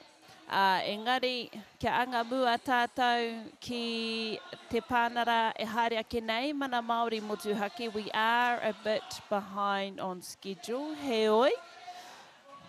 Tēnei te pānara e whai ake nei, mana Māori motu hake, an impressive lineup. We've got Annette Sykes, Linda Munn, Wikātana Popata, Tame Malcolm, Donna Awatere, Huata, Tame Eti, rātou ko tērā o ngā whaia, Miriana Pittman, me kira ki pai tō tātou whare i tēnei wā, kua muia katoa i te tangata. Hihia nau te whai wāhi te tuku mihi ki tērā o ngā kōtiro, tērā o ngā tino, he kai, hea te kupu. Ko ia tētahi o ngā te apōpō, te reo te apōpō, hana maihi mai te pāti Māori. Me ona kōrero katoa, e whai pāngana ki tōna reanga, me ngā wawata, me ngā whainga o tōna reanga, te apōpō. Me te mea nei, I whai wāhi ia ki te kōrero mo tēnei mea te Hawaii ki hau, and are you coming? I'll leave that question with you fellas that are tuned into our live stream at the moment. He Hawaii ki hau, and are you coming? Get the soil ready. I love that. He oi. I tēnei wā, me whai wāhi a hau, te tuku mihi nui ki tō tātou whānau, te whānau mani hera. Ko rātou tērā e whakangahau, e whakakoakoa ana i te iwi, e haka ana, e waiata ana i ngā waiata, e whakakoakoa ana i te wairua i wainga i ngā kōrero, i wainga i ngā pānara. Engari e hoama, te āhua nei, e whakariteriti ana ngā kai kōrero i a rātou anō, mo te pānara for our mana Māori motu hake panel. I'll say the names again. Annette Sykes, Linda Munn, Wikātana Popata, Tame Malcolm, Donna Awatere, Huata, Tame Eti rātou ko Miriana Pittman. I nāia nei, ko te hihia, ka tahuri ake tātou ki te atamira, ka kōrero tonu. Tainoa kia rite mai te pānara mana Māori motu hake. This is going to be an interesting panel. I know a lot of people have travelled from afar to watch our mana Māori motu hake panel. Heoi, I also wanted to take a time out to give a big shout out to our whanaunga ngā hui a Harawira, ko ia tērā I āta whakarite I ngā kaupapa kōrero, I āta whakarite I ngā kai kōrero, and she's gone and grouped everyone into their groups where we have panels throughout the duration of these 3 days. We are currently in day 2. Hei a popo, it's another big day. Engari, so far we've covered environmental issues, we've covered our tamariki currently in state care, we've covered so many topics, and me mihi kia ngā hui a Harawira, mo tōna āta whakarite I ngā kai kōrero me ngā kaupapa, kia pai ai tō tātou noho I raro I tō tātou whare wānanga. I roto I nei rā e toru. It is very busy down here whānau. If you're thinking of coming, haere mai, kua tūwhera katoa ngā kuaha. Haere mai whakarongo ki ngā kōrero, ki ngā kaupapa o te wā. You'll leave feeling inspired, e hoa mā. E mihi kawana ki ngā hunga, kua hono mai, our listeners, our viewers. Kei konei mātou te reo te taitoke rau, Ngāti Hine Tautoko FM, e kawe ana i ngā pāpāhotanga mai konei, hei whakaputa pia ki te ao. Engari, kia huri anō tātou ki tō tātou kaupapa o te wā anei rā ko Enid Sykes. Noho tonu mai ki tēnei o ngā pāpāhotanga. Ki tērā o ngā reo, nā te mea, kia mōhio mai wetahi o tēnei pānara, tō tātou nei reo, kia mōhio mai te wetahi, tō tātou nei reo Pākehā hoki. I just want to do some introductory comments as we take us on a journey of understanding mana Māori motuhake. One of the things raised by those that came from the kāwanatanga today is that we do not understand the kaupapa of liberal democracy. We do not understand how Westminster parliamentary structures actually interface with our own institutions, our social institutions that are built on our values and our principles. This session today will prove to you, we believe, kei te kuare rātou. That's one of the biggest problems in this debate, is that we have a sense within parts of our population that Māori have no understanding whatsoever of the interface of mana Māori motuhake with the values of Western democracy, and why mana Māori motuhake should be the underpinning of all constitutional frameworks in this country. So that's what we're going to be exploring in our panel. Mama, eh? Mama. I think that last panel was all kāwanatanga. They didn't actually talk about this, okay? So one of the things that I want to really get us to grips with is that in every marae that I have ever walked upon, I have heard the words mana Māori motuhake in every setting. Whether it be a tangihana, whether it be a hui a whānau, a hui a whenua, a hui mo te iwi. Why is that construct so important? How it determines the nature of relationships of yourself with your whānau, yourselves as a whānau with your environment, yourselves and your whānau in the environment with your neighbours down the road. Those are fundamental understandings. If you don't get that right, you can't understand the nature of the relationships between rangatiratanga and kāwanatanga, but more fundamentally, you cannot understand why it is absolutely impossible for Māori to have ever contemplated ceding our sovereignty. It's what we call a legal impossibility. A person from this generation has no ability to cede the sovereignty and authority of the generations unborn. It is not possible. And that is the exercise of mana Māori motuhake. Easy, easy. Mama. So everybody understands that. So as we go down the panel, the first question for the panel, or each of the panelists, I'm not going to introduce them, although I got some real heroes and sheroes here. We kātana stopped the fishing competition last week as far as I could see. And I was watching from my little bedroom down at Lake Rotoriti going, oh, that's my boy. I was the one that took him to court to save him from those T-shirts that he threw for us to Jonki. And man, has he come a long way. So I'm so proud of you, but he'll come and introduce himself, so he will be our first speaker, okay? Now, Linda Munn's famous, okay?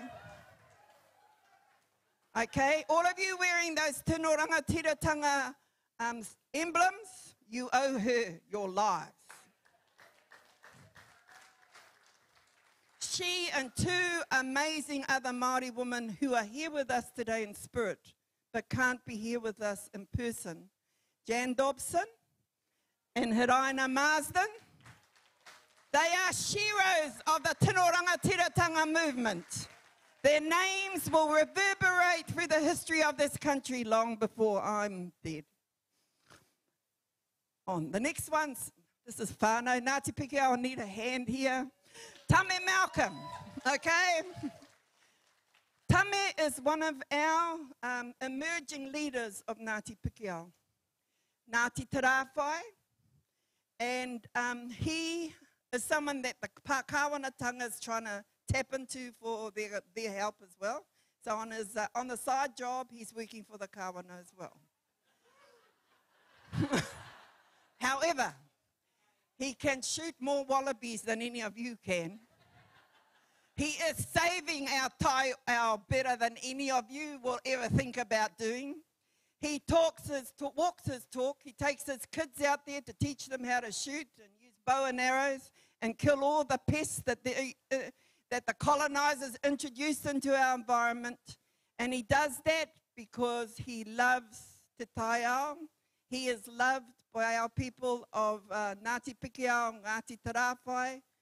And he is someone who has a genuine, intimate connection with his mother, Papa Tuanuku, that can never be severed. So, big hands out. This is the auntie talking for a mokopuna who we are so proud of. Ka pai.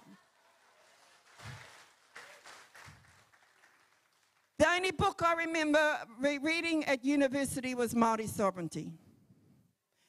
In that book, there were a few words I remember that helped me get through university. White hatred.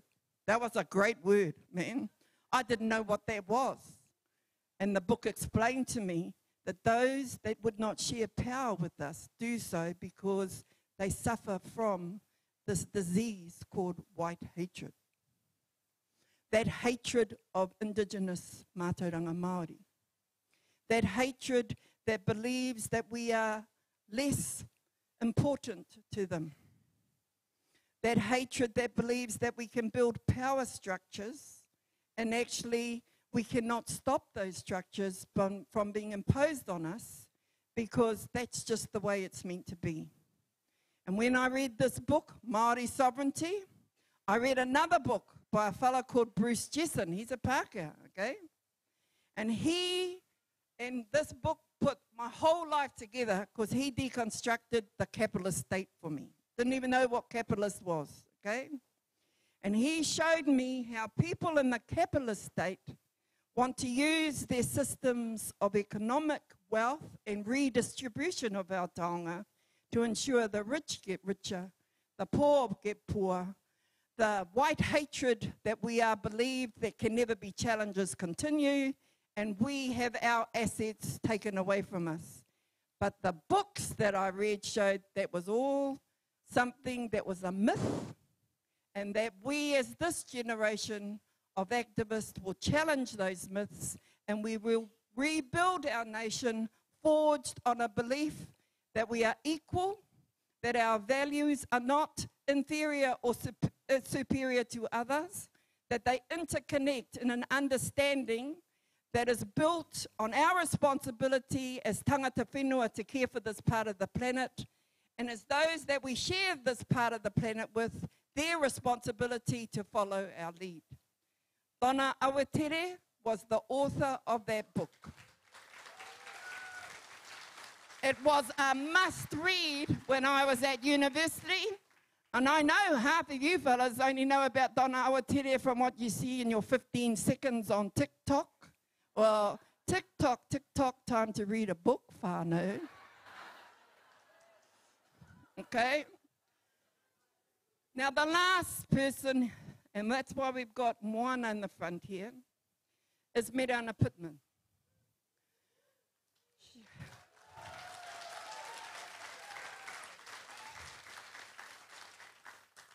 She is a giant of the Tino Rangatiratanga movement. She worked untiringly for the establishment of Women's Refuge and for the four corners of Women's Refuge, one of them, which is Tino Rangatiratanga, to be inculcated into the Women's Refuge movement. She has saved more women from the hands of our men than anyone I have ever known. Me included. You need to understand I have a shaky past too. And that was really, really hard. So don't think that you have all these flash people who've never been beaten up on the stage by those they love. Some of us have been. And we survive to tell the stale tale now because it's been told so many times before. But proudly say it because we, like Beth and the Beth dichotomy, remember, once for warriors, I'm the Beth that got out.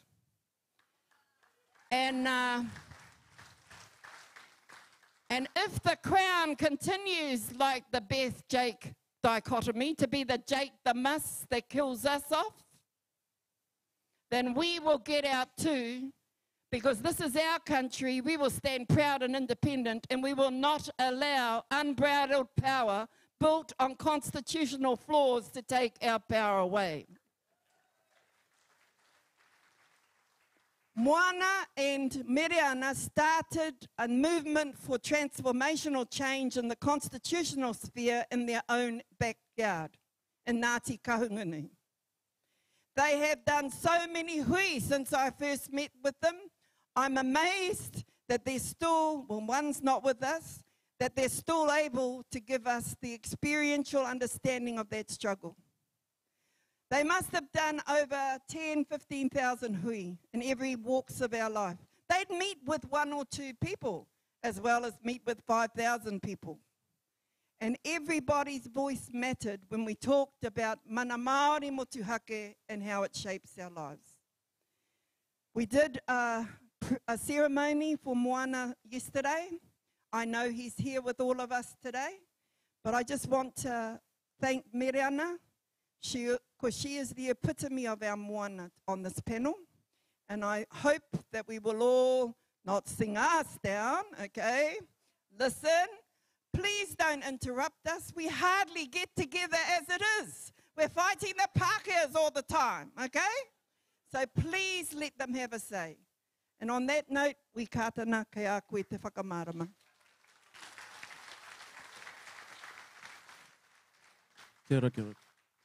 Tēnā tātou, ko wikātana popata tōku ingoa, no Ngāti Kahu, no ngā iwi katoa te hiko te ika, no hokianga, no Ngāti Whātua, no Maniapoto no hoki.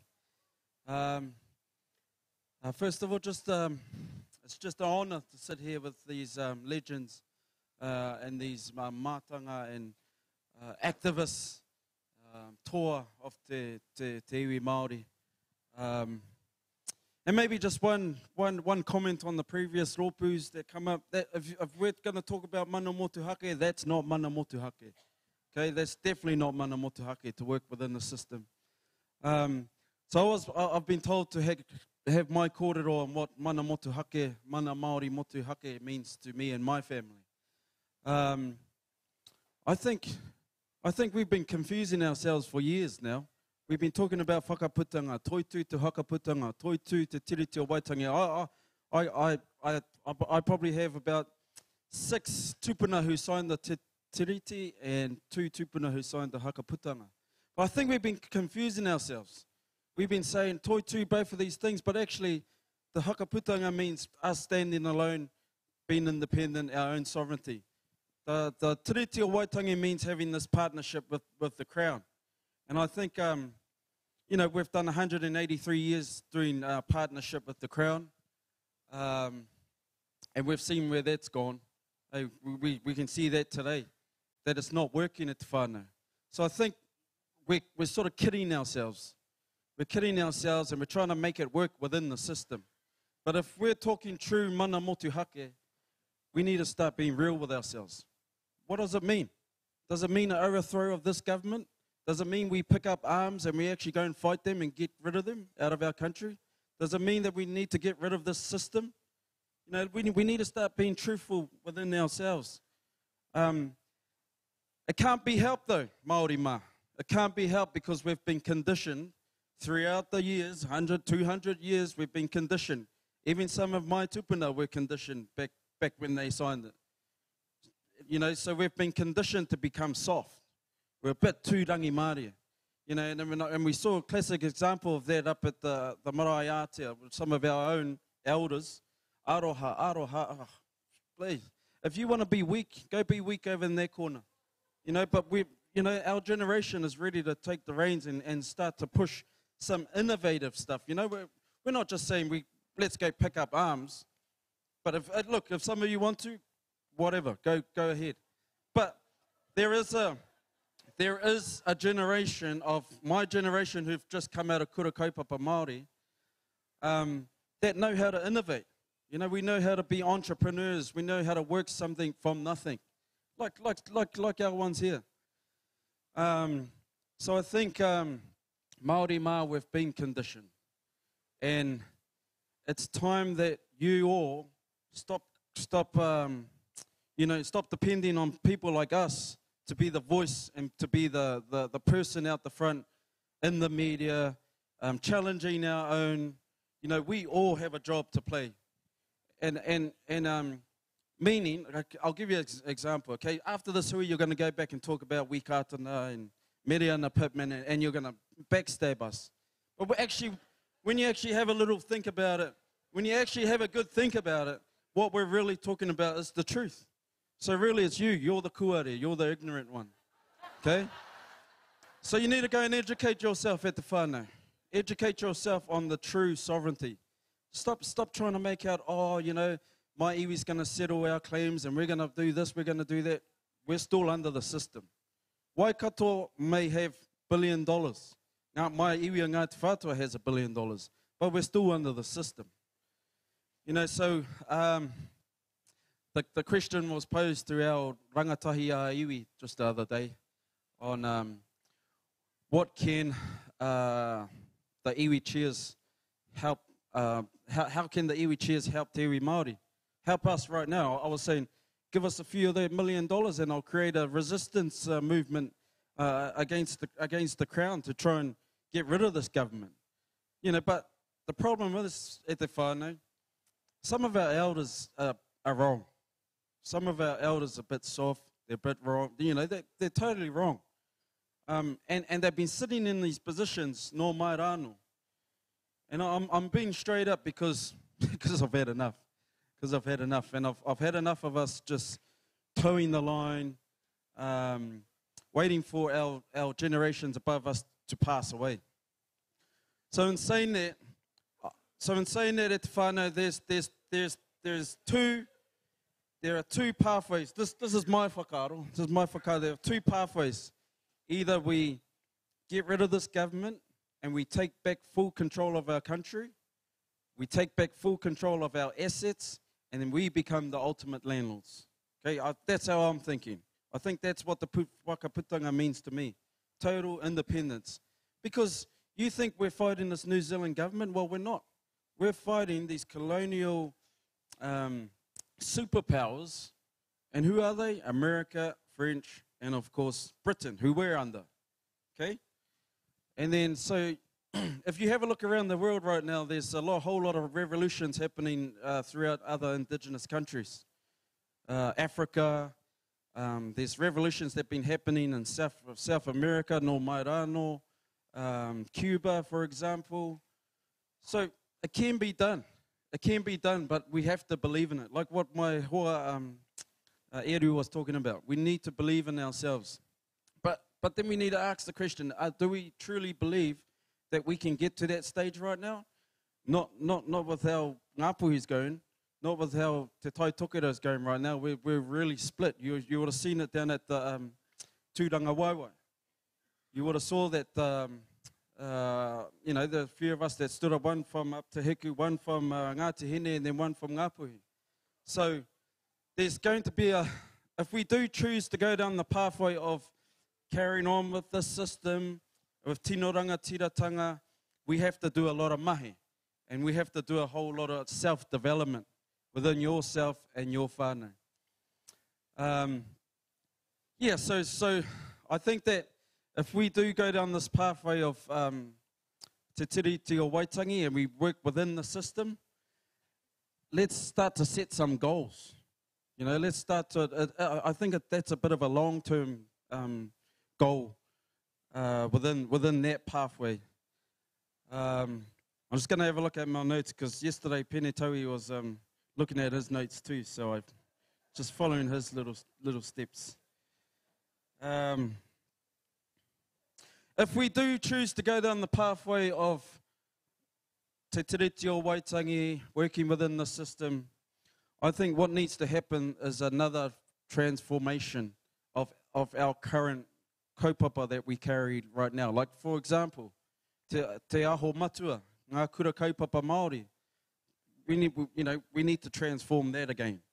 Because I'm afraid that even our kohanga reo movements, there's a whole lot of whanaunga that are just going in there because that's all auntie, but she's got no reo, but that's auntie that's available to be a kai awhina for the day. Like, we actually need to start leveling up. Like, if we do go down this pathway of te tiriti o Waitangi, we need to level up. We need to self-develop. And we need to start speaking Māori to our tamariki, you know? Some of you, some of us, we want to be mana Māori this, mana Māori that, but when you go home, you're speaking Pākehā. Like, start to change it within yourselves. And I think that once our people, we start to get to that kind of a level where we actually know what we're on about and our true sovereignty, then I think that we will be ready for a Māori revolution. That's not to say we can't have one right now, but I'm just saying that there's a whole lot of Pākehā Māori out there too, you know, my relations, Pākehā Māori. And we actually need to cut that out. We need to start being pro-Māori.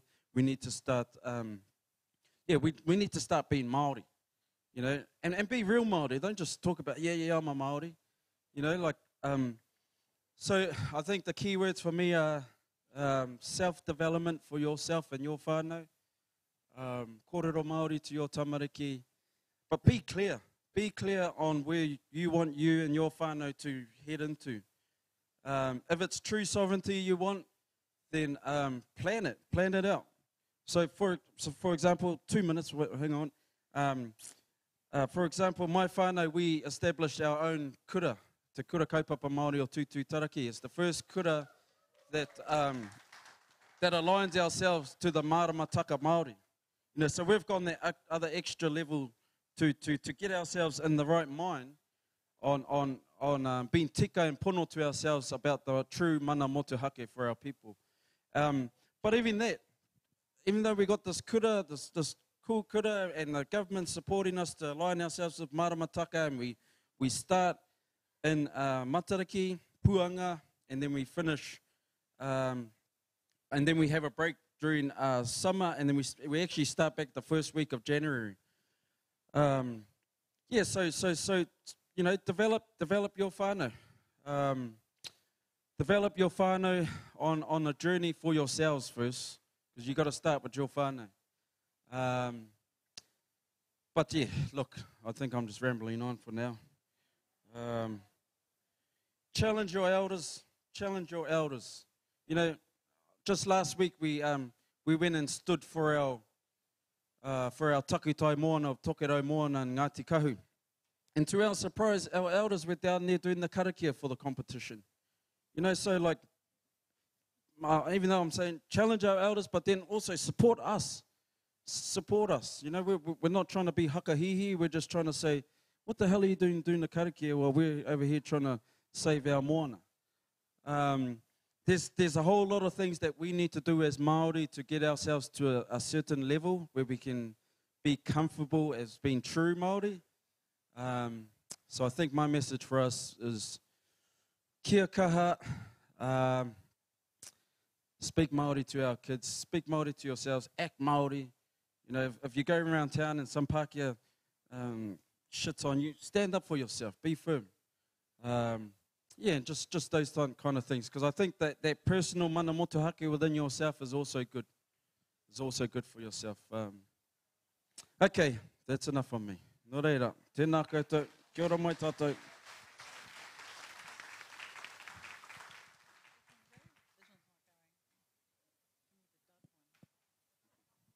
Kia ora. Kia ora. I'm not standing up. I'm just going to sit in my chair. So this is a kind of a little bit of a different corridor than my little row here. So first I'd like to acknowledge Annette. Thank you for the corridor. What's that? Pardon? Oh, I feel like giving something a blowjob when you have it up like that. Please. We've been around the government all day. There's enough blowjobs going on. We don't want any more. But anywho, first I'd like to acknowledge Annette. Kia ora, Annette, my sister. And I'd like to acknowledge Te Kawariki, because they're all out there under that really flash tent. Those are my tuakana. Without them, I wouldn't be here. And I'd like to acknowledge all our whānau who aren't here today, like Hidaina, Jan, Mangu Awarau, Paua Erstage, and just so many more.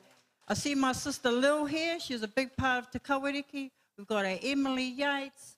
They're all here. They're all around somewhere. So it wasn't just about the three of us. It takes a whānau and a hapu to create something, and a kaupapa. So I don't even know what I'm going to talk about now, but I'm not going to ramble because I don't. So for me, kaupapa is everything. You do or die. You know, don't waste your time if you're not going to do it, especially around Māori kaupapa, you know.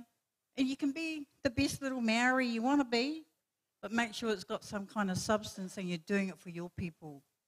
Whether it's learning the language, whether it's you're in Women's Refuge. I'm a survivor of DV.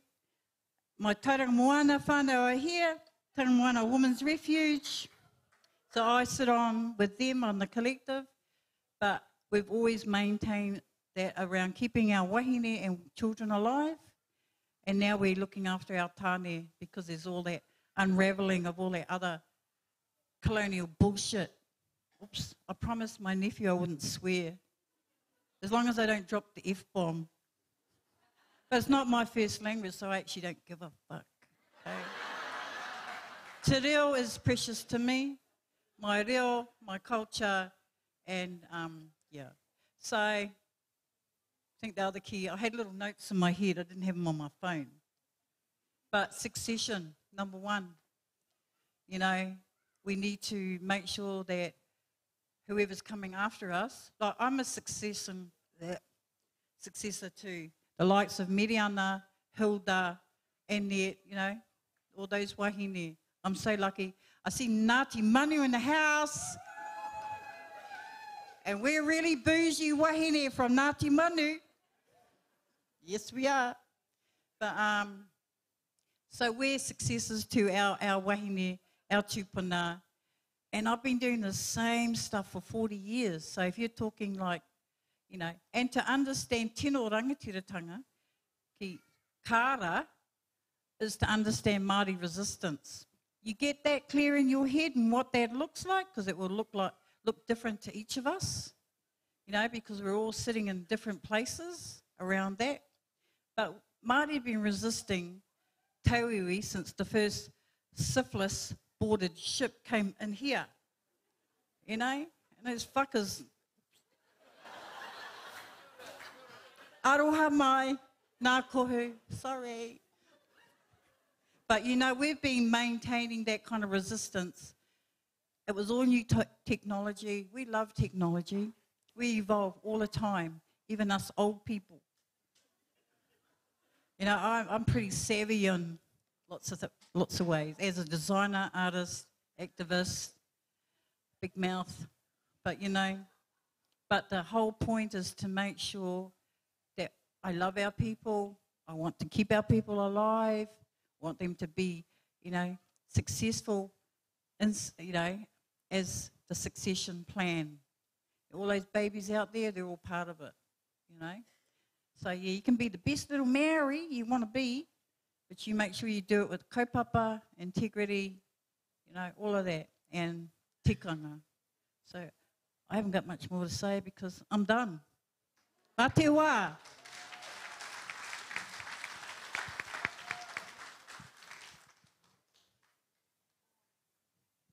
Tuatahi ake tēnei ka mihi ki a koe auntie.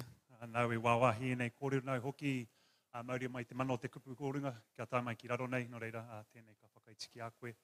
O tira ki a koutou te pai kōrero, tēnei ka mihi ki a koutou. Nei rā tauhau e mihi ki a koutou ngā ika āwhiro. Nei hoki ihu hupe e mihi ki a koutou. A kupakeke no reira tēnei ka mihi ki a koutou. Ka mutu koutou ngā mihi katoa ki runga koutou te whānau manihera. Tēnā koutou. Tēnā koutou e whakapaukaha nei tēnei rā katoa. Kia whakangāhau i a tātou, kia tau pai te wairua hoki ki roto i tēnei tino reira, tēnei kamihi kia koutou. Kia toia hoki au te mihi ki ringi a koutou, he pāpa hoki tēnei ko taku ko āku tama, tino hiehia rātou ki te tūtaki ki a koutou, no reira anei ngā mihi no kaiwhare, rāua ko, what's my son's name? Rehua, e mihi ko atuana ki a koutou. They love watching your videos. Hoi anō, harau i te kai whakangāhau, e hara hoki au i te kai waiata, ko ngā pūkenga, ko ngā wheako ka whakatō ki roto i aku tama, ko te hakoke i te ngāhere. No reira, koe rā aku kōrero i te rangi nei, enkau, aro e nei kōrero ki a koutou, no reira tauira mā, are mai. Ko te tāhuhu o te kōrero ko te mana Māori motu hake. Ngari ko te pau ka tūri e au, ko te mana. So unlike these experts here, I won't delve into mana Māori motu hake. I'm not a wordsmith, I'm not a policy analyst, I'm a proud possum trapper, as much of a cliche as it is. But I will talk about mana.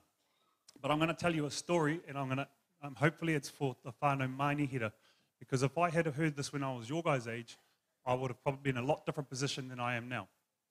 That's not good or bad, that's just, I wish I had heard this when I was your age.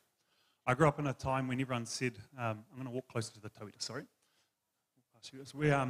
We were told Māori killed the moa. We killed the moa off. Pērā koutou, everyone else heard that? When our tūpuna arrived around the 1200s, they brought with them the mātauranga from Hawaii. So they brought with them the best knowledge that they had. So all of our waka were filled with the most knowledgeable experts to survive in a new world. When they got here, they saw this big flightless bird, and the Polynesian word for chicken is moa. So you can imagine when they saw it, they were like, that is a moa. That is a moa. So what you probably didn't learn growing up was that the first couple hundreds of years when Māori were here, they tried to farm moa. So they had farms to try grow moa, like they did in the islands. They realized that a moa takes about 4 years to grow to maturity. So 4 years of effort to get one kai didn't really work out, so they quickly gave up that whakaaro. Engari, in that time, they were sending moa back to the Cook Islands. Did you know that as well? Did you know that? So one of our first major exports was moa meat. We would pack it in salt or fat and send it back to the Cook Islands. Tēnā koe. So other tame, the better tame. Don't laugh too hard. I can hear you guys. I'll take away te whānau.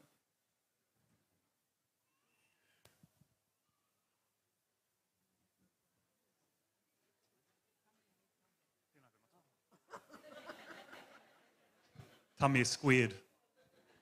That was a maths joke. So we used to send more back to the islands. And so you find it over there. And about 100 years after arrival, we start seeing moa go extinct. Now, when I say there's that myth that Māori killed the moa off, at their peak, moa were thought to be about 2 million individual moa around the country. At the time of extinction, there was only 2,000 Māori in Aotearoa. The maths doesn't maths there. 2,000 individuals cannot really kill off, hunt off 2 million moa.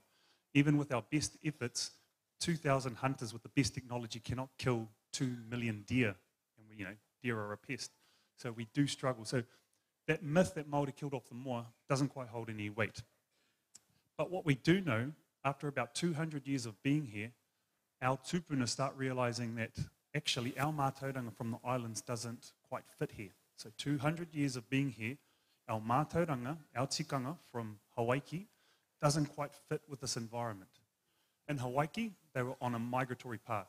So birds would land every season, and they'd take as many as they can, knowing that they'd be back in the same number the following year. That was the mātauranga and the tikanga they had when it came to bird harvest. When they got to Aotearoa, they applied the same mātauranga. Take as many as you can, salt them, preserve them, and then do the same the next season. However, this is where the birds were originating from. This is where they bred. This is where they laid the eggs. So by doing that, you disrupted the population numbers.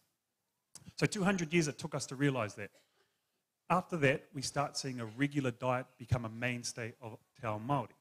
So that 200 years after arrival, we start seeing a switch from survival and grabbing whatever kai we can to a more sustainable take from the ngāhere, from awa, from the moana.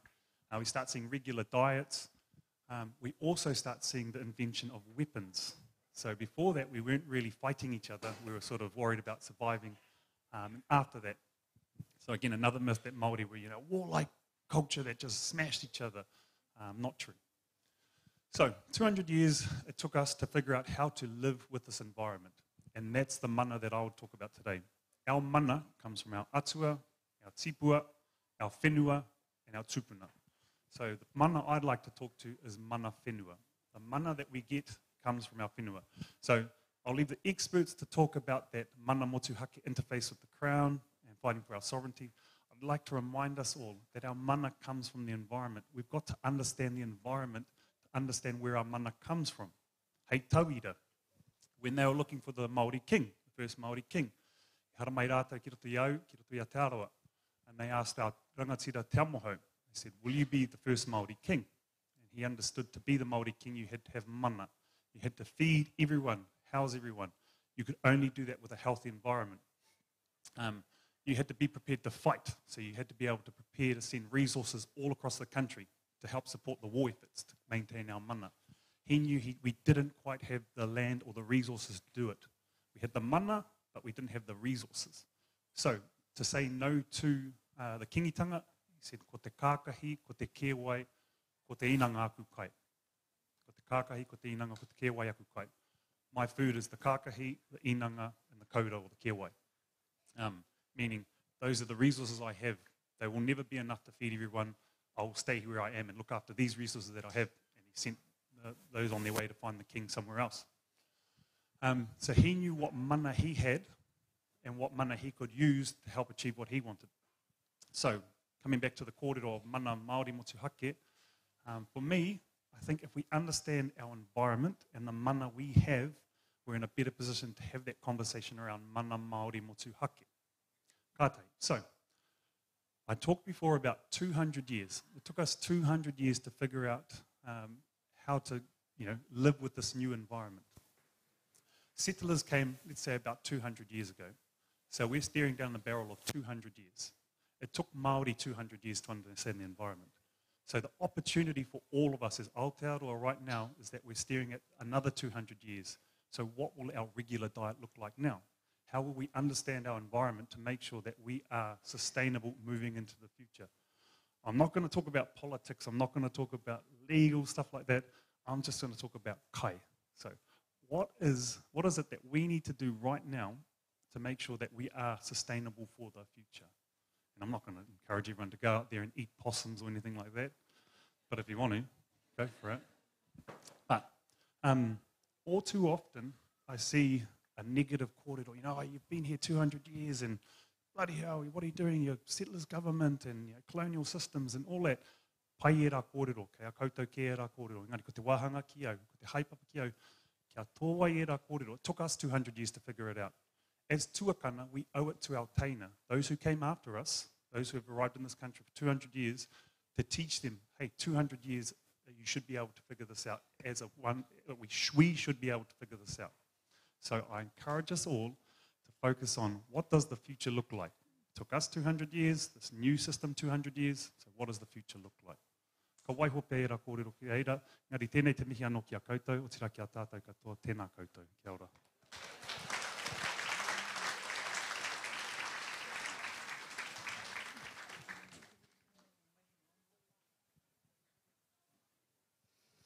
Kia ora tātou everyone.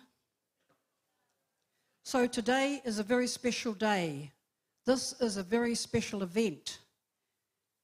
And I'm going to congratulate every one of you who made their way here today. Now, I don't know what motivated you to come. But there's a reason. You think about that. There is a reason why you are here in this room. Now, can I ask, can anyone who has heard me speak, this is the 5th year in a row that I've been speaking on the treaty or mana motuhake on the 5th of February. Hands up those who have been to one of those sessions in the last 5 years. Right. I wonder what those who came to the previous 5 sessions did after they heard us. Did they feel entertained? Was it a pleasant way to while away a few hours up in this beautiful bay? What was their motivation for being here? I don't know. I never really thought about it. But today, I am thinking about it. I'm thinking about, why am I here today when I promised myself I'll never speak again? I'm always saying this. I'm going to refuse all speaking engagements. And then Ngahuia rings me, and I always do it because she's titifies moko. She's titifies moko. But there's a reason why we're all here today, because this is a transformative Waitangi. This really is. It is transformative. Just think about that. Now, we are also reminded of 1971 by the presence of Ngā Tamatoa here. There's our tent over there, and some of us old-timers, no one in there doted yet, eh, Tame? None of us in the wheelchair, but nevertheless, we're pretty elderly. If you can think back to 53 years ago in 1971, when we came up here to protest at the celebrations of the Treaty of Waitangi. Think about that. I was 22 years old. I was young and terrified.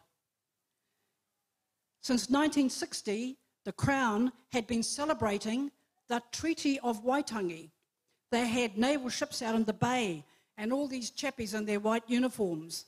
And we decided that we would object to celebrating the best race relations in the world. That's what they said we had, the best in the world. Rubbish, rubbish. And we came up here to tell them so.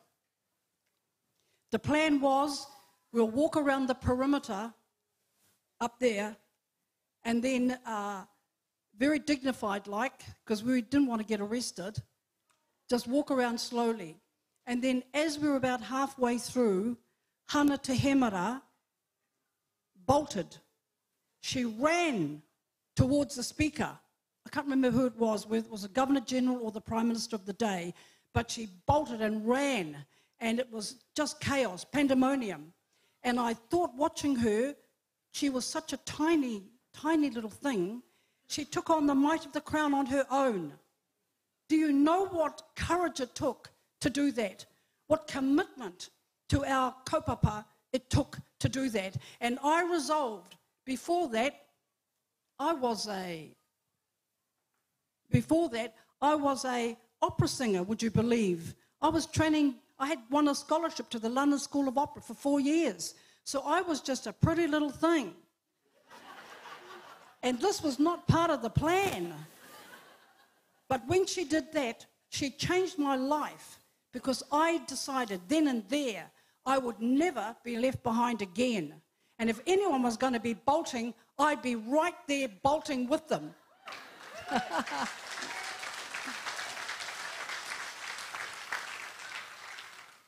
Now, 1971 was transformative because we challenged the might of the state and we made a fuss, did we ever? And then we came back every year, 72, 73, 74, 75. And do you know what happened? We were communicating to our people. We built a people's movement. This wasn't a movement led by rangatira. They were in the New Zealand Maori Council. They were in the Federation of Maori Authorities. They were iwi leaders. We weren't. We led a people's movement just by coming up here and doing our thing and by objecting. Every year we had a big banner, and those of you who are old enough to remember what that banner said, it said, "The treaty is a fraud." Now, we knew that when the government set itself up in 1852, that it had no mandate, that it was not based on the Treaty of Waitangi and the secession of sovereignty, because we knew, because we had been told by Doug Sinclair, who was at that time the expert on the Treaty Te Tiriti o Waitangi, he had told us young ones, this is rubbish. Only 39 people signed that at Manukau Kawhia. That's the Treaty of Manukau Kawhia, 39. And those rangatira were told the same articles as are in the Te Tiriti o Waitangi. Therefore, they had no idea what they were signing away their sovereignty. So it's a rubbish, it's a construct, it's a lie. And we knew that when we held up that banner that said, the treaty is a fraud. The Treaty of Waitangi is a fraud. It's a make-up, it's rubbish. Te Tiriti o Waitangi was signed by over 500. Now, I'm telling you something that you all know. But when we stood up at Waitangi in 71, 2, 3, 4, and 5, it was kind of a newish thing to our people. But what we did was we lifted awareness. We made people aware that this was the fact, and we built a people's movement. When we started that march from Te Hapua, if you can remember, it was our dame leading us out with her moko, whina. And there weren't that many. It was like a handful in the car behind as she wandered off. And we had no idea that we would go from the handful to the thousands that went over the harbour bridge, to the point where it swayed and they were terrified that it was going to break. And that's what happens when the people make a decision to do something. Now, I asked you before if you put your hand up, because I want to know, why are you here? Because it can't just be to come and listen to us and then go home to your pretty life or your ugly life and just say, well, that was rather nice, you know, they entertained me for a few moments. No. That's not why we're up here. Don't waste my time. You are here to hear our message and to take it and to do something about it. Now, we were looking for a name for something or other that we are going to do. It's a group of 70-year-olds. Well, we're all 70 to 80. Anyway, we call it 70 for 70. We're only 2 at the moment, my cousin Ahuya and I. But, you know, you've got to start somewhere. Hands up, all those who are between 70 and 80 in this room. Right, I'm recruiting you all. You are now members of He Taua.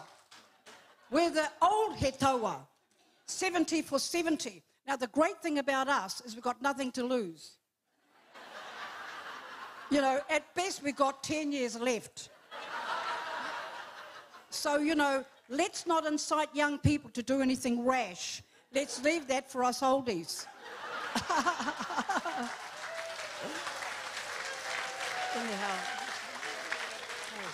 And I'm not kidding.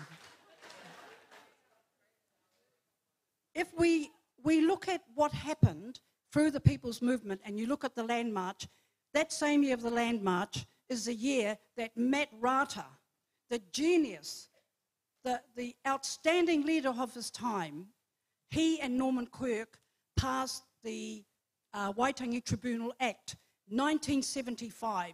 That was a transformative event that came out of 71.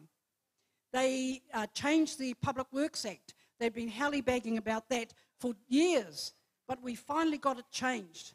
75 was a big year.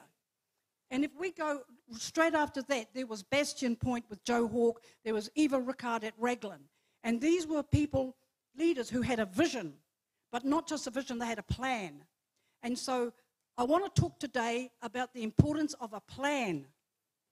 The problem with what happened at Tūranga Waiwai is that the plan was that we go on a hill, and I was one of the few that were invited to do it. We went on a hill at Rangiriri, and 4 fires were lit. So the plan was to take the corridor from Tūranga Waiwai to the north, to Waitangi, to Ratana, and to the south. Oh, and over, I think, to Kahungunu, over to Kahungunu. So that was the outcome of that. I don't know what the outcome of Ratana is, but unless we have a plan, doesn't matter what we do and say, it ain't going to happen. Now, Eva had a plan. Her plan was ring the activists.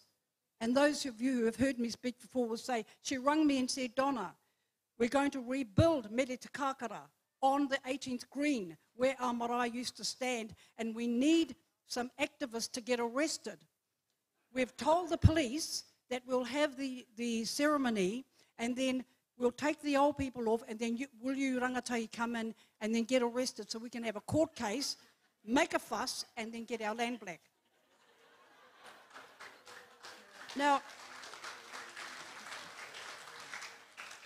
I think it was 21 got arrested that day, but I'll never forget it because it was the first time that the riot police had ever used batons, ever. And they used it on the old people because they took too long. You know, they were weeping and wailing and time was moving. They were given till 12 to get off. By the time it was 12:30, the police decided to move in. We, the activists, were over on the side waiting for the queue to go on. Instead, they went with batons and beat them. And there was blood everywhere. I'll never forget it. If I ever thought of retiring, I just had to think about what it was like that in that moment. And I said to Eva, and I wrote this in Māori Sovereignty, I said, Eva, there's got to be a better way. She said, don't worry about it. My people remember this day through all of the court cases and the trials to come. Without a vision, the people will perish. And this has given them the vision to carry on. And of course, they got their land back. So my message to you is, we have to have a plan. And there's no national plan. It has to be a people's movement. That's ordinary people like you in this room. You go home with your communities. You figure out what you want to do, what's good for you, what you are comfortable with. And that could be just submission writing. It could be participating in a korero. But whatever it is, if we're going to activate and win our plan, our vision, then you have to have a plan. That's my message to you today. I just say a word about Māori sovereignty, because even though it's 42 years since I wrote it, it still speaks to us today. Now, the opening sentence, it does three things in Māori sovereignty, was my aim. The first was to say, what is Māori sovereignty? What's the goal? Because, look, we were all getting arrested. It was a very traumatic time for us. And I know Hone has reminded us that end of 1981, he had enough arrest to get him imprisoned for 140 years. Now, I had the same, I was basically arrested at the same with him, so I must have had 140 years. That's a lot of time. And they were all for riotous destruction, and some bright spark decided that we should defend ourselves. So I thought, oh my God, we're going to go under. I had no idea how we were going to win these cases. But nevertheless, 81, you start asking yourself questions. Why are we doing this? What's the vision? What's the plan? Why am I, 140 years? At that time, I was the sole income earner for my mother and two children.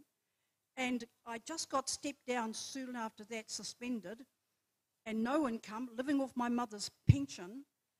And, you really have to think about your future and your life. What the hell am I doing? And I wrote Māori Sovereignty to answer my question. What the hell are we doing? And Māori Sovereignty opens by saying, Māori Sovereignty, or tino rangatiratanga, is the Māori ability to determine our own destiny based on our lands and fisheries. And furthermore, seeks the return of that land. That's it. That's Māori sovereignty. That's mana motu hake. That's what it is. And it is as real today as it was then and 42 years ago. The second part of the book asks, how do we get there? We're a minority. We're up against the force of the state. Every time we moved, there'd be militia, police, busloads of them, and we'd get arrested and beaten. What chance do we have? And so I wrote this article, and it said, we must form alliances. And I talk about why the alliances were hopeless, and there was no hope.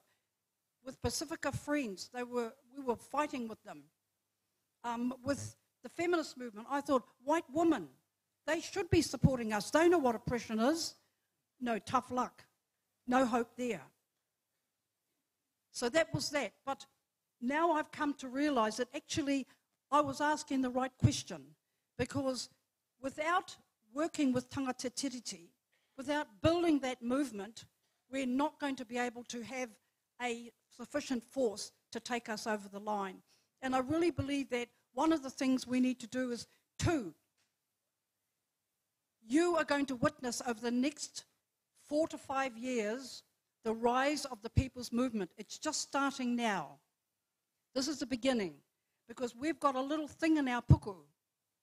It's a little about that big, and it's just going to grow as we face all of the plans that our government has for us, as we get more and more frustrated. And our movement is going to grow, and there will become some tipping points, I believe. And I believe we are in a new era, and that the next 50 years is going to be truly transformative. That 50 years ends in 2074. 50 years, but it will go by in a flash. If you look at our 50-year blocks from 1965, let's say, to 1915, that was the era of genocide, of land loss, of dislocation. And if you look at 1915 to 1970, that period was all about assimilation, transforming us into white people. And they did well. You know, let's not criticize one another for how white we are, because every single one of us has whiteness inside, just to different degrees. Just to different degrees. So we need to have a lot more aroha towards ourselves. Yeah. I mean, how colonized are we? In 1970, there were more who spoke reo fluently than there are today. 92% of our population in 1970 could not string a single sentence together in te reo Māori. The figure last year was 92%. So don't tell me about progress. You look at our figures for incarceration in 1970 are the same as they are today. Where is the improvement that we hear? For ordinary people, things haven't changed enough. So time for transformation is now. Time for transformation is now. And it has to be a people's movement. Now, don't be critical of iwi chairs. I know it's tempting. Hey, Annette.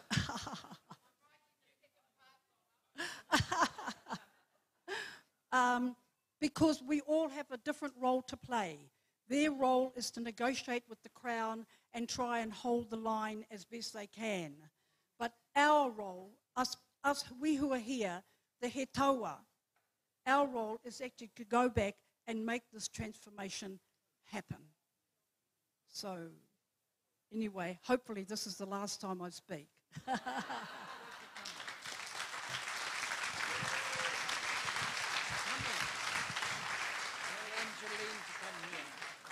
Angeline, haramai. Kia ora koutou, kia ora tātai. My call is very short. Whether te pai having a name called Ichi. Ichi te tanata, Ichi te kōrero. I got another appointment. So,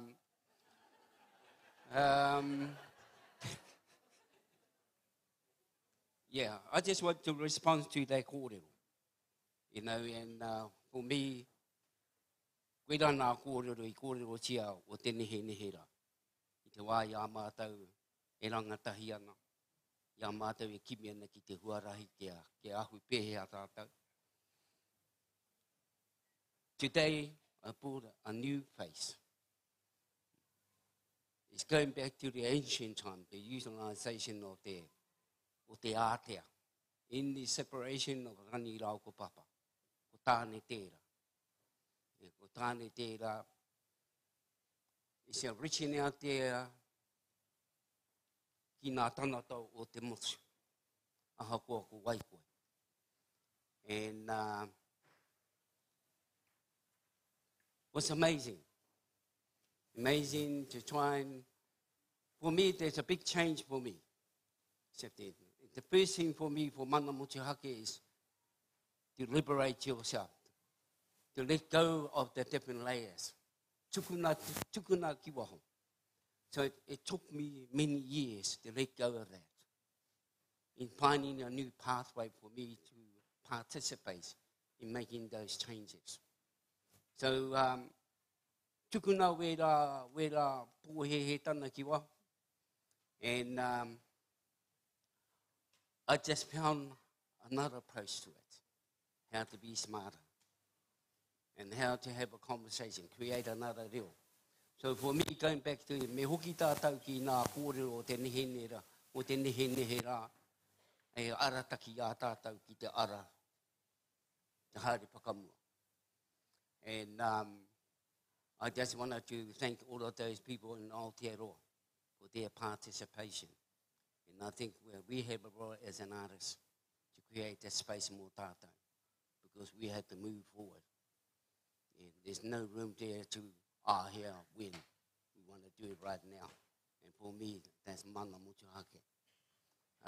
I wanted to acknowledge all my comrades, Ngā Tamotoa and many others before me, for bringing us here to this space. It was a whole new thing. 50-something years ago, I was still looking for that place. And I know I was looking for that place. So thank you, people like Tami Puata, Eva, Doug Sinclair, and many, many others. And particularly those, all of those old comrades, freedom fighters from the First World War. And all of those people right through that whole period of time. So I'm just here to thank you all for being here today. Just like us, we were here 52 years ago, 53 years ago. We were the same people. And here you are today.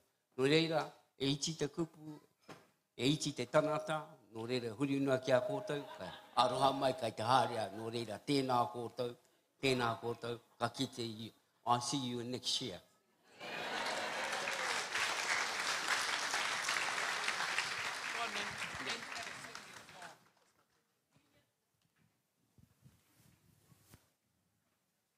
M is for our Maori people living in this land. A is for ngā atua who gave to us a plan. N is for ngā iwi kia kaha kia toa. A is for our land we live in, Aotearoa. M for mana motuhake started long ago. O is for Omeka, the direction we will go. Te tiriti o Waitangi e tangi tonu nei. Utu is what we aim to get for all they stole away. So let's unite together, mana. Māori motuhake, freedom to be Māori. Pride in what is ours. Let's unite together, mana. Māori motuhake, mana Māori motuhake is for you and me. H for heartache, pain and suffering, but hopefulness as well. A is for awhina tia mai te kaupapa nei. K is for ko tahi tangata Whio's great dream. Each and every one of us can help fulfill the scheme. So put it all together, mana. Māori motuhake, freedom to be Māori. Pride in what is ours.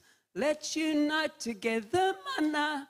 Māori motuhake, mana Māori motuhake is for you and me. Mana Māori motuhake is our true destiny. Kia ora koutou. Just like her mother, Eva Ricard.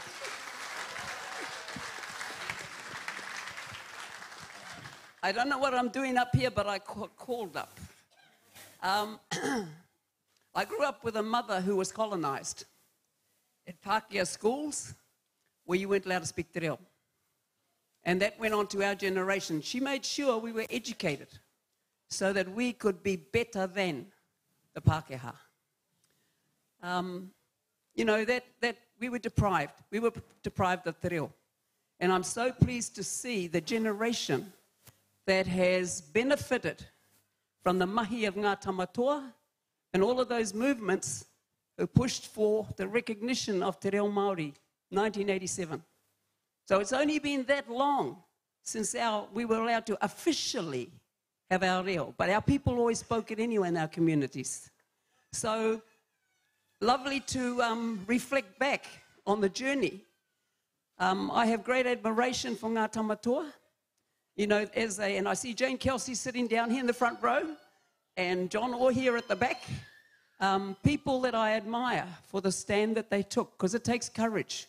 It takes courage to go up against your own people, as well as against the government and everyone else. So from there, I guess I got involved coming up to Waitangi in the late 70s.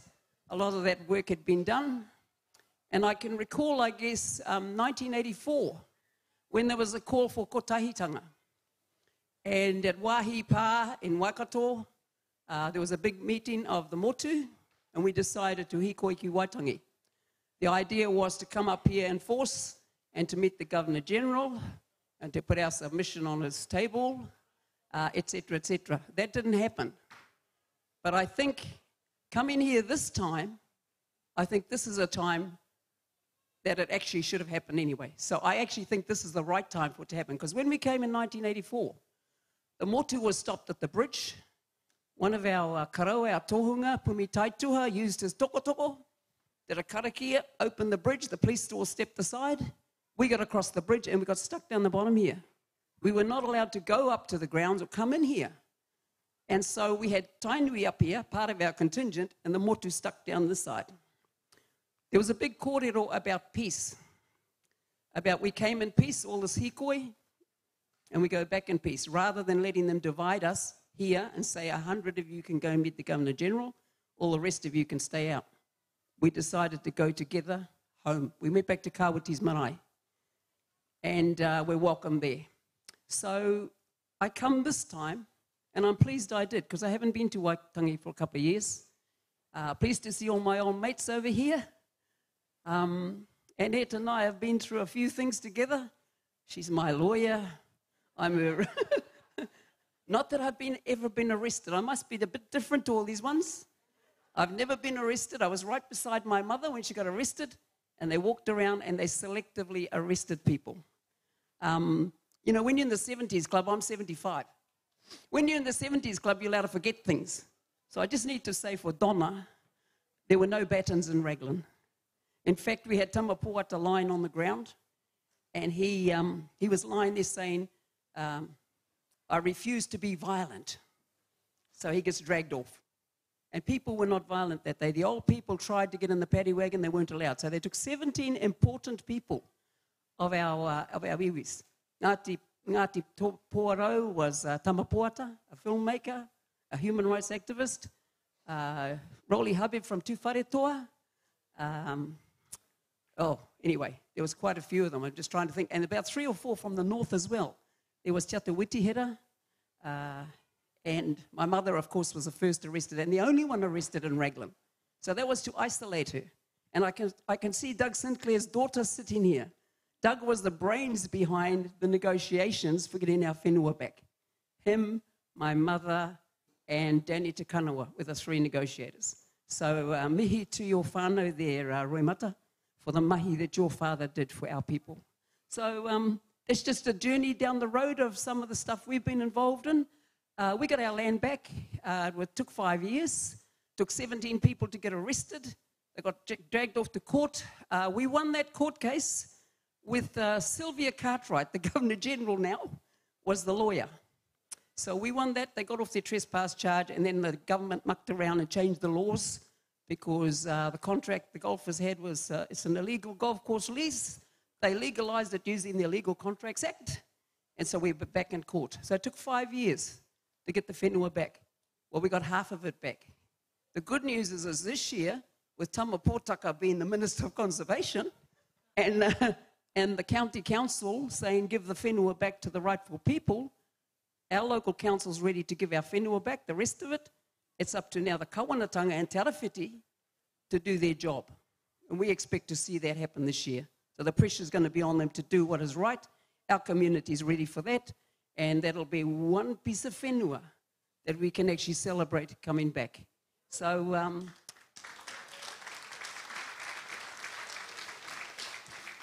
I think I've probably said enough, actually. So I'm just going to finish with another song. I wrote this song on the hikoi ki Waitangi because I was walking beside a little kid with their kuia. And this kid asked a question. Why are we hikoing? I heard a young child say, as we walked to Taupiri, the first stop on the way. Her nana paused a moment, and as she held her hand, began to tell her all about the history of her land. Mokopuna, years ago when I was young like you, my tupuna told me stories that I believe are true. She told me Wikitoria promised us our rights. Since we signed a treaty, there's been arguments and fights, I think at last. The time has come to hikoiki Waitangi, to tell Wikitoria's people they must honor Tatiriti, cause a treaty without honor brings grief and disharmony. Let unite, change wrong to right, hikoiki Waitangi. But what's a treaty, Nena? Emokapuna asked. It's a paper with some words on that tie us to our past. It guaranteed us rights to our kai, forest, fish and land. But today we don't have much left, so we have to make a stand. But that doesn't sound right, Nana. I know, Moko, I know. But that is why we are hikoing for things long ago. We want our treaty honored so we can all be free to live as Māori in our land. That's the way it has to be. But why are we hikoing? He Mokopuna side. Why can't I ride in Koko's car? This walking makes me tired. And Nana paused. I hear you. Ride with your kohanga friends. Ride and wait for me at Wahi, and I'll get there when I can. So kia ora koutou.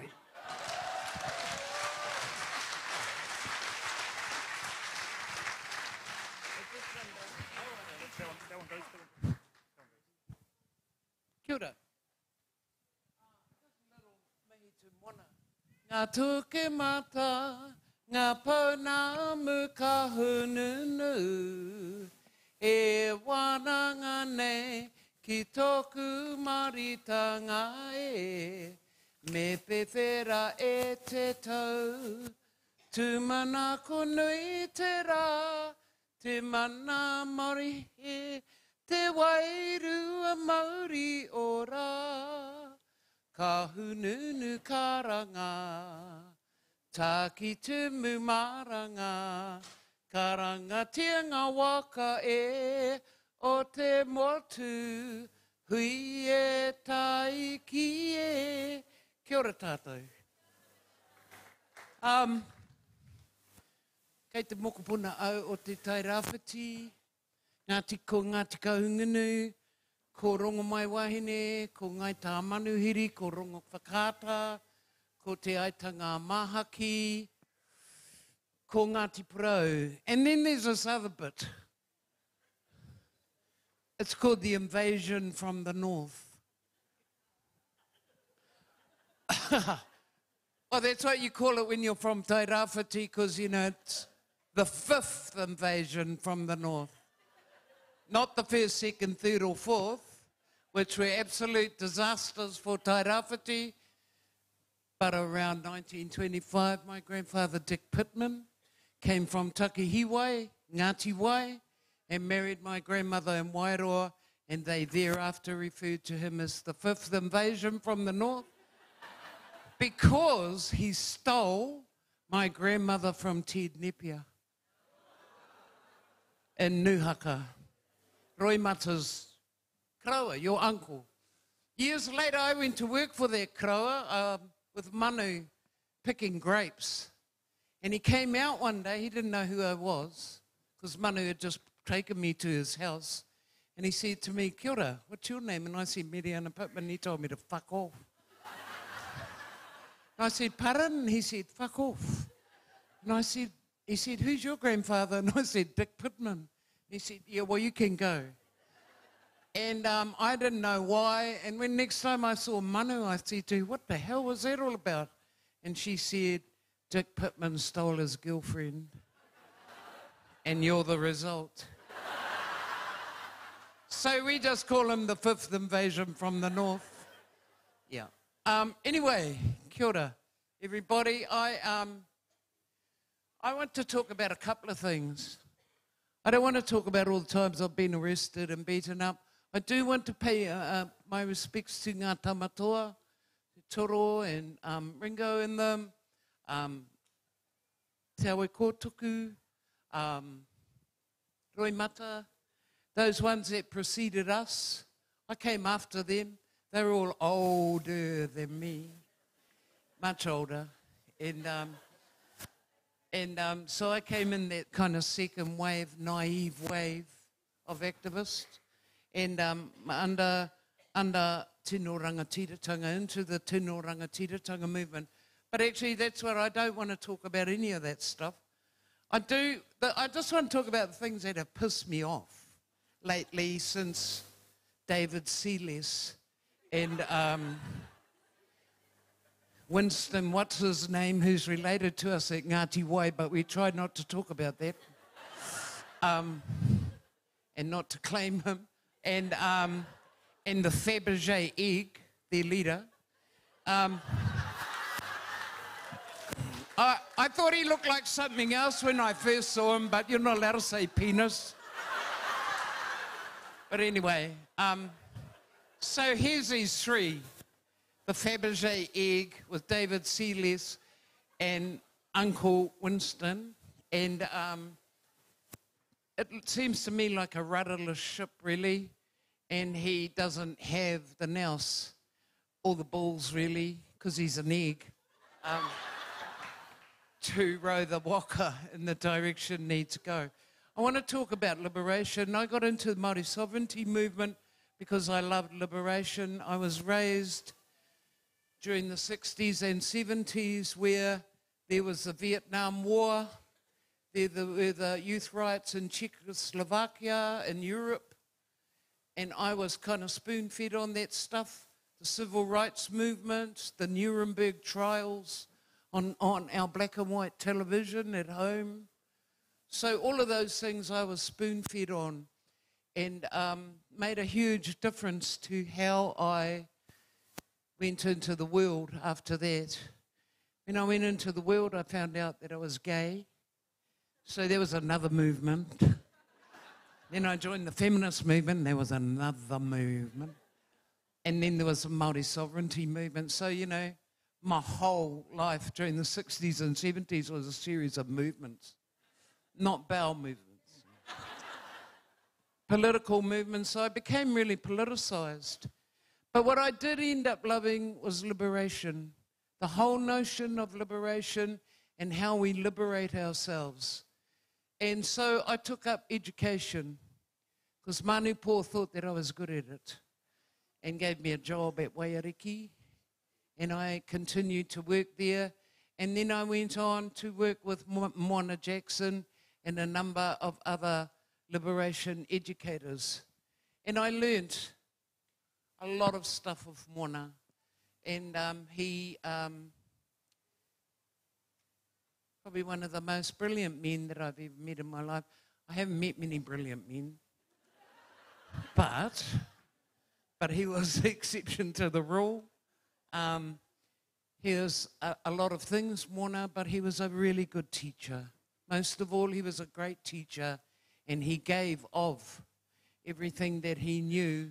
He was also really great because he was into resolution. He liked to resolve things. He liked to get them to a point of being able to see the light at the end of the tunnel. So he always demanded of us, when we taught together, that we take the whole process somewhere. I just have to sit down because I've got a sore back. That's okay? Used to be a word for this, but I haven't been doing any of that, so... Anyway, so I became liberationist, educator. The three things that Mona taught me: to educate the people to take action. And when they take action, the next step is reflection. That we must reflect on our strategies and where we've come from. So, you know, being an activist requires courage to take action. There are a lot of people in the room here who are very well educated and very scholarly, very academic, and know lots and lots of stuff about Te Tiriti. But there are an equal number of people in the room who have never taken action in terms of what they know. So what Mona taught me in terms of liberation was about what is fair and what is just, what is equitable above the law, what is fair and just to us as Indigenous people. And that required us to take action all the time. And once we did, we would then reflect on what our strategies were and how we put them together. Whoever who set it up here, I'm not sure whether it was Donna or Ange, yes, you need a plan. You need plans all the time. When I was working in Women's Refuge, you always needed a plan to leave. You know, it wasn't just, oh, I want to leave him, I've had a guts full. I would always say to the woman, how are we going to do that? You need to plan to leave the relationship. As we do need to plan to leave the relationship we have with the Fabergé Egg and his mates. It's not something we can declare, but we can declare that we want to cede sovereignty. And that's a big, huge thing, you know, because we are so constipated. We are constipated people around many things, Christianity, capitalism, but most of all, we are constipated around our political system. We have this undying faith in this crap called democracy. Mona used to refer to democracy, I'm not sure whether it's his saying or not. Democracy is the tyranny of the majority over the minority. It's tyrannical, and we have been subjected to that tyranny and that ridiculous way of electing our people for heaps of time. 180 years, whatever it is. And we have been marginalised, we've been redefined into east, west, north, south. Now we've got flash Māori names for our electorates, but we're still basically the same.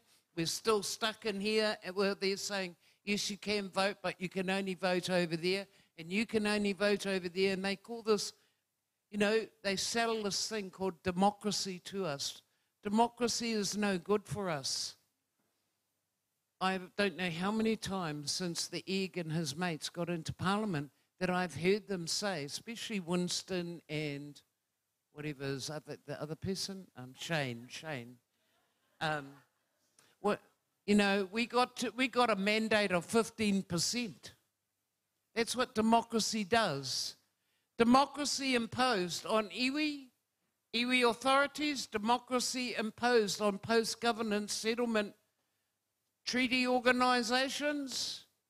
You're acting, when you run one of those things, you are acting for this many Ngāti Kahungunu people. Ngāti Kahungunu is this big.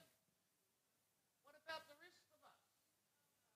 What about the rest of us? And instead of sitting down and resolving it, like Mona and I would have really liked back in 1998, no.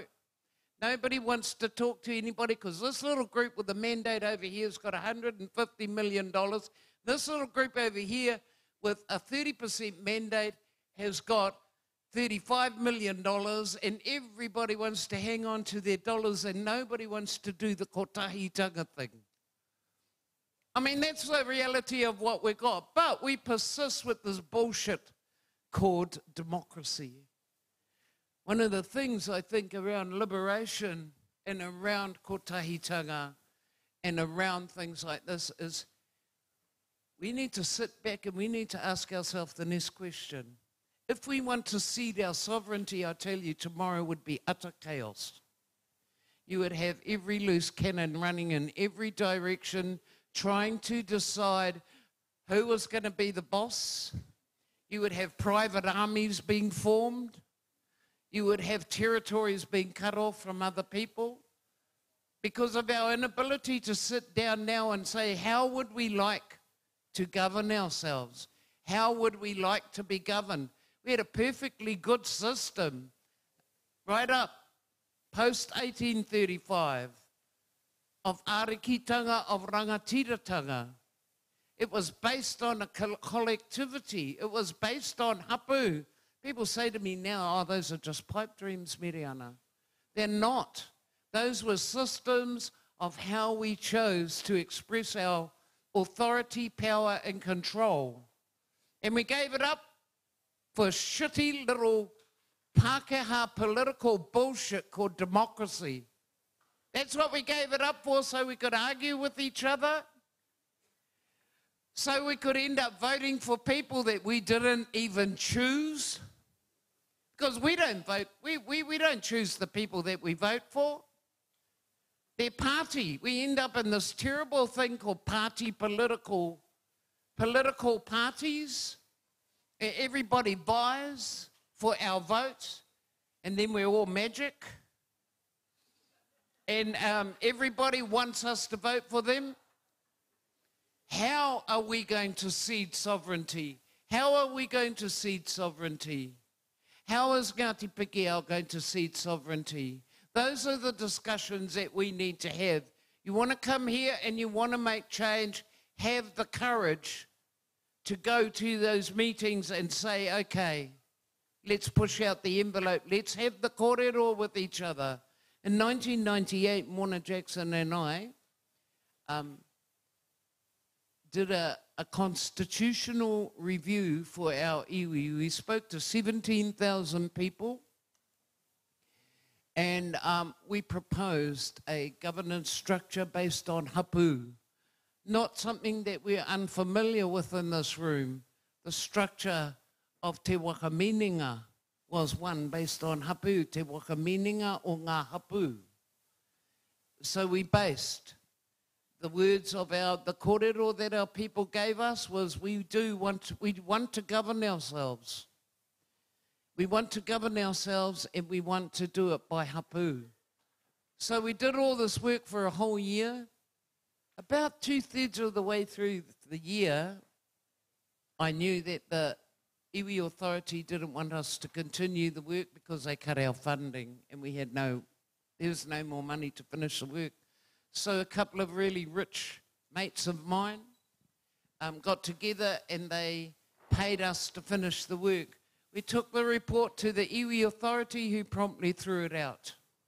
They didn't want a governance structure where the people were governing themselves. And we're meeting 4 or 5 times a year to do that. Why? Because the bullshit of democracy is far more appealing. It means that we can be greedy with each other, that we can alienate each other, and we can keep everybody out of the loop. And, so for me, this whole kōrero around coming together with the kotahitanga is great. I loved Tūranga Waiwai. It, for me, was a real wairua, coming together of the wairua. But that doesn't cut the mustard when you want to talk about the cessation of sovereignty. It demands that we commit ourselves to talking to each other, to having the discussions with each other, mostly to bloody listening to each other. But we need to come up with another system because we're just killing each other is what we're doing. And we're exposing ourselves to dumb little fucks like Seymour. Celius. I resent actually even having to engage him intellectually. I think he's an intellectual moron. He's a moron. And he's this little man who after 180 years thinks he can come along and do that shit to us. Well, he can carry on and do what he likes, but none of us is going to give in. We're just going to keep fighting. Anyway, everybody, I want to go. And I'm sure that you want to go as well, and that you've had enough of tino rangatiratanga, manamotu hake, and constitutional transformation, etc. Kia ora tātou.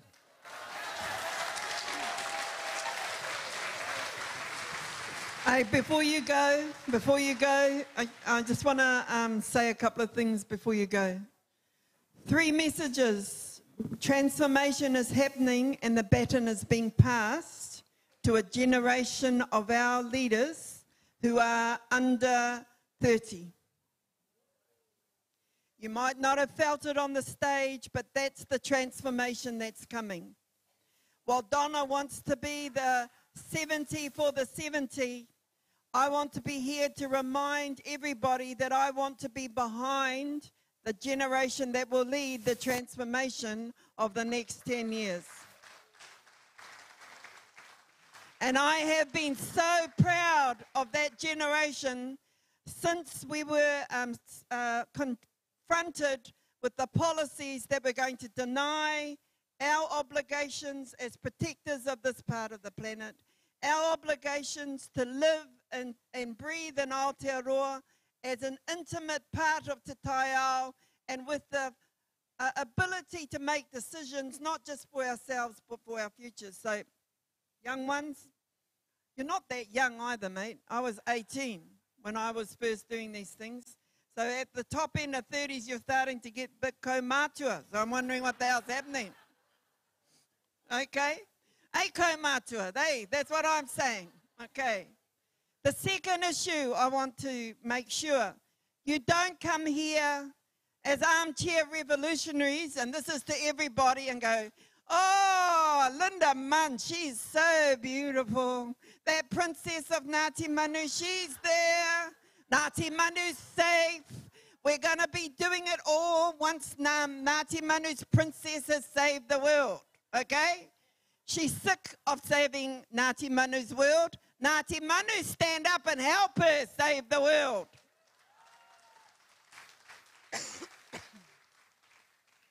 And then the other thing is, don't let anybody make us believe that we do not have the confidence, the wherewithal, the mātauranga, the ability to unite. I've never seen the unity. I can feel it, breathe it, taste it. Be a lot of babies made this year, okay? And I hope there is no more invasions from the north down to Te Arawa, okay? But that unity, that whakapapa connection to this part of the planet, to Papatuanuku, that's the kotahitanga that mana Māori motuhake fights for. And I want a commitment from this tent. You live, you breathe, you smell, you taste, you feel. You will die for it, because we will. Kia ora.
te tiriti, toitu he wakaputanga. Te reo irirangi o tautoko e hakapāho atu ana i ngā kaupapa katoa, ma runga pukamata me te taupānga ngā whare kōrero me ngā iarere, iwa te kau mā iwa irarima, iwa te kau mā whetu irarima, tahirau mā toru irarima ngā iarere.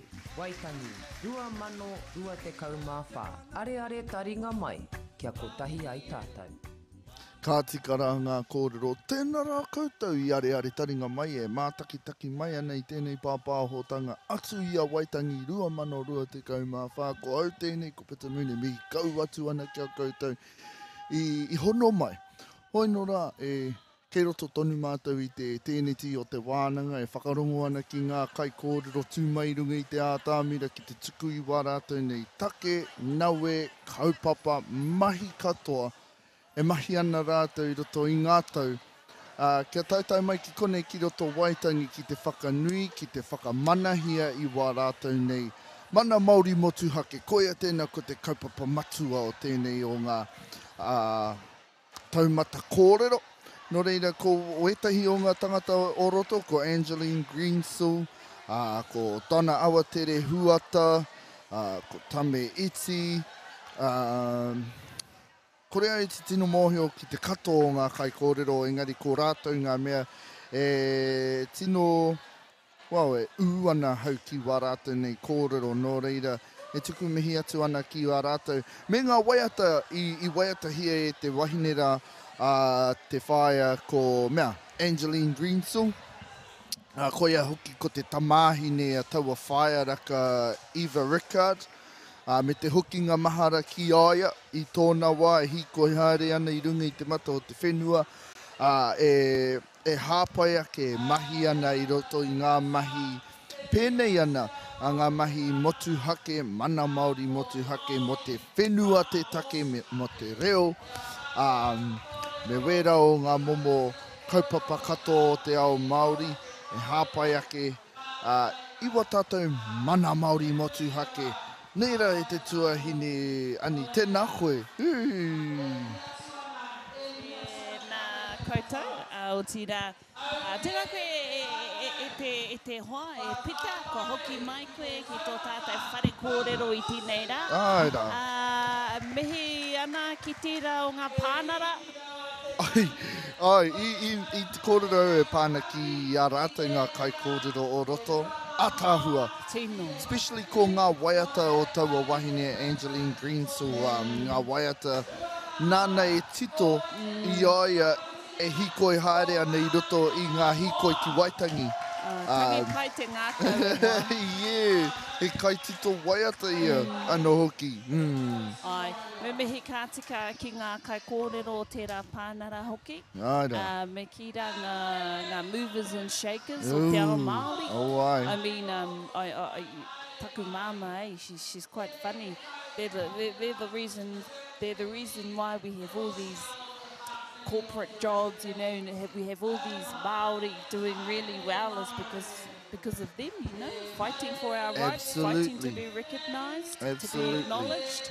And that's why, you know, a lot of our Māori are doing really well and excelling in whatever they're doing, and then, you know, whether it's in government, on a government level, whether it's on the council, you know, nā rātou I para i te ara, i te huarahi, mō ngai Māori. Well, ko tō whānau tērā, hanga pērana, ngā movers me ngā shakers ne, ko koe te tahi o rātou. Te tahi o ngā hua pēr. Engari, yeah, I always tell myself, kia kaha ani. Kia kaha kia koe. Hoi no rā, e peha haere nā te mea i kia mohio mai koutou. I tai mai ahau i te ata nei, i te whakarongo ki ngā kai kōrero o te ata nei, me te atāhua hoki.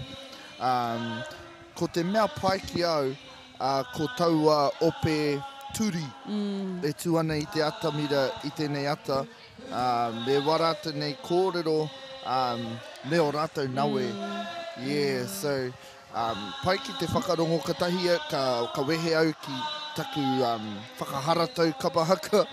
Katahi ka huki mai ka rongo ki wenei tēnei pānara tahi anō ko oti. Me, Ai, maha ngā kaupapa kōrero, Nera. maha ngā take i Ne. ora ki mua e, oh yes. E tai whawhai? Nā, Oh, iwa, o yeah, tata, hei. Hei, i rongo ngā kai whakarongo i kite hoki ngā kai mā taki ngā raru i puta mai. Oh. Engari, i hohau te rongo, Ah, you ka know, pai. and, yeah, i wawe te whakatau i te whare. Choice. Me mehi ki ngā kai whakahaere o te teneti nei. Ngā Oh, kai āwhina, ah. ngā kai hāpai, you know. Tautoko aira. I tino, i aro pū ki ngā momo take. Mm. And yeah, solved the problem. Hui. Engari, ko te ahua nei, ko rite tō tātou pānara. Uai. Ngā tamatoa te ahi kāroa. Anei rā tō tātou whaia hira. E tika ana kia huri tātou ki te whakarongo ki ngā kōrero. Noho tonu mai. Highly articulate, radical for the time, and they articulated things that Māori felt but didn't know how to say. Hara mai kura. And they used new media, which was the newspaper. Back in those days, you had to write a press statement yourself, drop it off at the paper. There was no emails, texts, Facebook, blah, blah, blah. For that, some of you don't remember that. Anyhow, our exercise tonight is we could talk for hours, and we haven't seen each other since probably 2 years ago, when we had the 50th anniversary of Te Petihana Reo Māori in Taranaki. Anyhow, long story short, we've had some dynamic speakers today. We've had some dynamic things happen up at the treaty grounds all over. So what I'd like to ask our panel to do is that we're going to do this thing when it's time to stop. Where's Te Ata Witihira? When it's time to stop, we're just going to tap each other's hands. We don't want to have a life history. I want you to talk about when you were 16, 17, or whatever age you were, why did you get involved with ngā tamatoa? And that's, you're not allowed to speak, we're not allowed to speak for more than 5 minutes. And also, what message you want to give to young people today. So that's 2 kaupapa. I don't want to know about what we've done in the 40, 50 years in between, but really what made us as young people get involved, and what are some messages for the future that we can give to young people. Ka pai? All good? And hopefully we wouldn't have forgotten by the time we get to the end. So, ia rima minati me pā mai te ringa o tohua. Tēnā rā tātai. Ko toro wā ko toko ingo. No Ngāti Pāhuera, ka hungunui tūhui, raukau hoki. Mi ati kia koutou ko tā mai ki te whakaronga ki a mātou. So, what motivated me? I was lucky. I was a very privileged person as a young person. Both my parents were teachers. And my mother was hard out. She had all these sayings, you know, like educate a man and you educate an individual, educate a woman and you educate the whānau. And then my father, he was more strategic. You know, he was old. He was in the Air Force, he was in the Māori Battalion, he was in the Div Cav and all that. And those fellows, they were hardcore, you know. You got to punch up now and again if you got wind off things. So, you know, even as a ngā tamatoa person, I was afraid of my father. Was not too sure whether he would have been, on the board with me, because they sent me to university, and the only qualifications I got was for disorderly behaviour and a few other ones. But, okay, up way. So, got up to Auckland University, but the things that motivated me were, I had, you know, I was privileged, but my cousins and all that, I go around to their place. The house wasn't as long as the stage, divided into 2. All the girls and the babies, they slept in that one room, The babies had a blanket. The older girls, they had like a railway tarpaulin. All the boys slept in cars, and my mother would give us a lecture before we went there. It was very, very primitive conditions. And so it always stuck with me about why is it that people were coming from overseas straight into a state house, and now people were living like that. Later on, well, there's all those other things, but later, or even when my dad came back from the war, the Pākehā farmers were given 3,000-acre farms with tractors and all that. Our people got a 30-acre block or like that, supposed to raise cows on.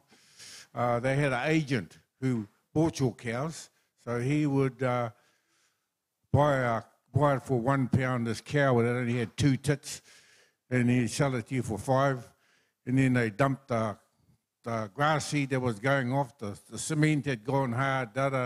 So up one of our roads, 90% of all the whānau they left it because you couldn't make a living off it.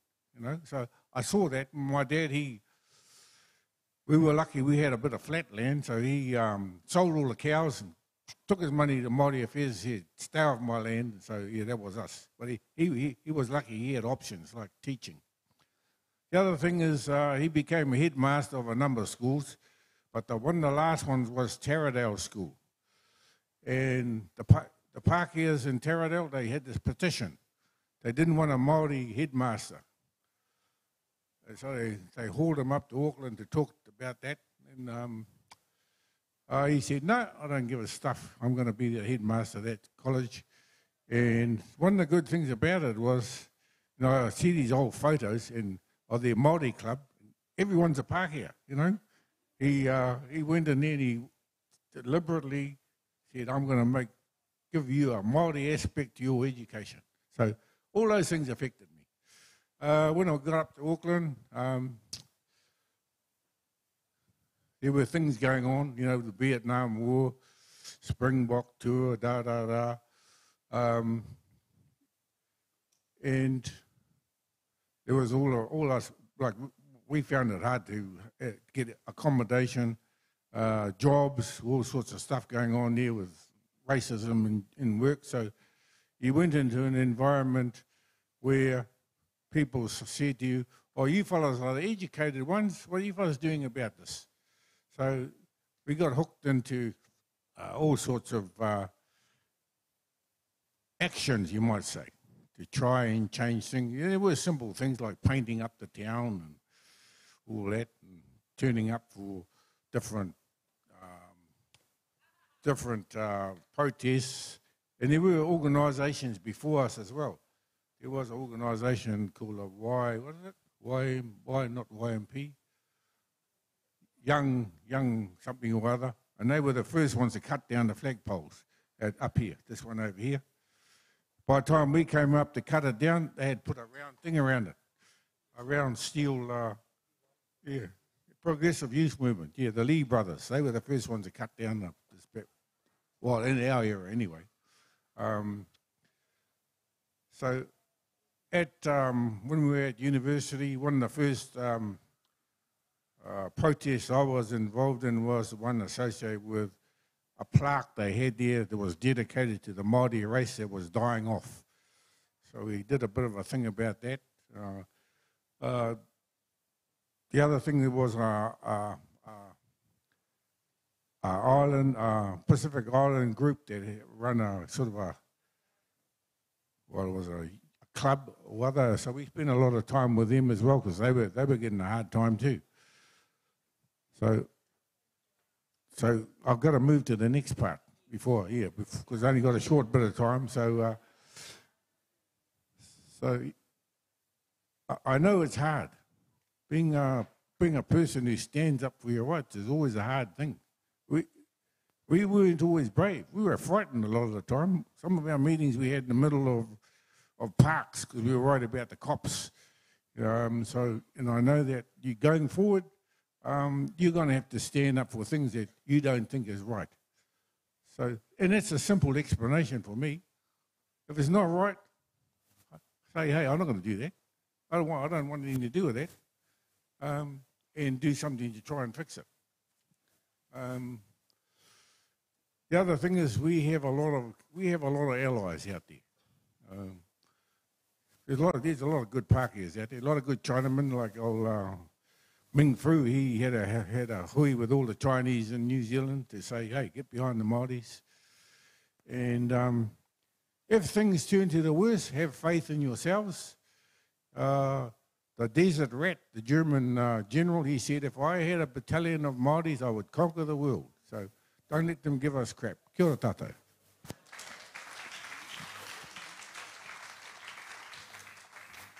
Kia ora no tātou. Tēnei te mihi atu ki a tātou katoa. Kua tae ki tēnei wahanga o te rā, engari kei konei tonu, tātou e noho ana ki te whakarongo ki a tātou, e kōrero ana, e pahu pē ana.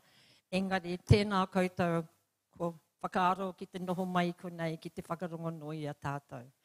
Ko wai tēnei, ko roi mata kirikiri tōku ingoa, engari I rongo pēr koutou ki e tahi e kōrero ana I taku ingoa no Murike ko Sinclair. Ana ko Doug Sinclair tōku pāpā, engari ka moe au I te kirikiri. Nā no whea kia hau, no nuhaka, no te kaingoa, no mere ana, no ngā tirākau pāka, koe nā te wāhi I tipu ake ai a hau, ki te whānau apunui, ki Ngāti Porou, engari ko tōku pāpā ko Ngaitahu Tūturu, ko ia te Sinclair. O hea te take I pērei ai taku whakaaro mō te poro te heo, mō te kore e whakaai ki ngā āhuatanga. I te me I tipu ake au I roto I te whare pērā te āhua. I'll switch to English. Okay. I grew up in a very politicized environment. I was a very, very lucky person who lived a beautiful life. I was raised, my father went to medical school after the war, and at those times there was no money, there was no support. He was Māori from Ngaitahu. And so when we were born, we were brought back to our nanny in Nuhaka, who raised us. So, ko taku kuia, ko te reo Māori, te reo o te kāinga. So we grew up knowing who we were, no hea, haere ki ngā tangihanga kato, mai Nuhaka, ki whāngara, ki poho rāwiri, koe nā te mahi o ngā wā katoa I au e tipu ana. So kāre he raru ki au, I te mōhi o kua iahau, me taku whānau. That was just our upbringing.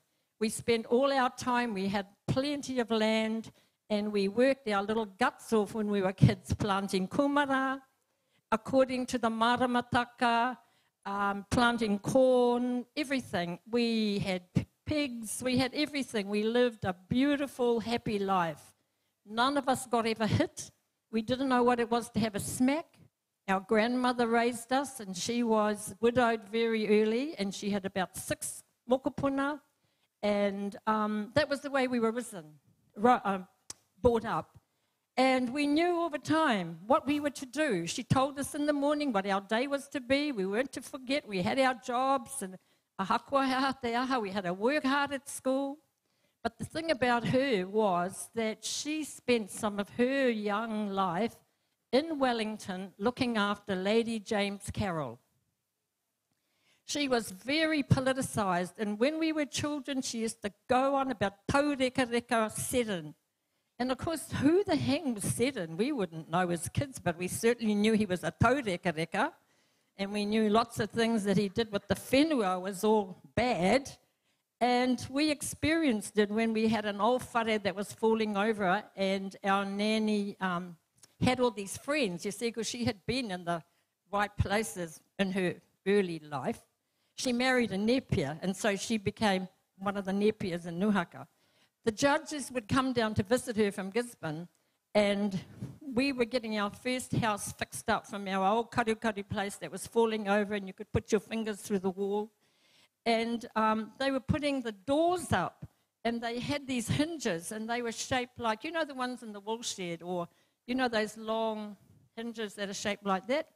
My grandmother had her straw broom, and she was waiting for him to arrive, and she was bashing the hell out of him with her straw broom because How dare he use the hinges that you put in a wool shed, in the Pākehā wool shed that the whānau used to work in the house. That was a takahi e tana mana. You know, so I grew up really not scared about that idea that it was okay to speak up if you didn't like something. Every afternoon after school, ka hoki mai, ki te kāinga, and Parliament was on. The radio was our best friend. And our nanny had finished all her mahi wherever it was outside because her time was peeling the potatoes and getting ready the kai for all of us and listening to Parliament. So we all had to listen to Parliament whether we liked it or not. And she would be arguing with whoever it was on Parliament or whatever the take was. We never knew what the take was, but we got used to hearing this kind of kōrero in our environment. So ki au nau I tipu ake au me te reo. So that made a difference. So ka haere au ki te, ka whiwhi au I te tahi karahipi, and I went off to Queen Victoria School, and ka re he raru ki kona, ko te mea he nui ngā kōtiro pērā I au I ra. And then so that I had a total Māori education. Nuhaka was one of the last Māori schools. Nuhaka Māori school. There were like 200 kids at our school, and across the river, there was a Pākehā school, the Nuhaka Public School, and they had 15 kids. That was how I was raised. I didn't have any Pākehā friends. I didn't know any Pākehā children to socialise with or anything because all my families worked on the farms of all those ones who went to that school over there.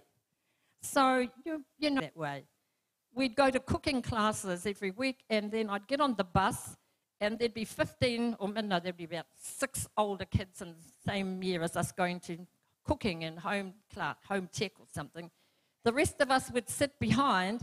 Those kids wouldn't even look at us. They would sit behind the bus driver staring ahead, and the rest of us Māori would get on the back and tease the hell out of them all the way to town.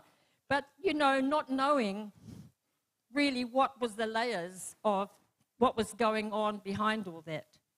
So, ka tae atu au ki te whare wānanga. Then I got there, and then I met all these lovely people, e konei, the older ones, the ones that are really hina.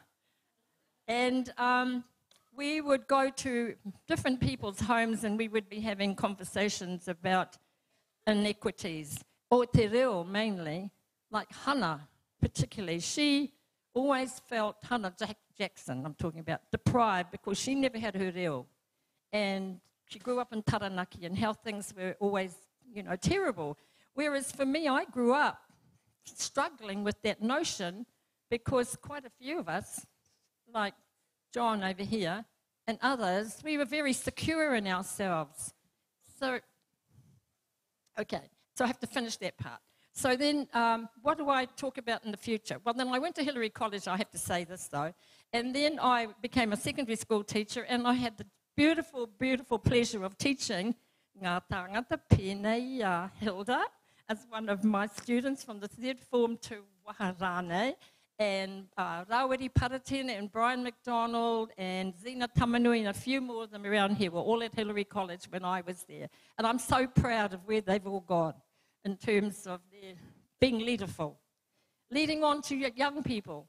Look, I think we've gone past the point of no return, and that ko haere ke te waka. The waka's taken off, and there's no turning it around, regardless of what happens in Parliament with saying we're not going to say waka kotahi first, and we're going to say whatever that other one is, that other word. Look, forget about that. Let's not put our energy into worrying about that. Let's put our energy into our kids. Kia mau rātou ki te reo, kia mōhio rātou kawai rātou, because every one of you that is sitting in this room have all gone through those experiences, and you are leaderful in your own right. And you're the ones that are going to take us on to the next generation. And there's more ways than one to skin a cat, believe me. So I'm sure you sitting out here have got it. Pukenga. E mihi tēnei kia koutou. I tīmata au I roto I a ngā tamatoa e te wā ana e kura mahita nā au I Otara. Otara. Ko wai koutou I harike e kura ana I reira.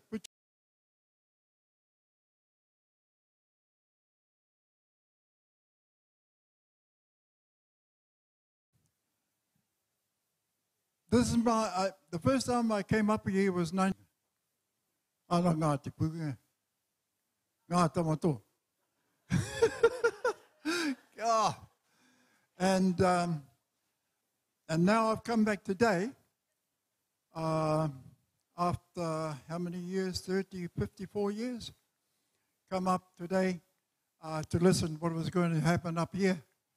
And I was impressed.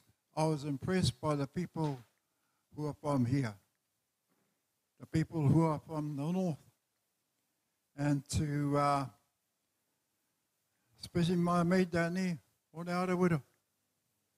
Ana, ngā mihi tēnei ki aia, o tāna kaha, ki te kōrero pēra, ki ngā tangata o nai kei rota te kāwanatanga.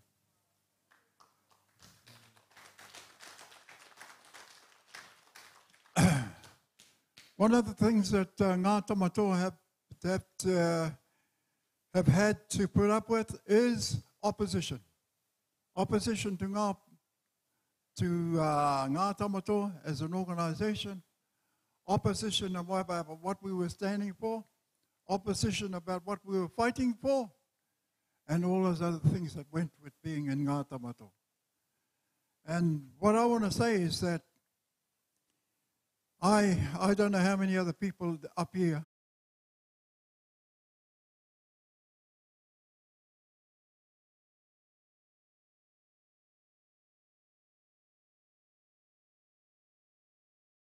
reira mihi tēnei ka koto kareku me roa e nei koto mo tēnei wā. Engari me, ko tēnei te tīmanga, tako tīmatanga, e mihi tēnei ka koto, tēnā rā koto, ka huri.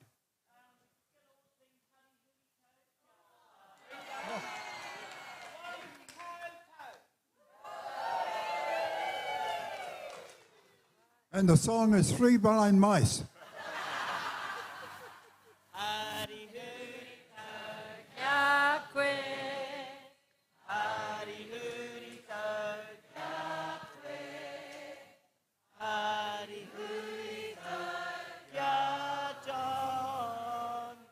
Ringo, what's his other name?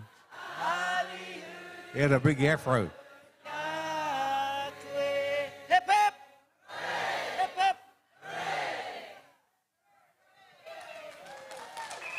Oh, just one last thing. You know, you saw Winston Peters up there? Winston Peters and I are the same age. And that's because we started university the same year, 1964. No, 1964. 1964, 60 years ago.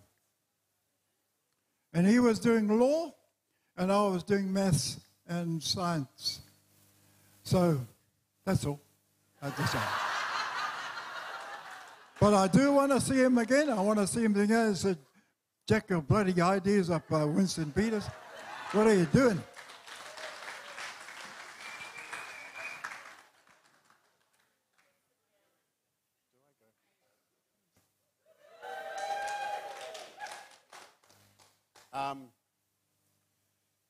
I'm very proud to be here with all of these good-looking people and very, very accomplished people. You know, here we've got the doctors and shit stirrers and but we've all done well, and I'm proud to be part of this, and I think about my parents and all my aunties and uncles, and because they didn't like us. They told us, shut up, and all of that stuff. But But we didn't shut up. And for the young people, you know,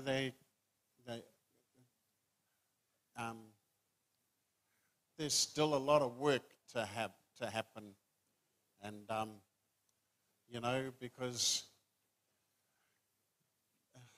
you know it's not all good, and so protest is a big part of who we are, and so for the young people, don't lie down, okay? Yeah.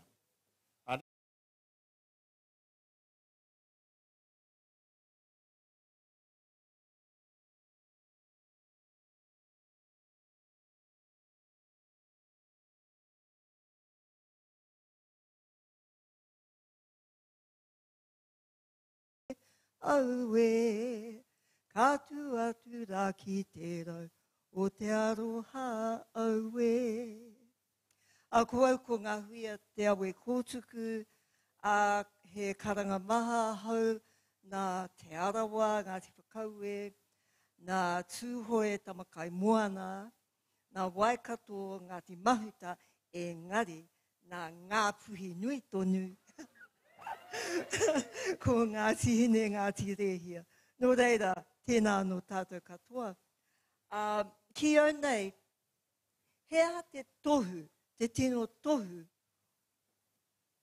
o te whanaketanga o te iwi Māori, I nai anei. Māku e ki atu ki a koutou, ko te rangi pāruhi, ko te moko kauai. Nā te mea, kua puta mai anō tēnei taonga ki te ao hurihuri nei. Engari, I te wā, e haere ana mātua ngā tamatoa nei, I ngā ota, I ngā āhuatana o tēnei rohe, ko te kau he wāhine mau kauai, a koa, kei te ora tonu, ai te ora tonu, wetahi o ngā kuikuia. Engari, kua whakangaro atu ngā kaumātua pērā. Engari, tirohia I nai anei. Tirohia I nai anei. Look around you, see the faces, love them, celebrate them, make them real. Because 50 years ago, on these lawns, at this place, there were none. Apart possibly for one or two that may have been in their 80s or 90s, and they were female. Today, around every corner, by every tree, there is a guy with a rangi pāruhi. That tells me how far we have come in the last 50 years. And it is that progress that we must never, ever let go, because that is being threatened now. It is being threatened in a way which is incomprehensible, because so many of our own are collaborating. Hea te mahi a te kūpapa. Wero here. To answer Hilda's questions, I got to the university in 66, 67, and I was born and raised in Ohinamutu, Te Arawa, Rotorua, tourist country. And I've always had a really strong sense of social justice. And I grew up in a very poor household. And I was lucky I had something of a brain. And I got to the university, and the ones that looked after me were Hannah and Sid and Maxine, tō whanaunga e hoa, and Hone Ngata. And they were the radicals, and they were leading the charge against apartheid. and doing some quite crazy and dangerous things at the time. Within a couple of years, of course, having protested and bled and clamoured around the streets of Auckland about apartheid, about Vietnam, about women's issues, Tamatoa was born, and where else would I go? And here we all are now, ko ruruhi koe ke haere te nuinga, aha kua tēnei kei te kei te wera tonu te ahi. Hoi anō rā. My next comment, just to follow Hilda's instruction, is that it's up to you. And by you, I mean ngā taiohi, te rangatahi. Ai, kua pū te ruha, no reira ka hau te rangatahi. Tērā no tātou katoa, kia ora koutou.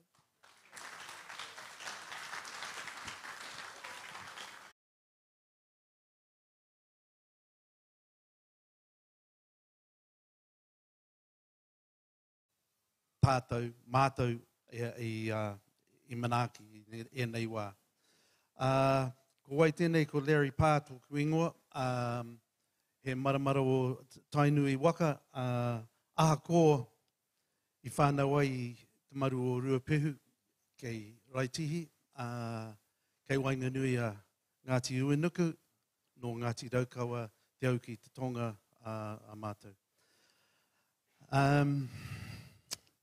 Yeah, so my dad wasn't as smart as he thought he was, and he was played rugby, and he wanted me to play rugby, and I did, not as well as he did, and he was the captain of both King Country Māori and Ruapehu Māori, and he was embarrassed because he didn't speak Te Reo Māori, and when he went off to Ruatoria to play East Coast Māori as King Country, he couldn't converse or couldn't respond in Te Reo.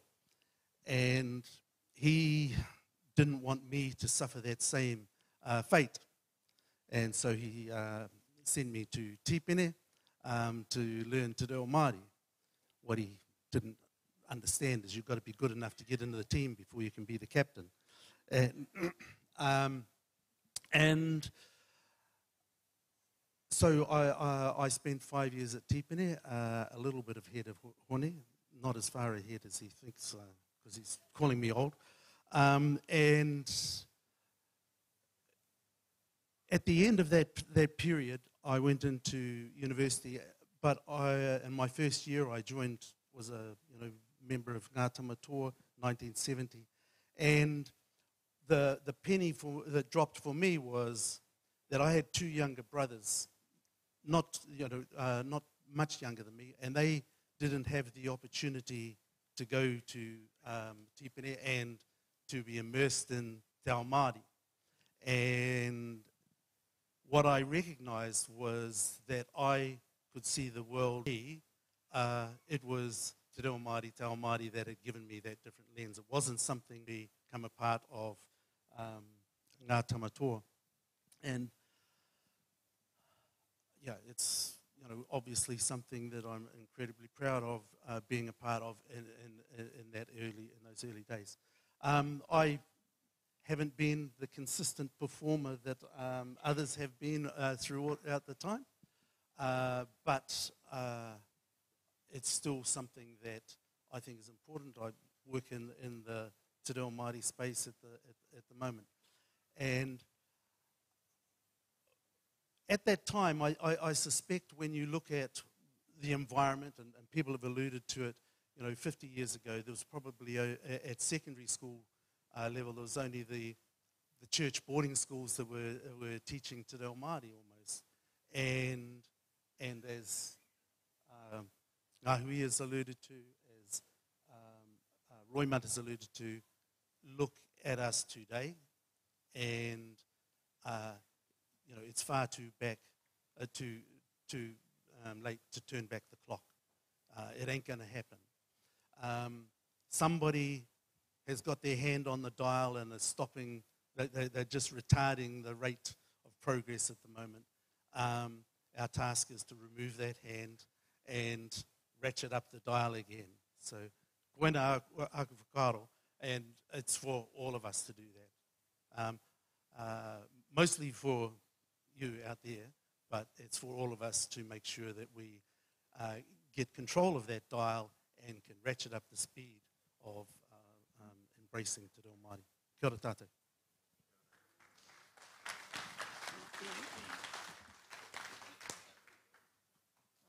Kia ora koutou. Tōku he uri ahau no Waikato. Engari, he tupu au ki I'll change, around Dargaville, and I was brought up to have a good education. My father felt that was the way that our family could succeed, and I was the apple of my father's eye. But within 5 years, he disowned me, and he died before we spoke. He wouldn't speak to me because he believed I'd thrown my education away, and the principles that we worked with in Ngā Tamatoa was about what Tainui Tutu follows, which is look after the pauaru, the pani, me te rawakore. And Ngā Tamatoa began on that ethos, because when I left home and came to Auckland, the papers were full of Pākehā people. Tēnā koutou, tēnā tātou katoa. Ko tāmihana ki tai paki ahau. Ko takihiwai e nohoanga. Ko Ngāpuhi, ko Ngāti whātua, ko Ngāti wai, iwi. I was born in Whangarei back in 1948. My parents were Tehi Wilfred Paki from Takahiwai. He was born at Takahiwai at the Ngātiti Pā. My mother was Rihi Paia, Praone, from Pākiri, down the coast towards Lee. We lived on our grandfather's farm. Our grandfather was Hona, Tautohe Paki, and our grandmother at the place we call Titahi is Wehenga Maki, from the Maki whānau of Kahui Taraprihi and the Maki whānau of Hori Maki from a little place not too far to the north, to the south of here, Whananaki. I ended up in Auckland in 1967. I'd been accredited with university entrance at the Whangarei Boys High School, which I had attended for 1 year. Previously attending the Ruakaka Primary School, the Waipu District High School, and then failing university entrance examination, like many of the rest of the class who failed to get university entrance at Waipu District High School, we moved on to an accrediting school. And I was confident that I had passed my school examinations in that era to get accredited UE. And I told my mother, as we walked along the road in the morning to catch a bus for me to go to school, for her to work at Crothel's cleaning factory or whatever it was, the laundry in Whangarei. I said, I'm sure I'll pass, Mum. And as it was, she died the next week. And I had to tell my brother in Wellington by telephone, Mum's just passed. And so he took his first aeroplane flight back from Wellington to Whangarei. So those were challenging times, but we had a supportive whānau. And we had a grandmother and grandfather next door to us, and a grandaunt next to us as well. The grandaunt next door was younger than my father, and she was the auntie.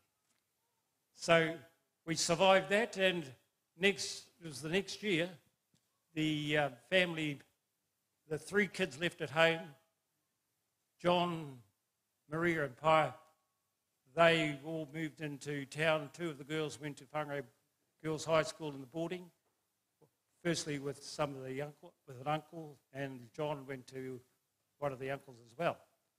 But we come through that experience. We were very sort of staunch together, and Dad had built us a house, a 2-bedroom house, and that we eventually returned there later on in our lives, and that was valuable. I forgot to say that my dad died when I was 10 years old, and he tried hard to prepare himself by making sure we had a bit of whenua that would earn us a living. But he was cut short on that one. And again, some of the uncles helped us out. So that's as it was at our school at Waipu, what sort of intrigued me was that the Maori children were bright as, if not brighter, than all the other children. And we were a minority at that school.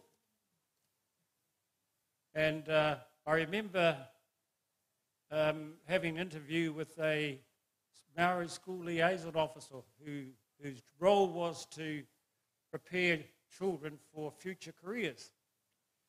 And he tells me, "You'd make a good school teacher." I said, "I don't want to be a school teacher." I'd read the newspapers and I'd open up the advert situations, vacant column, and see which jobs paid the most money.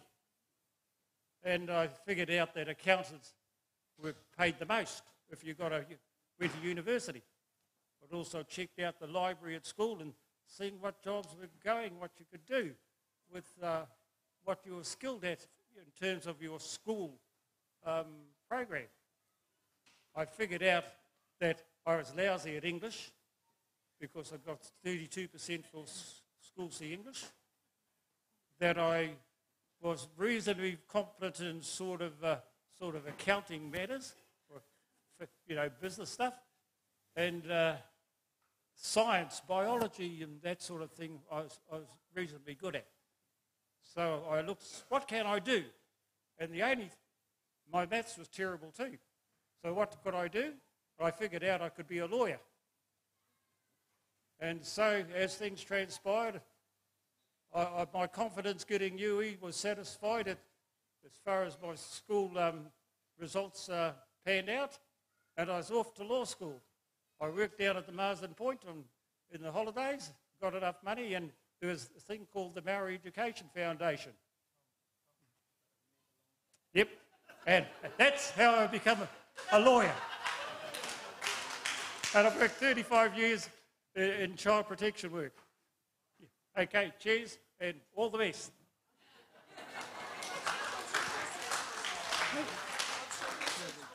And the message is, support your children in their ambitions. Try your best, and you'll get excellent returns. Cheers.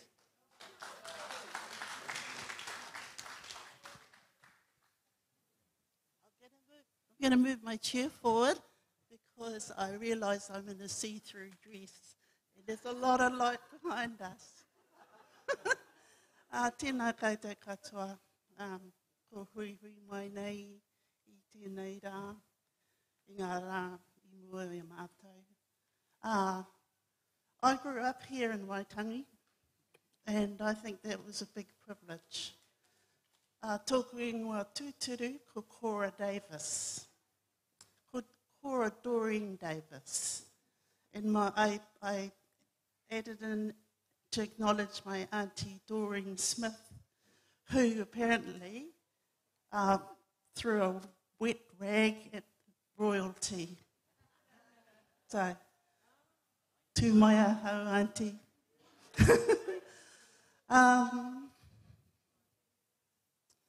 My journey has been very privileged, I suppose, because of the opportunities that I had as a rangatahi, growing up in Waitangi in the 1950s. And our home was on Te Kemara Avenue, just behind Taurangatira. And my father was Sam Davis, and not the Sam Davis in Moerewa, but we're related. Kia ora. And my father had to come from, he was married to my mum, Geneva Mary Renata, from Mangaiti. So my hapu is Ngāti Pakahi. And on Dad's side, Ngāti Rangi. Or up the north anyway, and all the rest of the whakapapa down south. So I suppose I was the eldest. I'm the eldest of 9, but I had twin brothers and another brother who passed before me. And I tell you, it's hard being the eldest in the family if you're not the eldest in the family. But if you are, you know what it's like. I went to Paihia Primary School here, and Auntie Bessie Mann was one of my teachers, and I really like to acknowledge her mātauranga and her aroha for us in the settlement, because in the 50s we had the settlement over the bridge there. And it was, you know, it was a magical time, and at the same time it was quite troubled. But it was a time where we learned how to live off the moana, how we learned to live off the ngāhere, and we learned to live off the marakai and the gardens that we were fortunate to see our parents nurture. Fantastic. You know, your vegetables were fresh and tasty. Your fish was reka. Your kaimoana was the best. And we used to go out to the islands there on a dinghy. And my dad used to take us, knew all the fishing grounds here, so I just wanted to make that connection back to Waitangi as a kid. And I went to Northern College, and Selwyn Wilson was my first art teacher. And for those of you in the Mahitoi and the arts would know that Selwyn is going to be honoured at the Venice Biennale this year. And I think me and my whanaunga are going to go over there and celebrate Ngāti Manu. I ended up being in the front row here. And he was in the School of Engineering, and it was the School of Fine Arts that I was in. We were enemies. So we would bomb the engineers building, or they would bomb our art school. And so there was that sort of experience. But in the 70s, the university population was very active politically. There were lots of protests happening in Cathedral Square every second Friday. Well, it seemed like every Friday. And we were, I suppose that was the stepping stone to becoming aware of my loss and who I was and where I wanted to be. And so we had our University Māori Club that was very active. And out of that Māori Club came Ngā Tangatoa Tuatoru. And I was very proud that we met up with, well, the whole 30 of us came together because we had no one else to turn to support each other. And even with the trade schemes that were going on in Christchurch or around the Motu at the time, Tamaiti was there. And, you know, we looked a lot alike then. we're both the same height, long hair, beautiful, brown. So it was, you know, coming together like that was quite well needed for us to have, I suppose the theological term may be that we had fellowship. And we supported each other because we were very poor, we were starving, and we would have our hakari at Haretaha Pihi's place, and they would cook up a big pot of rice and mutton, curried rice and mutton. Yummy. So the pathway that I took was in the arts, and I was obligated to go to Teachers College, so I went to Teachers College, and then from there went off to do the teaching. So I've been on the teaching thing since 1975, and I haven't left yet. Sorry, I can see some of my ex-students out there. Kia ora.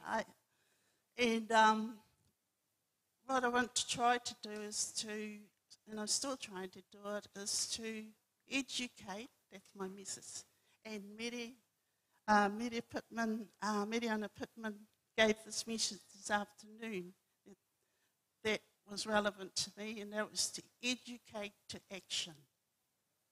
Kia ora.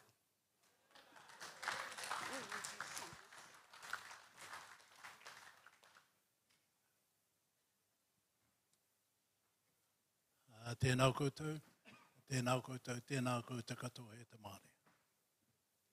In 1972, I lived in Wellington. We had a party at our house one night. And a little small fella that was living in Christchurch, but was really from Tūhoe, came to a party at our flat. And he said to me, "Brother, what you doing tomorrow?" I said, "Why?" I like what they're saying. Early on, we heard a kōrero about Tom Porter, who belonged to an organisation called Māori Organisation on Human Rights. He was one of those that was at the Raglan Golf Course that got arrested. I also want to acknowledge my friend Te Ata Witihira, who was also arrested at Raglan. I want to tell you that we met Te Ata in the streets of Wellington during an anti-Vietnam War march. We were walking down the street. Te Ata was on the side. We called out to him and he came to join us. So I want to acknowledge Te Ata. I want to acknowledge Brian, who was a member of our group in Wellington. And I want to also acknowledge Rawiri Paratene. We had a meeting at Rawiri Paratene's flat in Tasman Street, Newtown. Tom Porter was there. I was there. Rawiri Paratene was there. And a guy named Paul Reed, who was my flatmate. And so that was the beginnings of Ngā Tamatoa in Wellington. Yeah, and we had other members as we went along the way. Probably one of the most exciting and moving things that I was involved in as a member of Ngā Tamatoa was the 1975 Land March. Te Ata had a Volkswagen Kombi van, and he decided that we would go and join the Land March. So one Saturday, we hopped in his truck. We drove as far as Auckland. We stayed with Toru Erueru for the night because his van had... we couldn't charge the battery properly in his van, so we couldn't drive at night because we didn't have any lights. So we had to wait till the next day, till it was daytime. And by the time we drove from Auckland up to join the Land March, we caught them up about 4 or 5 miles from Te Kao. So I just want to acknowledge Te Ata. I just want to acknowledge Rawiri and Bra. And so, but the Land March taught me one thing about the power of the people. We would march through different towns, people would join us as we marched through the towns. They would march with us from the town to the marae that we were staying at that night. And then you would see some of them come back that same night with a bag packed, ready to go to Wellington. So I know that, there are things that can move people. And you've heard lots of kōrero today. You've heard lots of ideas. You've heard about planning. So after all the kōrero you've heard over the last few days, I want to know, what's your plan? What's your plan to do something about it? The power of the people is happening. You saw it at Tūranga Waiwai. You sensed it here at Waitangi. So think about what your plan's going to be to carry on the fight. So I've stood up. I've spoken up. And that's what I want you to do. I want you to stand up. I want you to speak up. And I don't want you to shut up. Tātou.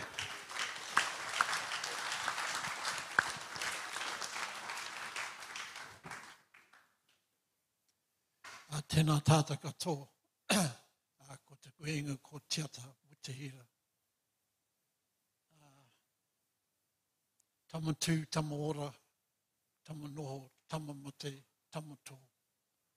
They who stand and do something shall live. They who sit and do nothing shall die. Young warriors, tama tō.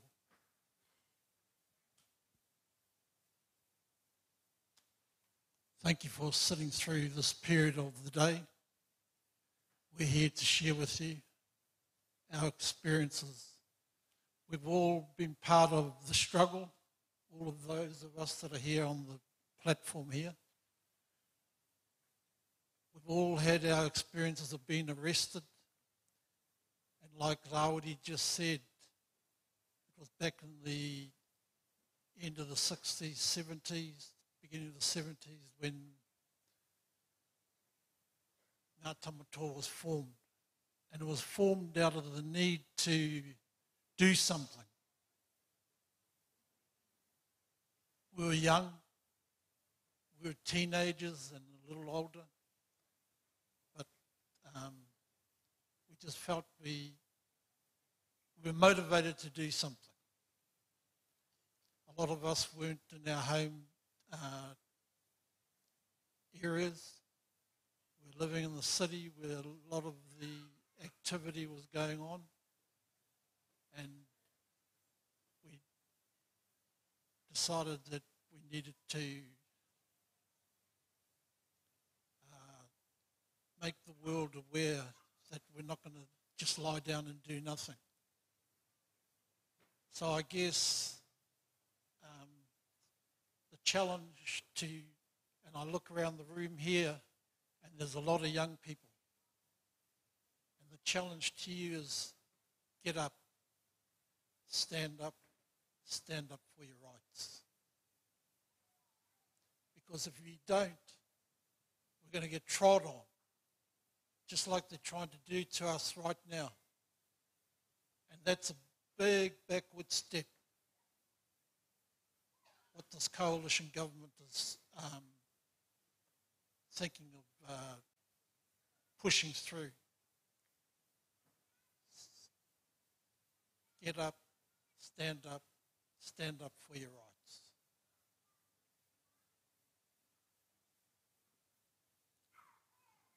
I'm reminded about a waiata that was saying, Ngā Tamatoa, I won't go to the waiata. So Ngā Tamatoa instigators of te reo, the justice system, the land, the prison population. We had a lot to say about a lot of things. The only difference now is we just got a bit older. But that's why I'm saying a lot of you, the challenge is yours.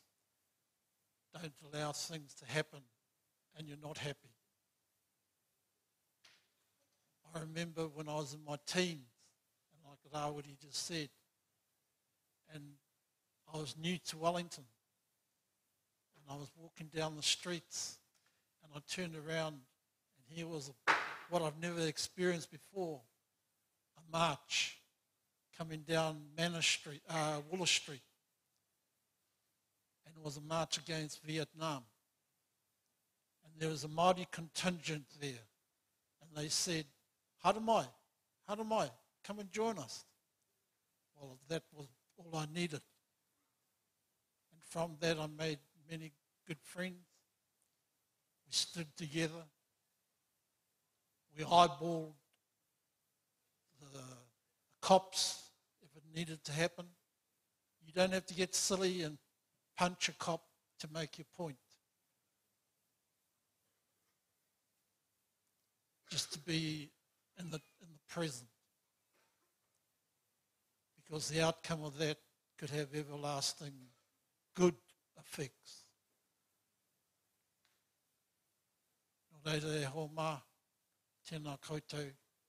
I'd like to also acknowledge I've got 3 of my children here, 3 of my moko. And back then, the time that I'm talking about, I never had them. And now I'm so pleased to have them. And nō reira, huri no te whare, tēnā koutou, kia ora hui mai tātou katoa. And to the brothers and sisters of Ngā Tamatoa, tēnā koutou katoa. Great to see you all, and keep up the fight. Even e wuri ana. Tēnā tātou.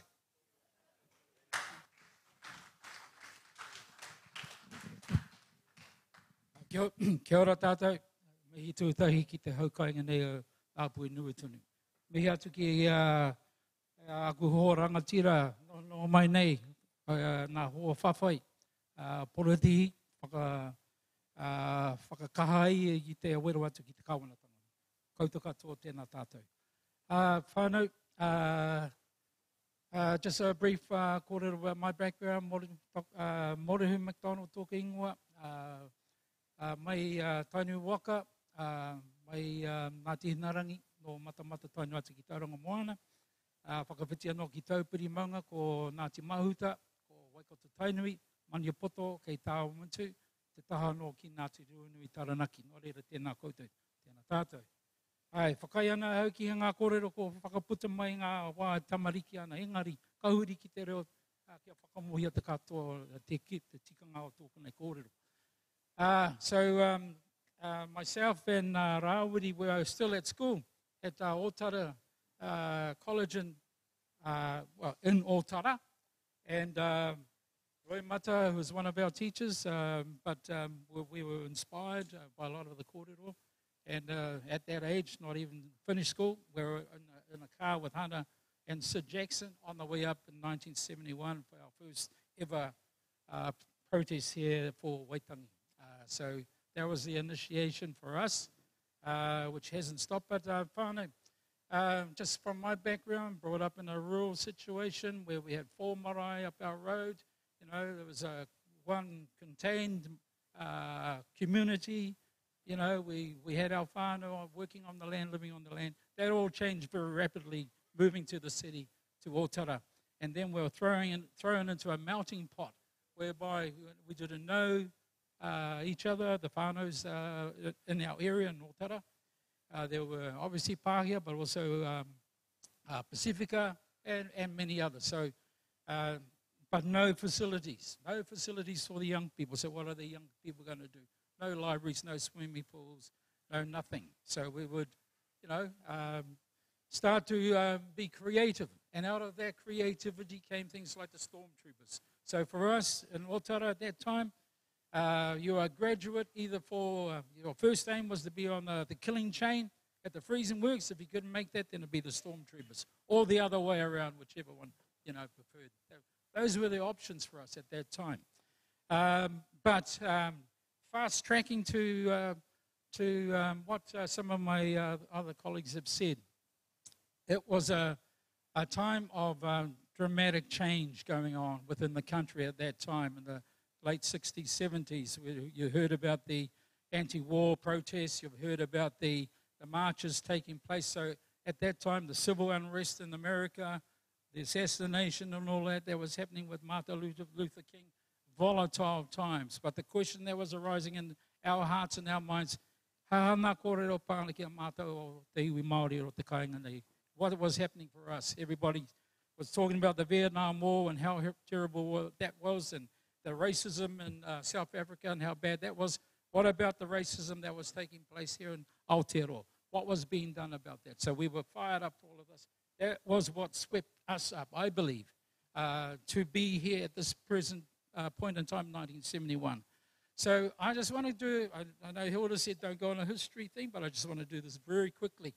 1840, that treaty was signed. 45, a couple of years later, there were wars down in the Low Hutt region with Tō Rangatira and Te Raupara, Tarangi Haiata.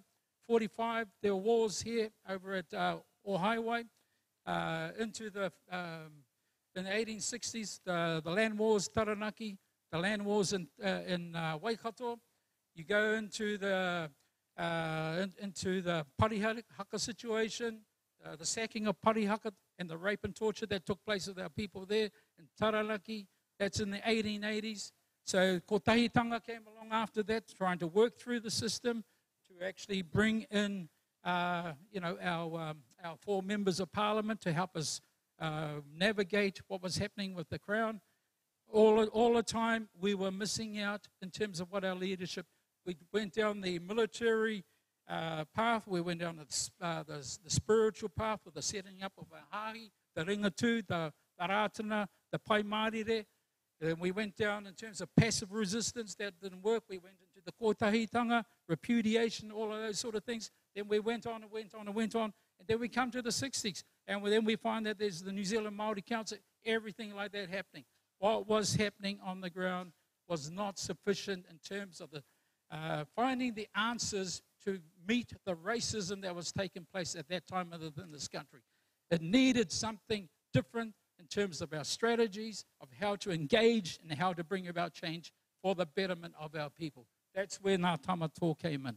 Because we answered the call in our hearts, in our own lived experience that you're here, to do something about it, as you said, as the others have said here. To stand up, speak out, and do something. And let me just end on this in terms of a few people, as we are here, can change the majority. That's the message. We do not need to have millions of our people or thousands of our people. Certainly it's great to have kotahitanga, but if you don't have a solid core group with one united purpose, you can achieve great things. So for us, we made the whakamana te tiriti a point of focus.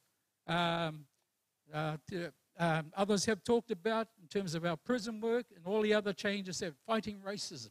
This is not a one-dimensional thing. It's not only about the treaty. It is all about everything else. And I just want to say, we've heard the talk about genocide that is taking place currently in Gaza. Yes, that is genocide. Genocide has happened in our country too, to us.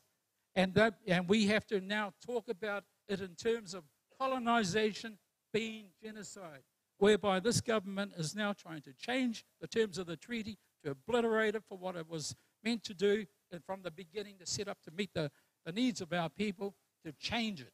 So I just want to inspire people, as few as there might be here now, you can bring about that change. Bring about a core group of you together to fight for change. But you do have to do things like this. Put yourself out there. Be prepared to get arrested. Stand out and speak up. March against the crowd. Stand up to your people. Our people may be so conservative, they may not get it. But you have to carry on the fight. Do not back down. Carry on the fight. So I just want to end on this. In terms of a waiata, we've always struggled to try and come up with a waiata for Ngā Tamatoa. So been able to put together our kōrero, so I'll just sing it through. The first part, we'll talk about the achievements of Ngā Tamatoa. The second part is really a dedication to the people that you heard were part of the establishment of Ngā Tamatoa. That is Hannah Jackson, Sid Jackson, and then the many ones of those that aren't present with us today. This was part of a tribute to them and the urge for us to carry on with the struggle.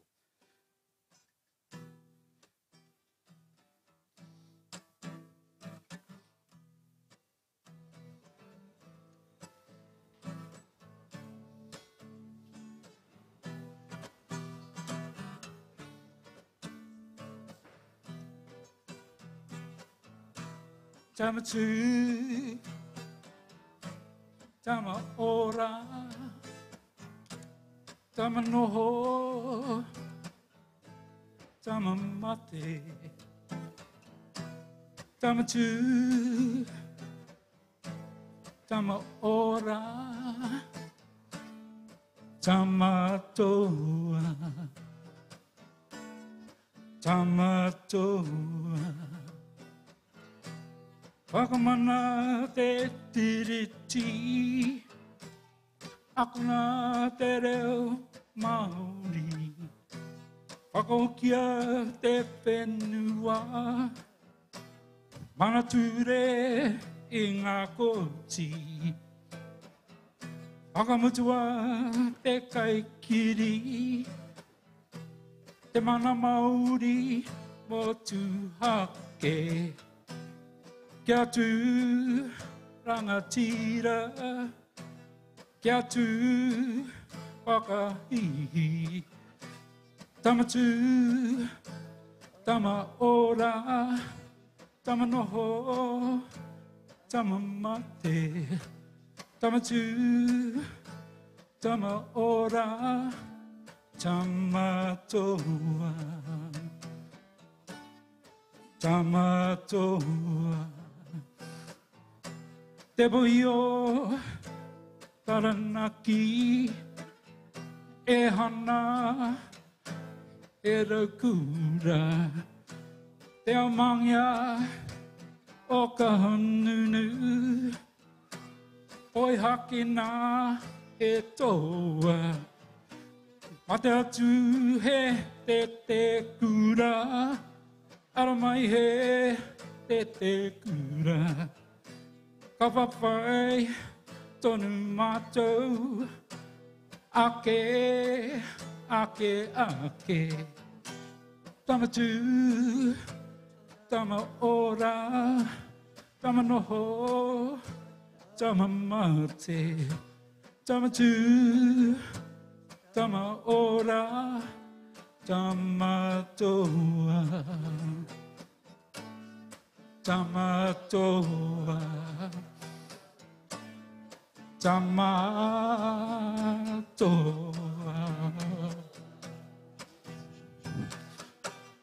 Kia ora tātou.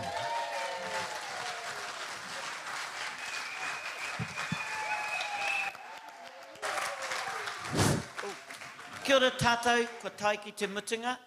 Ngā mihi kia koutou I noho mai te hakarongo, and this is a once in a lifetime. Ko etahi kāri I konei. So, hone e mea nei, hone ko kōrero ke ia te rānei. But he's the son of Tita Whai, and she was a member, an active member. I got involved in Ngā Tamatoa. I was at school at Hillary College. These two, Rawiri and Morehu, brought the Reo Māori petition to our kura. And they said, I remember the two posters, Ako na te reo Māori. Oh, I forgot the other one. But anyhow, we had two posters that we put in. Eh? Te wiki, no, it wasn't a wiki, then it was only a day, September the 14th. So, and Hannah and Sid, just want to say this so you all know, they used to come around to different kura, and they came to our kura and talked to the seniors and said, it's okay to be Māori. It's okay to be Māori because we didn't sort of have, kind of probably bland people. I think that was the start of the whole identity stuff. And big in the time, I can remember sitting in the assembly, I think how many hundreds of kids are there, and Māori, Polynesian, but the only images we saw were of Pākehā people. Pākehā on the news, there were 2 channels. They were all Pākehā, and the only Māori newsreader spoke with a plum accent. And so we all tried to squeeze in bees, like those images that we just weren't. And so you had the event of Black Consciousness movement. And for me, the most significant, powerful thing I learned was black is beautiful. And at the time was the afro. Now, who had afros? Ringo, Morihu. So that was big. These were all handsome young people that all the young women thought, if I have a night with them, I'll become more politicised. Well, anyhow, 40, 50 years later, he rere ki. But anyhow, so for me, that was a starting point. And the first Ngā Tamatoa hui I went to, I was still at school. And I reira Kathy Jews, me te reo Māori society, and she had these, I always remember these dungarees and a pipe. And a koro ana ia mo te reo Māori. And Eva Rickard came with her husband Tex. And at the time, Ngā Tamatoa were having a fight amongst themselves. And it was about, should we drink? You know, kauehara mai haurangi ki ngā hui and pahupahu. So they were having a big fight, and Eva was there, but she just said, oh, I actually just come to see if you guys can help me. But inside those kōrero were lots of wānanga for me. You might call them decolonisation, but they were wānanga. About responsibilities too, about the kaupapa. And also, I just want to say that, like I said, they could say things that we felt in our hearts but didn't know how to say. You had articulate people like Taura, Iruira. I remember when he said, sisters, I want you to listen to this music. It hasn't even come to this country yet. It was Bob Marley. You know, so all that sort of stuff. But anyhow, there were lots of take. The first protest I went to with Ngā Tamatoa was at Māori Affairs in Auckland. Oh, yes. And on the steps was Hone's mother, and he said, oh, that's my mum. I went, what? She is so beautiful. And that's the thing about Ngā Tamatoa women. They were beautiful. They really believed that you had to be really well-dressed when you protested. You were not to go all tare-tare, that you were glamorous. And they were always glamorous. There were always fashion parades that they would turn up to. And their kōrero back then, which was really significant, was Māori control of Māori things, way back then. And they're saying, why are you hiring a Pākehā to run Māori affairs when there's all these skilled Māori? Why do you pick a Pākehā? So they started protesting at stuff like that. Anyhow, I don't want to rave on. And the other thing is when we had Tamatoa meetings in Auckland, once a week, I think it was Monday or Tuesday, Lee Smith, none of us spoke Māori. He made us all stand up and do a little mihi in Māori. Tēnā koutou katoa, ko Hilda taku ingo. So it would start like that, and every week you just had to add something, and he could speak French and Russian, good English, and good Māori. And Sid and Hannah were the real driving force. They had personality plus. Some of the things that Ngā Tamatoa achieved, you've heard about Te Petihana, that was led by people without te reo. That was led by people without te reo. And again, pre-emails, pre-Facebook, I mean, those days you were still ringing on tolls, you know, when Nader was saying, kia ora, tolls here. You know, that was still a ring, ring, ring. And this fella used to work in it, Tom Pakimana's brother, he had this thing called the Friend in Court. They started up the advocate for, you know, Māori would just go and say, guilty, because they wanted to get the hell out of court and didn't want to miss work. And so they what was that called? That was that, it was a Friend in Court. What? No, it wasn't the Mackenzie friend. Eh? Oh, yeah. Before, well, we created, our lot created that legal aid, Judy Solicitor System. That came from Ngā Tamatoa. So a lot of good things came. But just to say, it's lovely to be here, but we all, Te Ata challenge us after the Māori Land March to go home. Come back to your, never mind wasting your time in the town. Come back to your haukainga. And I think a lot of us went there and put our energies into our own areas. Blah, blah, blah. But we morphed into other things. We don't stay, everybody became famous in their own right, in their own areas. So we hardly see each other. And we moved on, morphed into other things with different people and different relationships and different alliances. So aku mihi kia koutou.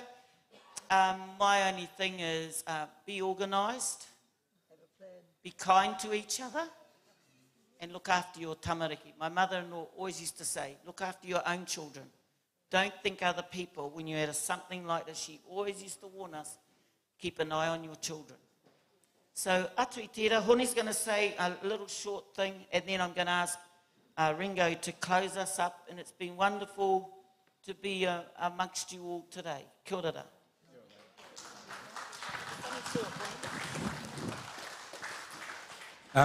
Kia ora, everybody. I just want to say that it's a real honour and a privilege for me to be up here on the stage with these people. I found them to be inspirational, challenging, arrogant, and arrogant. But back in the day, they would stand up and say things that no other Māori would say. And it scared Pākehā, it scared Māori. Because, you know, most Māori didn't want to hear it. And these were the only ones who were saying it. So, a bit like Hilda, the first Tamatoa meeting I ever went to, I was still at school. And I was home on leave. I was going back to school, so I had my number ones on to go back to St. Stephen's, and Mum took me to a Tamatoa meeting. Oops. Yeah, so, and I met some of these fellas there at that very first meeting at Sid and Hannes, and then the next year when I went to university, I found that Hilda was really, really interested in Ngā Tamatoa, so I thought to myself, well, I better stay with this Tamatoa thing. So, mihi atu kia koutou for your leadership, for your fellas' inspiration, and to see you all again up here at Waitangi. Ole, kānui tērā māku, tēnā koutou, kia ora tātou katoa.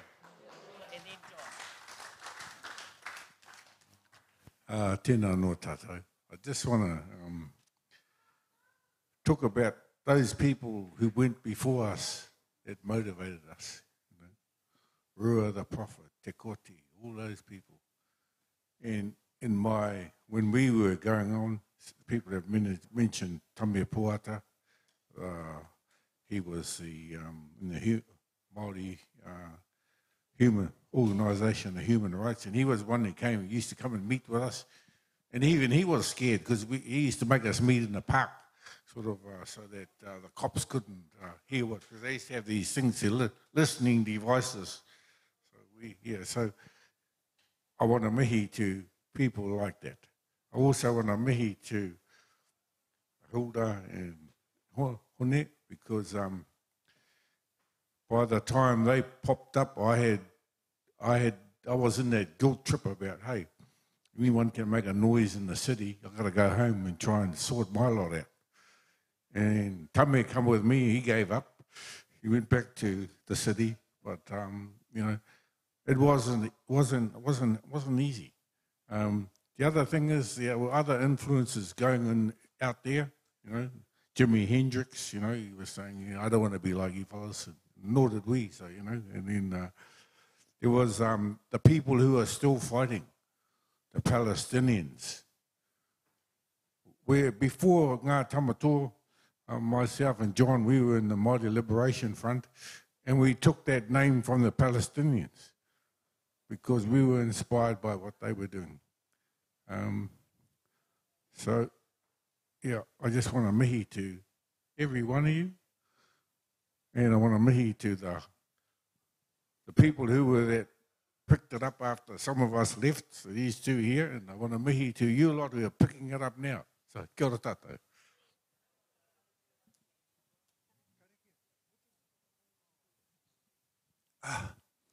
Tūtai e mihi tēnei ka koutou. Koutou ngā tamato kei rungi I tēnei ātamira. Ana ngā mihi tēnei ka koutou. Ngā mihi tēnei ka koutou I whakarite tēnei hui hunga mo tātou. Mo te tainga mai o te kāwanatanga I kuna I roti a tātou. Me ngā tau tohe tohe. Ana ka puta mai I taua hui. I really think that I don't know what to expect this year. I don't know what's going to happen. But we have to be prepared for anything. We have to be prepared for anything. As for my mate Winston Peters, well, we started out really good at university in 1964.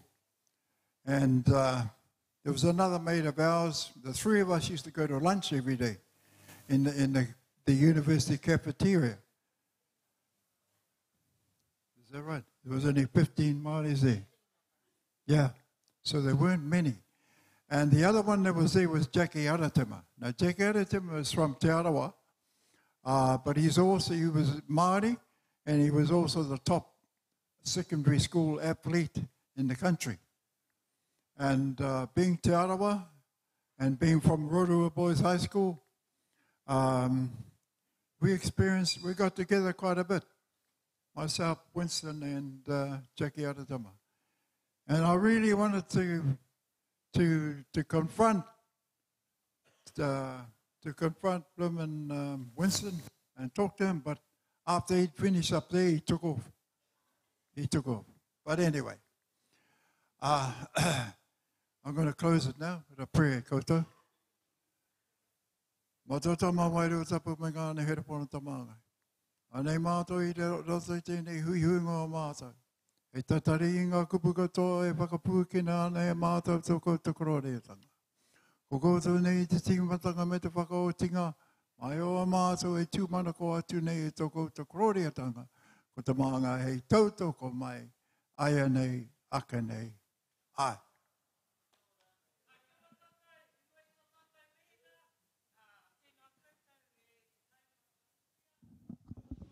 Ai nei, hoa mana mai hoki mai. Ki tēnei a pāpāho, atu I te whare wānanga, te whare waka I roto o Waitangi. Kua hau tēnei kua ni mā ki hai mihi kawatu ana kia koutou katoa. Ka huri anō ki taku whanaunga e noho pātata mai nei. Pita, tēnā koe. Tēnā Kia koe. ora. Ie, nā, he pai te whakarongo ki taua pānara mutunga o te rānei. Ngā tamatoa o te aro, me te hoki ngā o rātou mahara ki ngā wā e whawhai ana rātou, e pakanga ana rātou kia... Well, kia tū mai wā tātou nei, tikanga wā tātou nei, mea katoa e kite ai tātou rongo ana mātou I te rānei. Ai, hoki whakamuri ana ki ngā kōrero a whaahira, you know, there's a lot of them that are no longer here today. And, well, you know, e tika ana me mihi ki taua kaupapa, ngā tamatoa. You know, they did a lot for us back then. Nā rātau I para I te huarahi mō ngā hua. Mō tātou te iwi Māori, kia whaimana tō tātou reo, kia whakahoki whenua mai. Aua mea katoa e hoa mai, you know, some of them as young as 16, 17, leaving their homes and leaving their schools to go off and protest and fight for our rights. And I'm always inspired, e hoa. I'm always inspired when I hear, you know, stories from those times. Rātou mā I tino whawhai. Whawhai mō te whenua, mō te reo Māori. And like Whaahilda said, you know, those that led the hikoi for our reo to be recognised weren't even reo Māori speakers. Kia ora. Yeah, e me mihi ki tērā. And, yeah, well, you know, he maha tonu ngā mema o ngā tamatua, you know, some of them are still alive, but they weren't able to be here. And, you know, Whaiahura did say, you know, it's a once-in-a-lifetime opportunity. So those of us that were here tonight, koutou ngā hunga mātakitaki, ngā hunga whakarongo, we were very lucky to get them. Kia ora. That amount anyway. That amount at the one time, at the one place. And, yeah, no, tangi pai te ngā kouterongo ki ngā kōrero. But an awesome day indeed. Actually, one of the tetahi o ngā kai kōrero I roto I taua ope, I was quite surprised. And then at the same time, I had to really think back and go, oh, actually, no, it is right. Ko Rawiri Paratene. Yeah. I nei tetahi o ngā tamatoa. Yes, well, I mea mai taku ankara. Uncle Arthur, I mea mai, well, Rawiri Paratene would have been one of the younger ones in ngā tamatoa. Yeah, and to hear him and to see him here today, oh, awesome. Hari pai te ngā kau te ki te iau a kanohi. And, you know, Rawiri Paratene, like they say, you know, they're all well established. They went on to live full lives and they've done well. So me whakanui tātou I a rātou. Ka tikara. Engari mai a mātou, ngā kai pāpāho I te rā nei, ko tērā tō mātou nei pāpāhotanga mo te rā. Ai. Te rā tua... Rua. Rua, ai. Ai, koe rā te pānara whakamutunga, te kaipapa ngā tamatoa. Ai. Yeah, and what an honour it was for us to be here. Kia ora. Me mihi. Ki tō tātou rā, te wairua I puta mai, me mihi ki ngā kai kōrero, ki ngā rōpū katoa, ki ngā pānara. Yes, I've just had an awesome day. E hoa. Pai tēnā, yes. Tino waimari e mātou ki te whakarongo ki ngā kai kōrero. Ke kaua koutou wareware a pōpō he rā anō. Ai. Ka huhui tahi tātou ki roto nei I te whare. Me te rārangi o ngā kai kōrero anō. Kore au te tino mohe o te waingari. Well, yeah, te rangi tuatoru o tira te rangi whakamutunga. We've got a full day. I think ka timata katoa ngā kaupapa hei te takiwa o te kau karaka. He oi e hoa ma, bear with me, I'm just pulling up our program for our pōpō. Tēnā pia e moata. Karereke. Moata pia. Oh, ai, karereke, engari ka moata mai, just cause ki taku rongo o tā mātou rōpū, ka tū mai ki konei I te ata I te iwa karaka. Ai. So, tēnā pia, ai, kei reira, mātou te rōpū. Ai, ko wairinga te kaha tērā, ka wāhi ake I ngā kōrero, I ngā kaupapa pōpō, hei te iwa karaka. Ai. And, wow, ko hātea hoki tērā ka haumai. A mātou whanaunga. Ai. And hei te takiwa o te haura mai I te iwa karaka a pōpō e huama, another awesome lineup. Te tiriti o Waitangi, that's going to be our first panel a pōpō. At 9:30, ko te kai hautu, ko Fire Annette Sykes. Ko ngā kai kōrero mo te tiriti o Waitangi, ko Kiritapu Allen, ko Chloe Swarbrick, ko Hilda Haukiard Harawira, a rātou ko Iru Kapa Kingi. So another awesome lineup. Our second panel, te tū o Ngāti Hine. Oh, yes, Matua Len Bristow. Rowena Tana, Lark Sinclair, Tāko Haropati me Heidi Mackie, aroha mai. Ko te kai hautu, ko ai atu, tū atu I Huhana Linden. And, well, te runanga o ngā puhi, Mane Tāhere, Cody Clark, Mere Mangu, Hone Sadler, another awesome lineup. Te kingitanga, the outcomes of the 20th of Jan. Hui a motu, ngā hua katoa I puta mai. Incorporate he whakaputanga into a motu-wide focus. Ko te kai hautu mō te pānara kingitanga, ko atu, ko rā hui papa, aroha mai. Te tino rangatiratanga hei te takiwa o te haura mai te kotahi karaka I te ahiahi ko tāku tahine moa aura. Beautiful. Hana Rāwhiti Maipi Clark. Ko Ben Dalton. Ko Annette Sykes. Rātou ko Papa Hone Harawira. And that is our tino rangatiratanga panel for tomorrow. Ko te ahua nei. Ko rātou, ka whakatepe I ngā kōrero katoa. Tino rangatiratanga will be our final panel pōpō. E hoai pēhea tō rai, tēnei rā. Yeah, pai. I timata mai konei. Me te whakarongo ki ngā ope o te ata. Ka tahi ka hoki mai te ahiahi nei ki te whakarongo ki ngā pānara o Nāia nei. Hari ana te ngākau ki te whakarongo ki o rātou maharatanga. Tērā te mea nui mōku. Especially ko ngā waiata, I waiata tia e rātou, nā rātou anō I tito, mo tō rātou whawhai. Koina tāku a koe?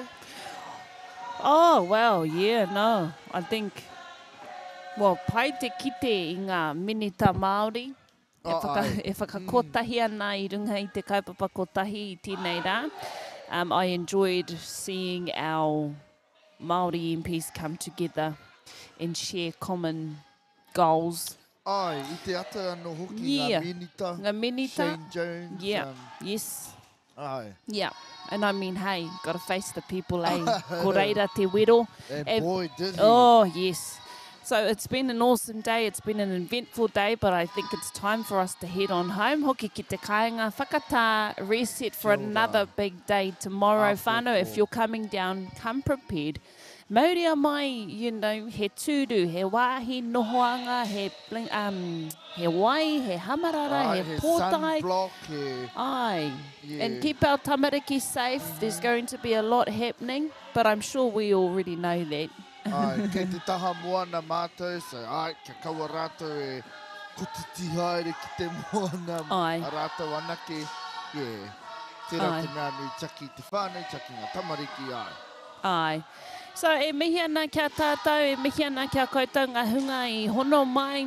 Koutou ngā hunga I mātakitaki. Yes, we've been reading everyone's comments. Our stream is not broken. We've just put you fellas onto the program for tomorrow. We've started to unpack all our camera gear and stuff. So koutou e tuku karere mai ana. We can hear, we can see.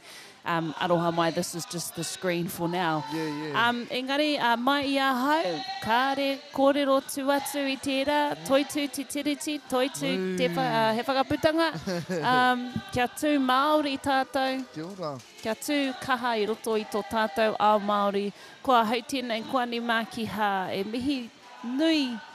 mihi nui ana kia koutou katoa I whai taringa mai I hono mai ki tēnei o ngā pāpāhotanga. Catch us here again, āpōpō, hei te takiwa o te iwa karaka. Kia ora. Hore kau he kupu hei tāpiri atu ki tēnei. Engari tautoko mai te tuari nei. E ani, koutou katoa, āpōpō ne? Māku te karakia whakamutunga. Kia tauho mai rā ngā manaakitanga o te wāhinga ro ki runga ki tēnā o tātou. Kia mahia ke te hua mākihikihi, kia toi te kupu, kia toi te mana, kia toi te aroha, kia toi te reo Māori, kia toi te tiriti, kia toi te he whakaputanga. Tūturu o whiti, whakamaua kia Tina. Tina, haumi e hui e tai ki e. Toi tū te tiriti, toi tū he wakaputanga. Te reo irirangi o tautoko e hakapāho atu ana I ngā kaupapa katoa, mā runga pokamata me te tau pānga ngā whare kōrero, me ngā iarere, iwa te kau mā iwa irarima, iwa te kau mā whetu irarima, tahirau mā toru irarima ngā iarere. Waitangi, 2,200 mā whā. Are taringa mai, kia kotahi ai tātou.